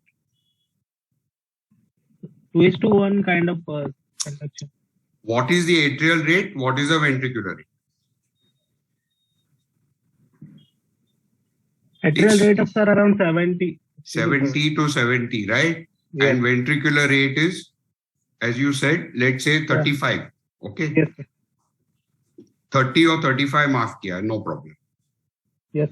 Okay. So what are you looking at? Sir, Sankey-Beck type of 2:1 type of. Yeah, where do you see a gradual prolongation of PR, may I know? 2:1 type of, sir. So this is 2:1 AV block, Yes. correct? Yes. How do you say it's Sankey-Beck type? It's not, the PR is not prolonging. Because PR is fixed. In 2:1, how will you know whether PR is prolonging or not? In a 2:1 block. Will you know?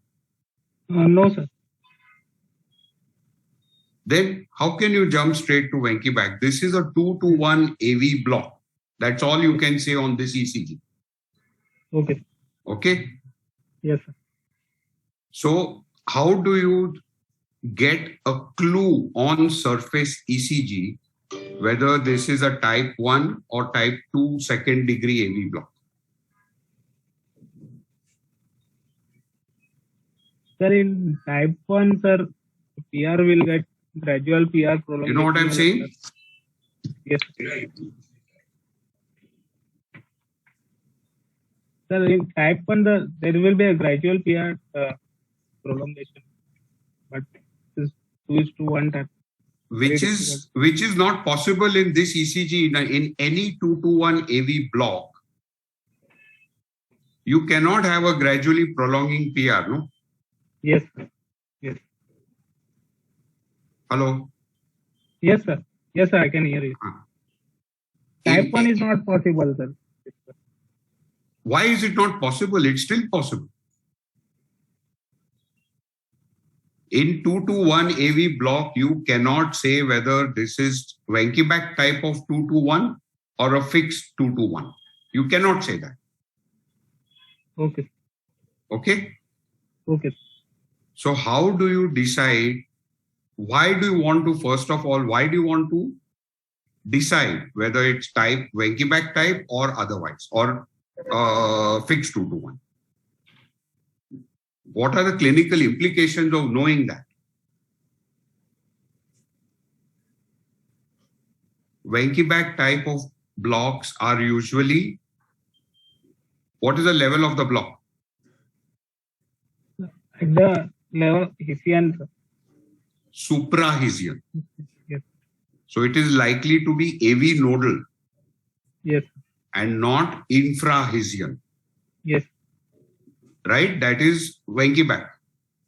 Yes. But if it's a fixed 2:1, which is type 2, Mobitz type 2, Yes, sir. then the prognosis is different. The clinical implication is different. Yes. Right? Yes, sir. But what is the difference?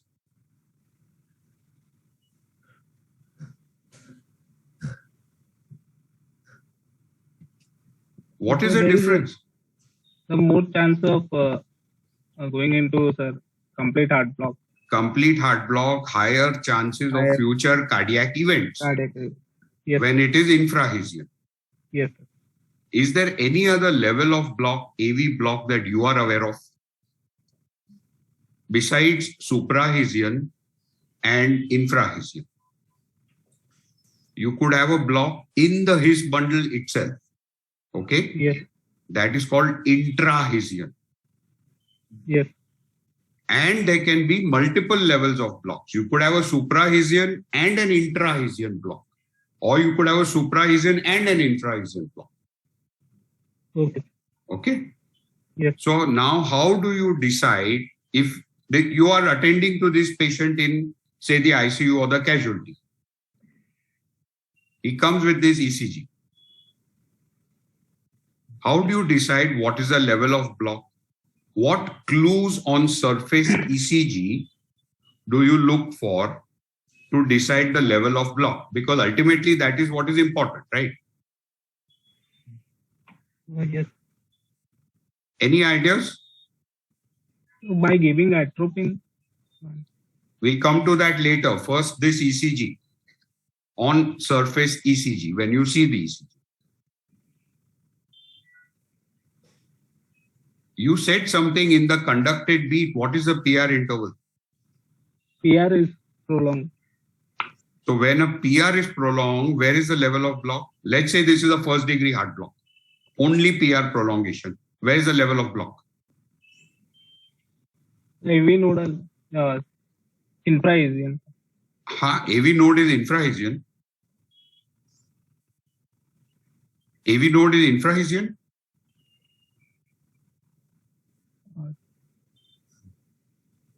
When you say AV node, what is the level of block? Suprahesian or infrahesian? Sir, PR is prolonged, so infrahesian. You sure? Think again. When the PR interval is prolonged, say a patient has only first degree AV block. That means PR prolongation. It is suprahesian or infrahesian? So suprahesian. You said AV nodal. So AV node is suprahesian, no? Yes, sir. Suprahesian. So in any 2 to 1 AV block, if the PR interval is prolonged in the conducted beat, like you're seeing in the first complex here, okay? Yes. That is one clue to this being a suprahesian 2 to 1. Okay. Okay? Okay. In an infrahesian 2 to 1, what would you expect the QRS to be like? Infrahesian. QRS to be so broad, sir. Will be wide, right? Yes. Okay. So in this, any ECG of 2 to 1 AV block, you cannot on surface ECG say 100% whether this is a suprahesian or an infrahesian 2 to 1. But there are certain clues like the prolonged PR, like the QRS duration. Okay? Yes. If the PR interval is more than 270 milliseconds, it is more likely to be suprahesian. Okay. If the QRS width is more than 120 milliseconds, it is more likely to be infrahesian. Okay? Yes. So remember, these are clues. These are not definitive diagnostic features. These are clues you get on surface ECG. Okay. Very important to differentiate because it has significant clinical implications and therapeutic decision making. Yes. Suprahesian are usually more stable, more benign, less likely to have problems. Okay. infrahesion, very, very likely to go into higher grade AV blocks and have cardiac events like syncope or whatever. Okay? Okay. Okay. Now, this slide is not moving. So now, there are two ways you can decide the level of block in a 2-to-1 or any AV block. Okay? Yes. Either you do a non-invasive study, like we discussed, PR interval, QRS duration, etc., or you do an invasive His bundle electrogram. Yes. Okay? Yes. PR interval, I told you, more than 280 milliseconds in the conducted beat. Yes. That tells you more likely to be. Mark my word, it's not diagnostic, it's a clue. It's more likely to be a suprahesion 2-to-1. Okay. Therefore, has a relatively benign prognosis. You don't need to, there's no crisis. You can attend to the patient peacefully. Okay. Okay. Next thing you look at is the QRS duration. Okay. If the QRS duration is more than 120 milliseconds, again, it is more likely to be infrahesion. Okay, sir. Which means that this patient is high risk for events and you have to do something urgently about it. Okay. Then, as you were saying, vagal maneuvers, atropine, exercise. These are all non-invasive clues that you will get. Okay. Okay? Okay. All right. Now, here is a table which tells you, okay? Okay. As you started by saying atropine. Yeah. Why did you want to give atropine? What will happen with atropine? Atropine, sir, if it responds to atropine, sir, then suprahesion. Response means what? The rate improves, sir. Ventricular rate. That means the conduction across the AV node will improve, right? Yes. Because the suprahesion territory is under autonomic control. Yes, sir. So you'll see here that if you give atropine, a suprahesion AV node, suprahesion 2-to-1 will improve, the conduction will improve. Yes, sir. While in a subnodal, now the terminology used is subnodal, which could imply intrahesion, that is in the His bundle, or it could imply infrahesion, that is in the bundle branches. Okay? Okay. So that will worsen. Okay. The AV block will worsen if you give atropine to a patient with an infrahesion block. Yes. Similarly with exercise. Okay, exercise again with sympathetic activity will improve AV nodal or suprahesion conduction and worsen subnodal. Okay. And carotid sinus massage, which is, as you know, a vagal maneuver. Yes. That will worsen AV nodal conduction. Okay. So these are the non-invasive clues you can get. Okay. At the bedside, you can try these things, but you have to be very careful, obviously. Yeah. Okay. Okay. And this is the invasive evaluation you can do. Yes, sir. The top channel is showing you high right atrial activity. The middle channel is showing you His bundle activity. Okay? Yes. The first complex in the high right atrium is the P wave, the sinus P wave. All right? Yes. That is conducted to the His bundle, as you can see the activity there. Okay? Yes. Following that, what are you seeing? In the His bundle in the middle, this thing is labeled there. There is an A, H, and V. H and V. Okay. Right? Yes. The next electrogram you're seeing is the A wave. Yes. Which is not followed by either an H or a V, right? Yes. That tells you that the atrial activity that happened has not reached the His bundle. Okay. Because you're not seeing a His electrogram at all. Yes. So therefore, this is,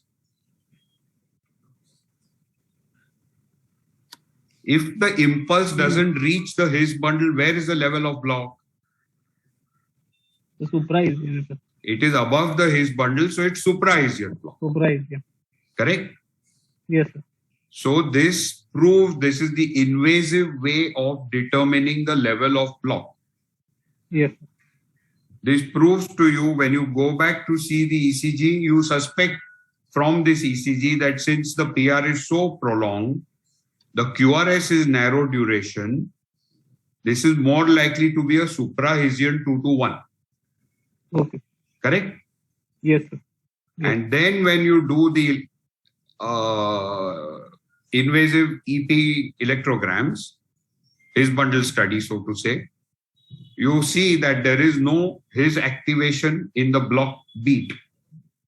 Okay, sir. Which tells you that the block is above the level of the His bundle, likely to be, therefore this is supra-Hisian. Okay. Therefore, the patient has a relatively benign prognosis. Okay. You can take your time, evaluate him, and decide what therapeutic options to offer. Okay. Okay. Okay. Any questions? Anybody, any questions?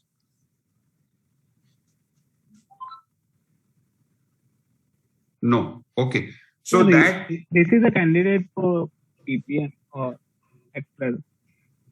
Okay. Or So just now, wait and watch and now you come to a therapeutic decision. If this patient is symptomatic, even supra-Hisian blocks can be symptomatic, right? Yes, sir. If they are symptomatic, then it doesn't matter the level of block. Okay, sir. Patient needs a permanent pacemaker. Okay. But if this is something transient, which say high vagal tone, okay, sir. Then you once you evaluate and decide what is the cause of this supra-Hisian 2 to 1, okay, then you take a final therapeutic decision. But if in general, if they are symptomatic, a pacemaker is indicated for them, even if it is supra-Hisian. Okay. Okay. Okay. Always remember that there could be multiple levels of an AV block, even in 2 to 1. For example, if you have a prolonged PR interval, which is more likely to be, as we said, supra-Hisian, along with that, you have a wide QRS complex. Okay. That tells you infra-Hisian. So then that patient has supra and infra-Hisian AV block. Okay. Okay. So remember that there can be block at supra-Hisian level. There could be a block in the His bundle. So that is called intra-Hisian. There could be a block below the His bundle, that is infra-Hisian. And there could be multiple levels of blocks. Okay, sir. There could be supra plus infra-Hisian block. Okay. So these are the things to know in a 2 to 1 AV block. Okay. All right. This is how you evaluate. And remember, non-invasive site determination of block are clues they give you. They are clues. They are not diagnostic 100%. Okay. Okay. Okay, sir. All right. Okay. Anybody wants to take up the next spot? Who's going to do it now? Kaustubh? You finished, Asik? Yeah, I had only one spot to show, na? Huh? I had only one spot. Can I ask Kiran? He has. Yeah, Maybe. so Kiran has Jhala has given the spots to Kiran. I'll ask him to load. Can you just wait, please? I mean, you stop sharing and I'll ask Kiran to start sharing. Okay. Kiran, can you start sharing your slides, please? Kiran? Okay. Hetan?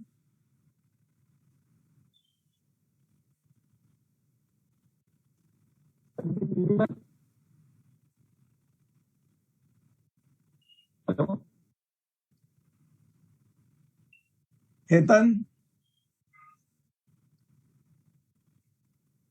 People have left or what? Hetan, I saw she was at least logged in. I don't know. Because Charan? Jhala was supposed to put up one more ET spot.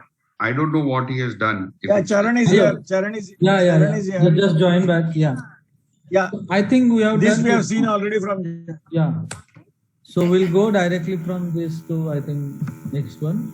Charan, if you have a spot, please. Charan, we can run the saturation ka tracing. Who is doing this one? Ask him to go ahead, no?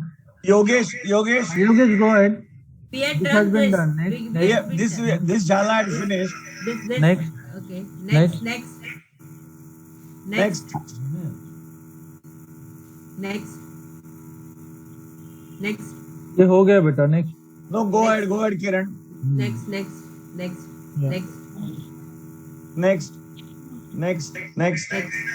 Okay. Now we'll go back. Yeah. Now this is a 9-month-old child who underwent a palliative procedure on day 40 of life.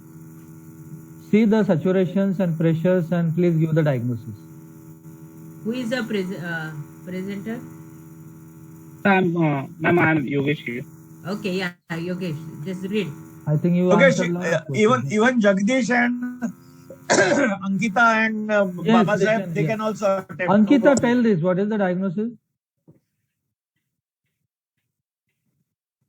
Ankita, are you there? Yes, sir, yes, I'm there. So read it. So the SVC, RA and RV saturation are normal. At the PA level, there is a step up. And then there is a step down at the LV level. Okay. And the aorta and PA saturations are similar.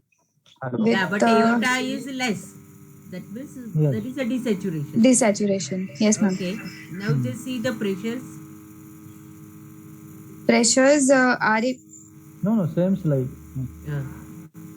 RV systolic pressure is 110 and which is similar to the aortic pressure. And the LV and RV are the similar. So what LV and indicates? There is a non-restrictive VSD present at that level. And similarly, RV and aorta pressures are also similar. Okay. This could be like a univentricular physiology with PS. No. See now the PA pressures are 76. It is just now we are diagnosed of non-restrictive VSD. Now just see the aortic this thing diastolic pressure. It is less. That could be because of the palliative procedure that he had undergone. Okay. So what is the possibility? The PA pressures are also less. Ma'am, DORV, VSD with PS. Why don't you think about the common thing first? Why not TOF? TOF with PS. So what was against the physiology of fellow? What is against?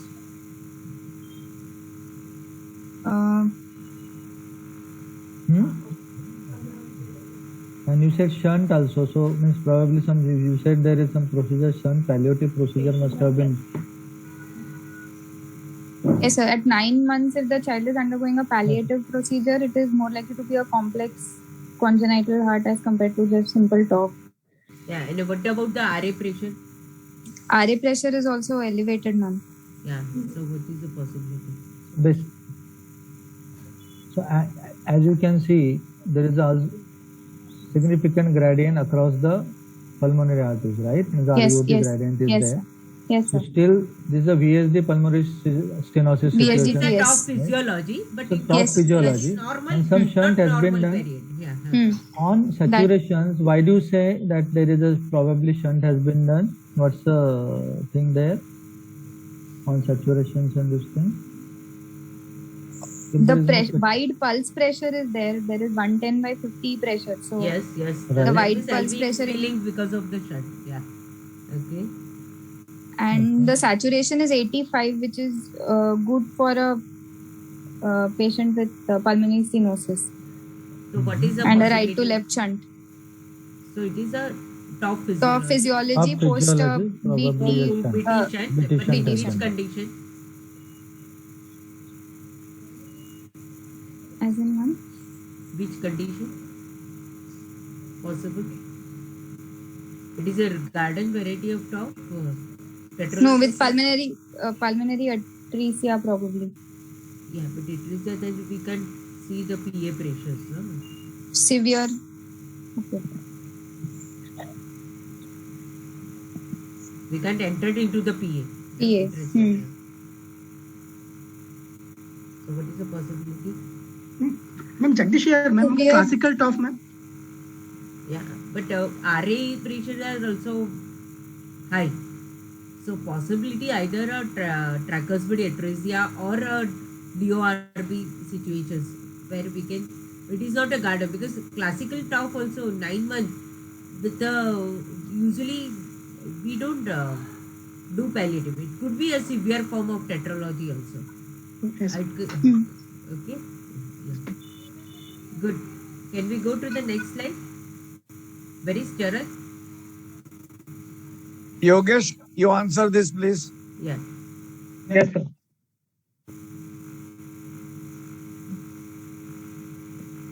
There is a step up at RA level, saturation, and saturation in all the RA, RVP, Echo is we are getting. And first read the clinical history. Okay. 35-year-old child with 35 days. 35 days old child with increased precordial activity and sinus. Okay. The SVC saturation is 66. There is a step up of saturation from SVC to RA. I think lot of and people. Hello. Yeah. Okay. Your mobile may be on, Yogesh. You'll have to switch off your mobile. I think it's giving an echo. No, sir, I am using only laptop. Okay. Okay. So. And so there is a step up from SVC to RA. Okay. And it carry forwards in almost all chambers. Carry forward in all RA, RV, PA, LA, and LV. Okay. And what about the pressure? There is no, there is elevated RV pressure and the PA. There is no pulmonary stenosis because almost RV and PA pressures are equal pressure. Okay. This saturation actually is very, very typical of one condition. Whatever, you should be very. Spot diagnosis. TAP. Yeah, exactly. Yes, perfect. This is a spot diagnosis. Spot diagnosis, yeah. Go ahead, next. Next.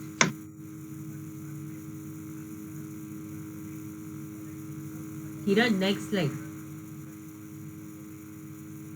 Kiran, next slide, please. Kiran. There are no slides for what? Kiran. Kiran.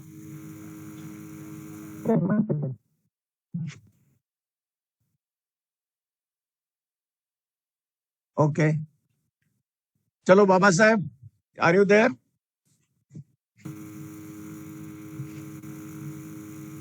Is Dr. Baba Sahib Divekar there? Jagdish. No. Jagdish. Yes, ma'am.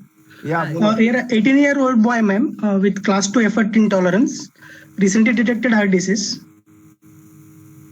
Arey Baba, go back.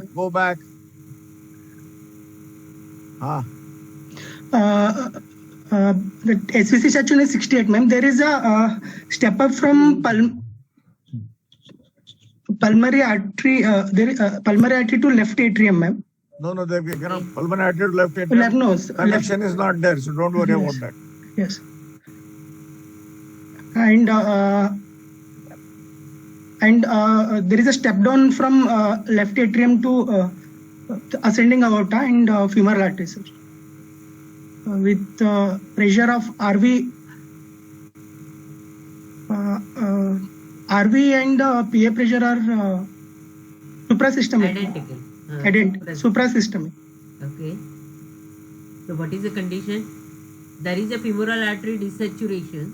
Yes, ma'am. And there is a pH physiology in a 18 years old boy with class 2 effort intolerance. Which are the conditions? Pulmonary stenosis. Systemic. How can you say pulmonary stenosis? Ma'am, PA pressures are what range? What gives you the idea? 130. So 130, same. Why should you say pulmonary stenosis then? Ma'am, is. It is a pH situation, no? Rather than Yes, PS. pulmonary hypertension is. And femoral artery desaturation. So because of what? Why the pH is there? Because of shunts, left What to is right, that? left to right shunt. Left to right? Right shunt. Left to right shunt when there is a desaturation in femoral artery? No, sir. Reversal with. So where is the reversal possible? Where is the level of the shunt? That atrial level, pre-tricuspid. 1 minute. Why do you say atrial level? Have they given you what is happening to the RV and this? So ASD pH situation, can you get the femoral artery desaturation? Why should you get No, ma'am.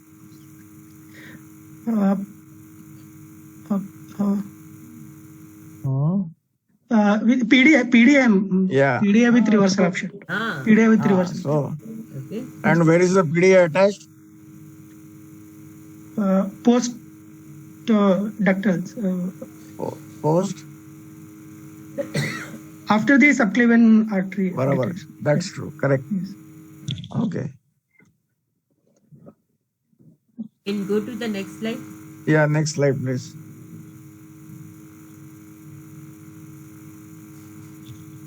Run. Who's there? Yogesh? Run, Yes, run. Kiran, run each slide. Let Baba Sahib present this. Baba Sahib. Is he there? I didn't answer. No. They disappear only. And please do stepwise from Ankita here, is there? Yes, ma'am. Yeah, Ankita, you present. Chalo, bolo. Kiran, will you run each box? Just click on each Yeah. image. Yes. Yes. Okay, Ankita. This is by a one, yeah. cath course showing two catheters crossing at the. Okay. This is classical. Crossing at what level? With both the pigtails entering. One is placed on the right side, one is on the left. So aorta and IVC crossing.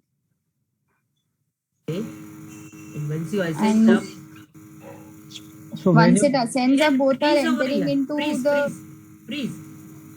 ऊपर आए तो भी freeze कर. और ऊपर. No, no. Okay, go ahead. Go ahead, go I ahead. can't say anything. Go ahead. So the heart. Heart, Go to the heart heart. को देखो. और Direct ऊपर. आगे. अंदर से और ऊपर. Play.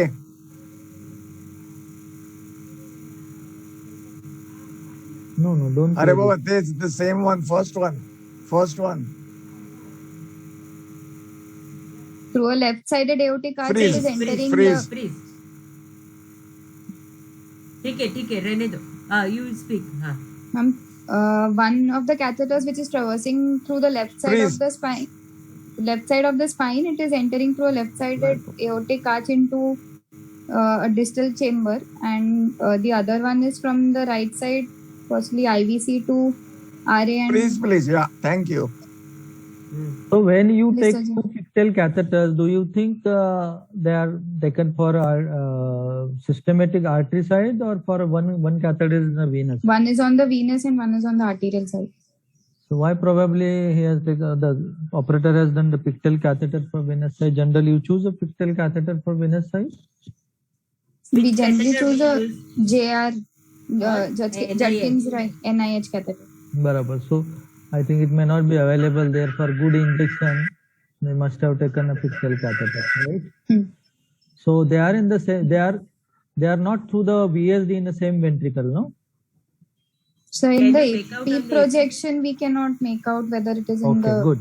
Same. We'll have to go for the another thing. Lateral. So this image, what it says, what is your conclusion on this image? What is this video?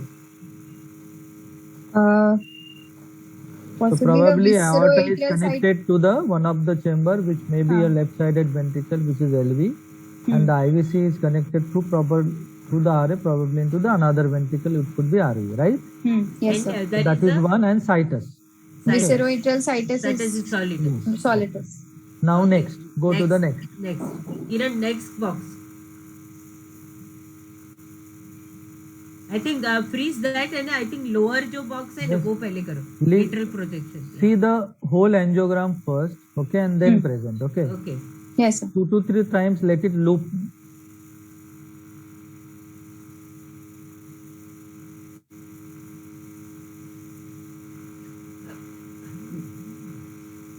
Now. Okay, top. This is a pictal freeze. Okay, go ahead. It is a pictal angiogram. Pictal angiogram showing a triangular rather than you chamber should say it is a pictal angiogram into the ventricle, which is the venogram, no, basically. This is not an aortogram, right? LVgram nahi lag raha hai. Nahi. So it's mainly a RVgram probably. Yes, which sir. is coarsely Right ventriculogram. with a good ventricle. Go ahead. Good ventricular function and significant regurgitation into the right atrium. Tricuspid regurgitation. Run, please. And it empties into the pulmonary artery. Empties into the pulmonary artery. What does that mean? The outflow is through pulmonary artery, sir. So empties is something different word, isn't it? Don't use such words. Okay. Yes. So what is happening that is there any RVOT? Are there? Can you see something there? Yes, it is not. There is obstruction at the below the level of pulmonary valve, probably infundibular obstruction. Somebody freeze it properly when there is. पूरा opacification हुआ नहीं तभी freeze करो, किरण. Actually, we should have the access. Okay, so there is a opacification of the RVOT. What about the pulmonary anatomy? Pulmonary artery seems slightly dilated. Yes, they are dilated and very good size. Adequate size. Okay. Yes. What else you can see in that angiogram? Narrowing at the the infundibular level. Okay. Basically subvalvular level, right? Subvalvular level. And wall is spared. Yes. Is there any narrowing at the valvular level? No, doesn't look like that. No, whatever angiogram you are showing us. What is happening to is there anything apart from that in same angiogram? Run karo, Kiran. Please don't be static. There is some amount of dye is also going into the pelvis. Yes. So there is a VSD. Yes. There's a VSD as well. But very tiny, you can see that there is a very tiny. Very less amount of dye. Yes. So another ventricle probably is little filling, but ultimately under later phases, there is a runoff and then another ventricle is filling, which is vigorously, right? Yes. Yes. Okay. Now come to so what is the conclusion of this angiogram? That there is a small VSD, good RV function, and why are you talking RV about being a dominant ventricle and a good pulmonary artery adequate. Good pulmonary artery sizes and subvalvular PS. Subvalvular.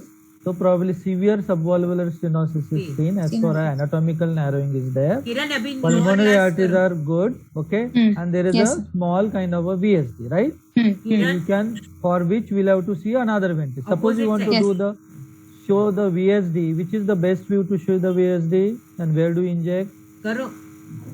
Here, VSD we should be injecting in the left ventricle, and it can be seen in RAO view.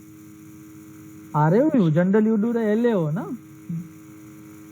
Right? LAO was shallow. LAO and then shallow caudal or cranial bridge, right?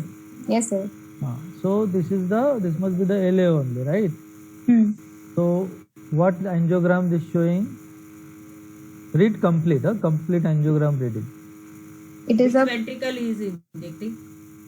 This looks like the Systemic left ventricle. Systemic ventricle. You talked as the with- systemic ventricle. Okay. What then- is the reason why the operator had done this ventriculogram? To see connection of the ventricle, as in the outflow should be into the aorta, LV outflow, and also to see the VSD. But that we are seeing on the echo. Why the operator? We don't inject the dye into the LV, no? And why operator has done this angio? Ankita, seeing Yes. your two last angiograms, probably What there is is a obvious? small VSD which is also in addition to the what severe infundibular stenosis patient has, right? Yes, sir. And what else? So there must be a diagnostic dilemma to profile a VSD well. Yes. That's why systemic LV ventriculogram is being done to show it clearly.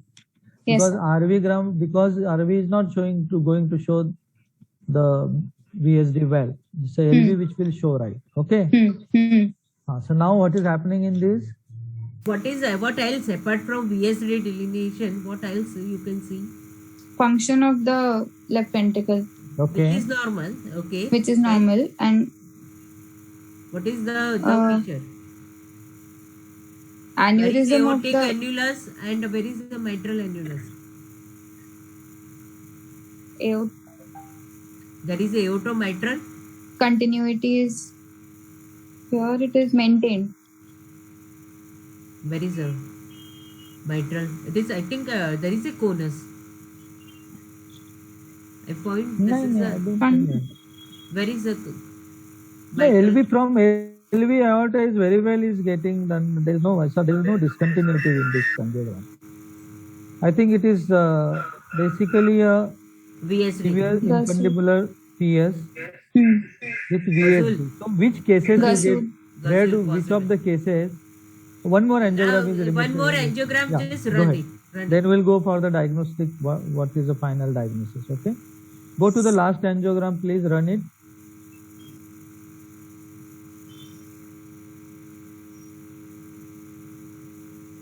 Yes. Now talk, Ankita. The two pigtail catheters are seen In a different ventricles, right? in different ventricles. Yes, sir. And a right ventriculogram again is done, which in the lateral view, which Right. is showing significant subvalvular stenosis. Right. And Then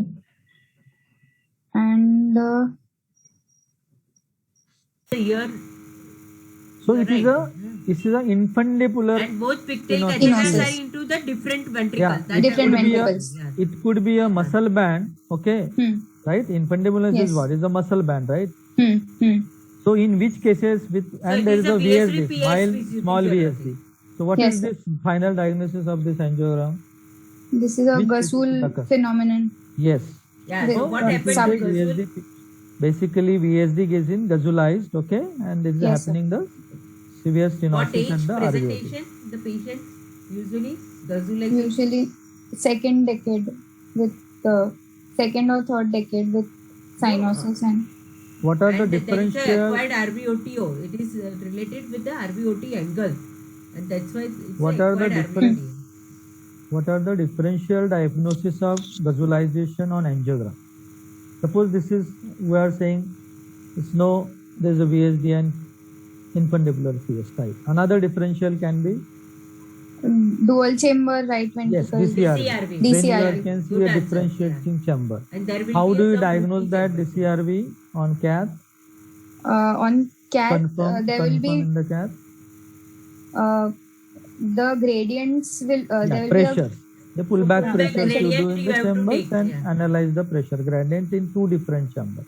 Distal Yes, sir. chamber will be RV proper and then the outlet and then will be the RV. Okay? RVOT. Yes, sir. Okay. So what do you think the patient must have underwent after this cardiac catheterization? Till that time, Corrective surgery. next what can be done? Corrective surgery with dissection of the infundibular Yes. band. Yeah. Yeah, so the it is- VSD we should hand closure over to along the with the surgeon. VSD closure and correct. RVT resection. RVT resection. I think, Okay, sir, good. it is 2 o'clock now. I think we can end here. Okay. Sir? Can you go And to here, the we next- can end here. Okay. We can end here. It's 2 o'clock because we'll also have a problem of. Okay, okay, sir, no problem. Okay, Yeah, thank. yeah, I thank thank you, sir. everybody, all the faculty members for such an excellent cooperation and presentation.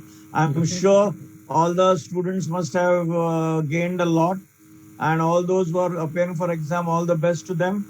And we'll have a